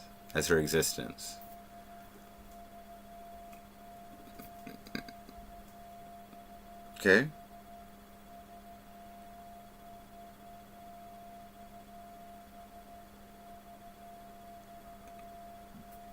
Yeah,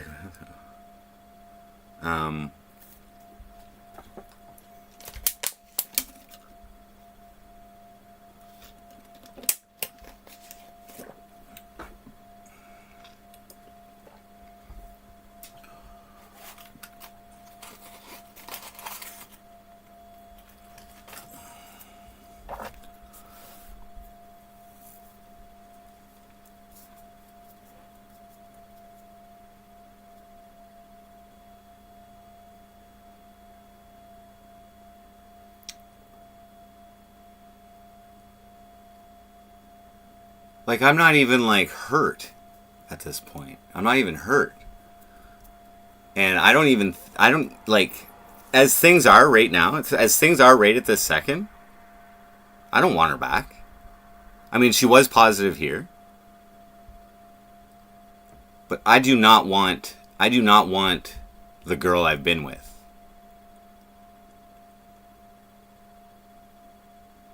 I want the woman she is going to grow into. Okay? And if she believes and sticks to her guns that all this shit I've talked about tonight is the right way to do things, okay?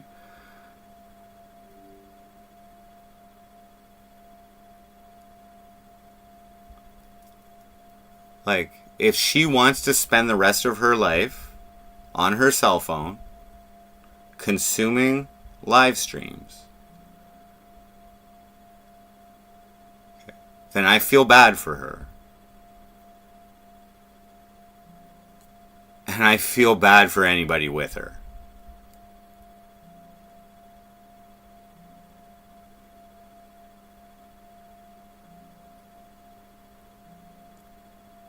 But that's not going to stop me. Like her negativity is on, like, I'm on this, I'm my like right this second, my heart is not open. Like, I do love her, but I'm not, I've closed down that vulnerability. You know what I mean? Like I said, I was nice to her in the Instagram messages. She came back with negativity.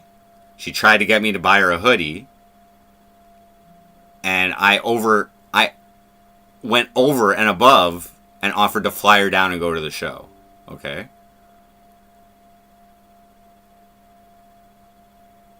So, like, her negativity didn't offend me. And what it did is it proved to me that she can't let me go. She can't let me go. Why do you care that whether your videos are on my page or not if you don't want to be with me, or you don't, like, what do you care?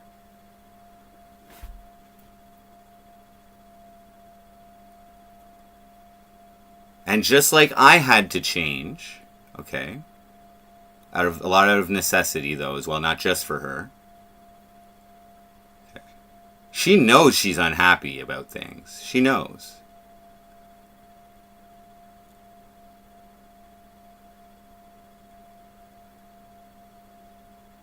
If she chooses unhappiness, then I win. I win. I thought it was over too. Why did she message me today? Okay? The thing is, if you think that this stream makes it over, then she still has to watch the stream to figure that out. And everything I've said on here today are things that we've gone over offline together. And the truth is,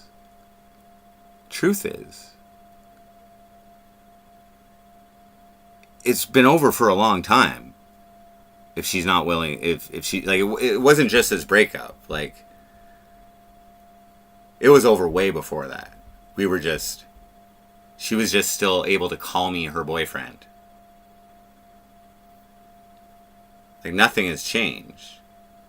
What did change is that she was positive for one. She didn't need to send me a message today. Why would she care if she was mad at me? Maybe she was trying to show me something. Am I high? No. Put a pin in it. Yeah, I'm going to let you guys go. I do have to work tomorrow. So, thank you guys for tuning in. Again, you need to take everything I do and say on the MC Frosty show with a grain of salt. Maybe this entire night was complete bullshit. Maybe everything I've said tonight, or my intentions and what I'm doing, is just for show, guys. Maybe I'm simply trying to entertain you guys and stretch out this element of content as long as I can before we get to the real content at the end of this work season. You know, guys, I'm kind of struggling for content right now, living in a tent. You guys have been very supportive.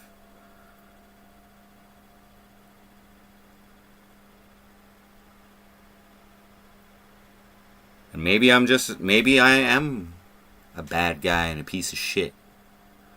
Gringo, what up? No, we're not married.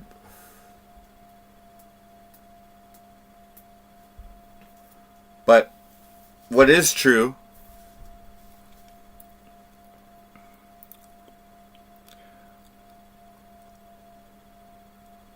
is that when I actually love someone, that doesn't go away easy. And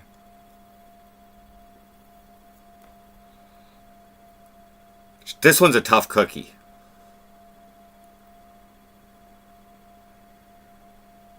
And it's her choice it's her choice whether she wants me in her life or not. All she has to do is unsubscribe, unfollow, block. That's all she has to do. And just tell me, never contact me again. Stop trying to get me back. I don't want you.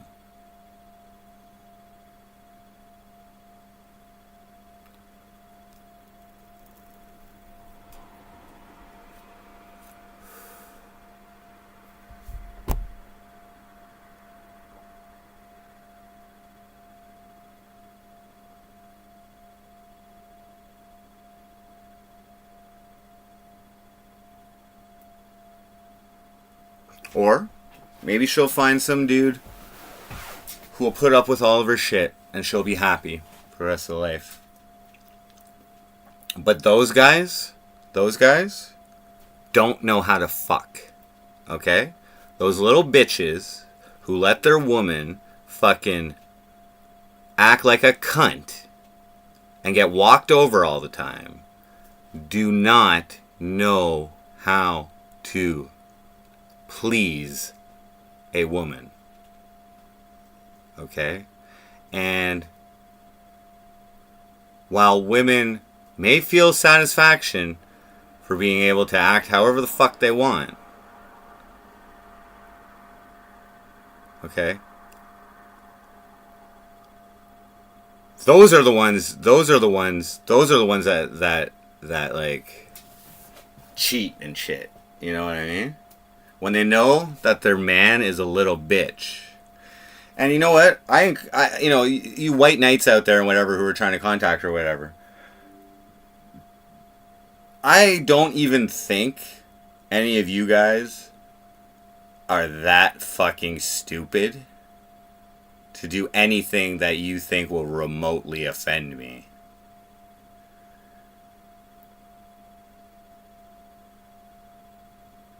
Maybe I'm baiting one of you guys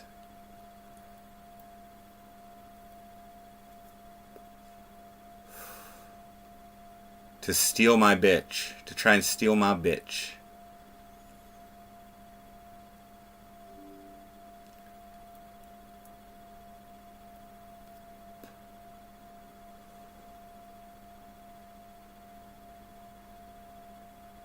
MC Cuck. Am I really being a cuck right now? We're not together. I accepted the fact that she had a boyfriend last time.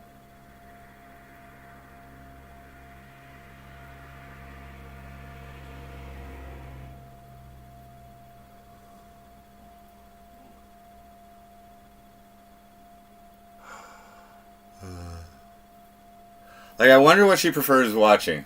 No offense to Omate or whatever. I love Omate, but I wonder what she prefers watching. Me talking about her for 18 hours in a day, or Omate and crunchy drama. I wonder what she prefers. What do you guys think?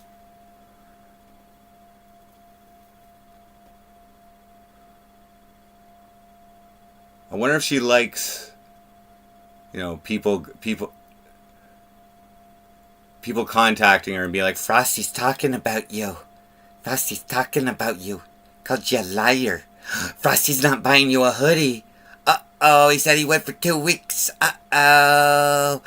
Frosty's airing all your dirty laundry. You better go watch his stream and see how much he fucking cares. I wonder what she prefers. What do you guys think? She didn't like it when I deleted all her content, that's for sure.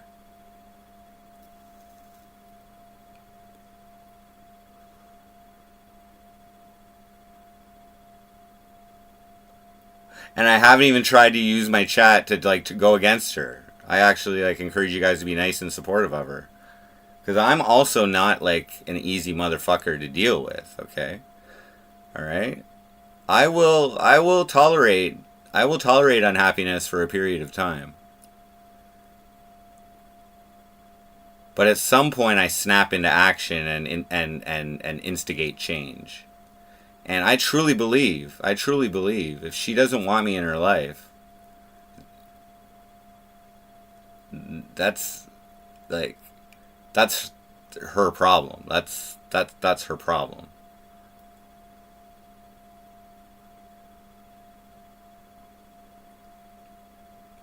There is nothing wrong with me encouraging her to just be nice, love life, and promote happiness to someone who's clearly unhappy. And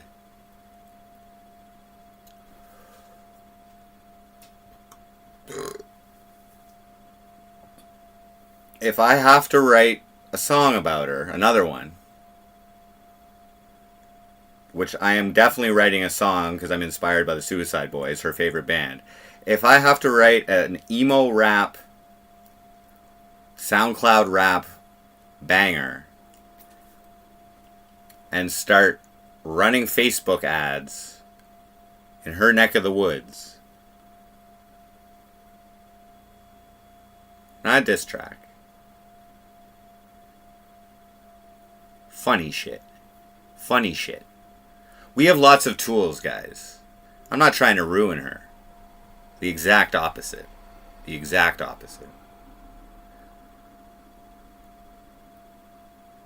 Like, show this woman love. Oh, we got game, guys. And all she has to do is tell me to stop trying. That's all she has to do, and I'll completely respect that. Completely respect. But she just contacted me today after I've been talking mad shit. Clearly she didn't block me. If she did, she unblocked me.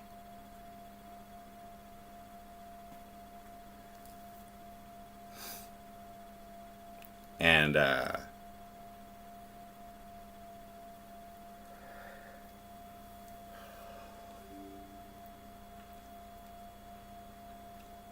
she was watching me the entire time she was with that dude last year, too. So, like,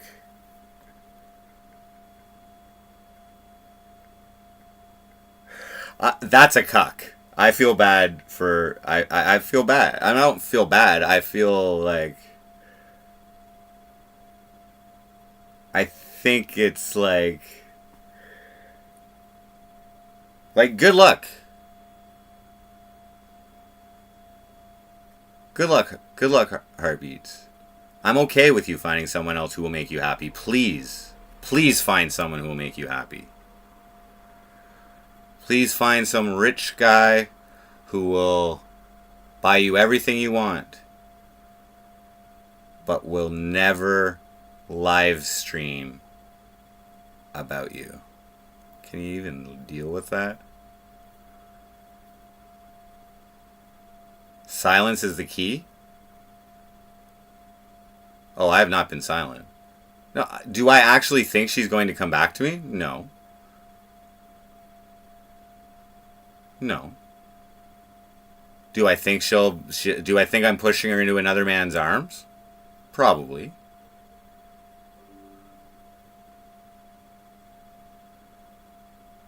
Do I think that if she's with another man, and at any point in the future, I'm feeling up on some slut's fat titties on my live stream, that she is going to feel that? Dudes, if she wanted to let me go, she would have, and wouldn't have contacted me. Why am I concerned about other people?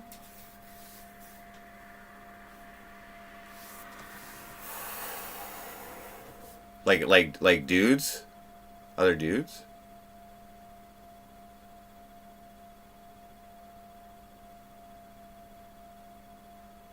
Yeah, like, I'm not too concerned, but I feel bad. I feel bad.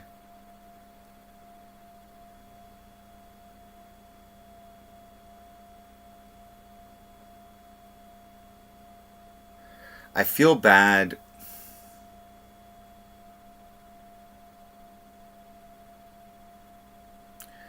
Like,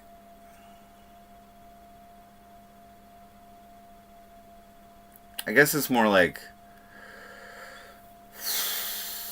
empathetic.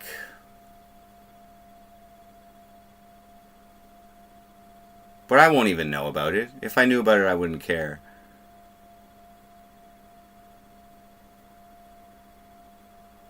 I challenge her. I challenge her to find someone better than me for her.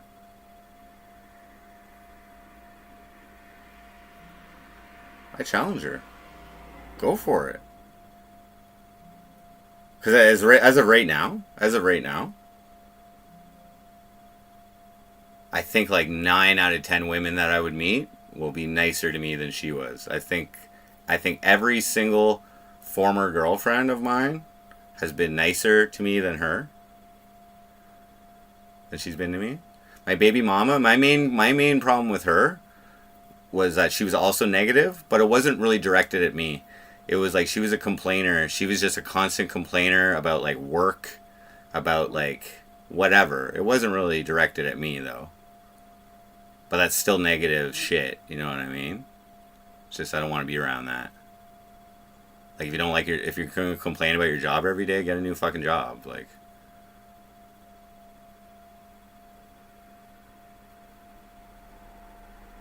how's my job going? Pretty good. I got to work tomorrow morning. So yeah, guys, I'm going to let you guys go. Said pretty much all I need to say. Hope you enjoyed the stream. Yeah, I will keep committing manipulation to try and progress and develop this life for anyone I care about, including you guys. I'll manipulate her for your benefit, if that's okay with you guys. Because it can't get any lower than this. Can't get any lower than this. And this time, I don't blame myself. Last year, I kind of blame myself. I didn't know exactly what I was dealing with. All she has to do is tell me to shut the fuck up. Alright, guys. Oh, not talking about myself? Oh, tonight I've been talking about my ex-girlfriend. Yeah. When I'm in my tent... okay, here's the thing, dude. I have a job. Okay, it's not... I did for 3 weeks talk about cleaning pig shit, which is my job.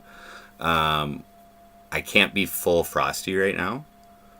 I'm getting laid off in about a month and a half, and then I'm gonna get back to live streaming more full time. But I'm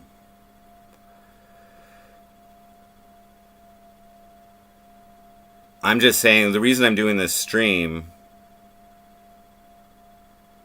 is just that it was unexpected to get a positive message from my ex when I've been talking so much shit about her and exposing lies and things like that on my stream, and she comes back with positivity. So clearly my manipulation is working in some way to change her attitude and look at things a little more positively and want to put a little positive energy into my life instead of like being like, shut the fuck up about me, those aren't lies, why don't you buy me a hoodie? Me. You're such a bad man, Frosty. You're such a bad man, Jordan. Man. Why are you talking to sluts? Man. Talking to any sluts this weekend? Man. Oh. Bet you jerking off to... Bet you're jerking off to the Suicide Boys, aren't you now? You jerked off the concert? Yeah, I bet you did. No, I gotta work early, man. Alright, guys. Thanks a lot. I'm gonna get a few hours of sleep and head to work. Love you guys. We in it. Welcome to Frosty Life.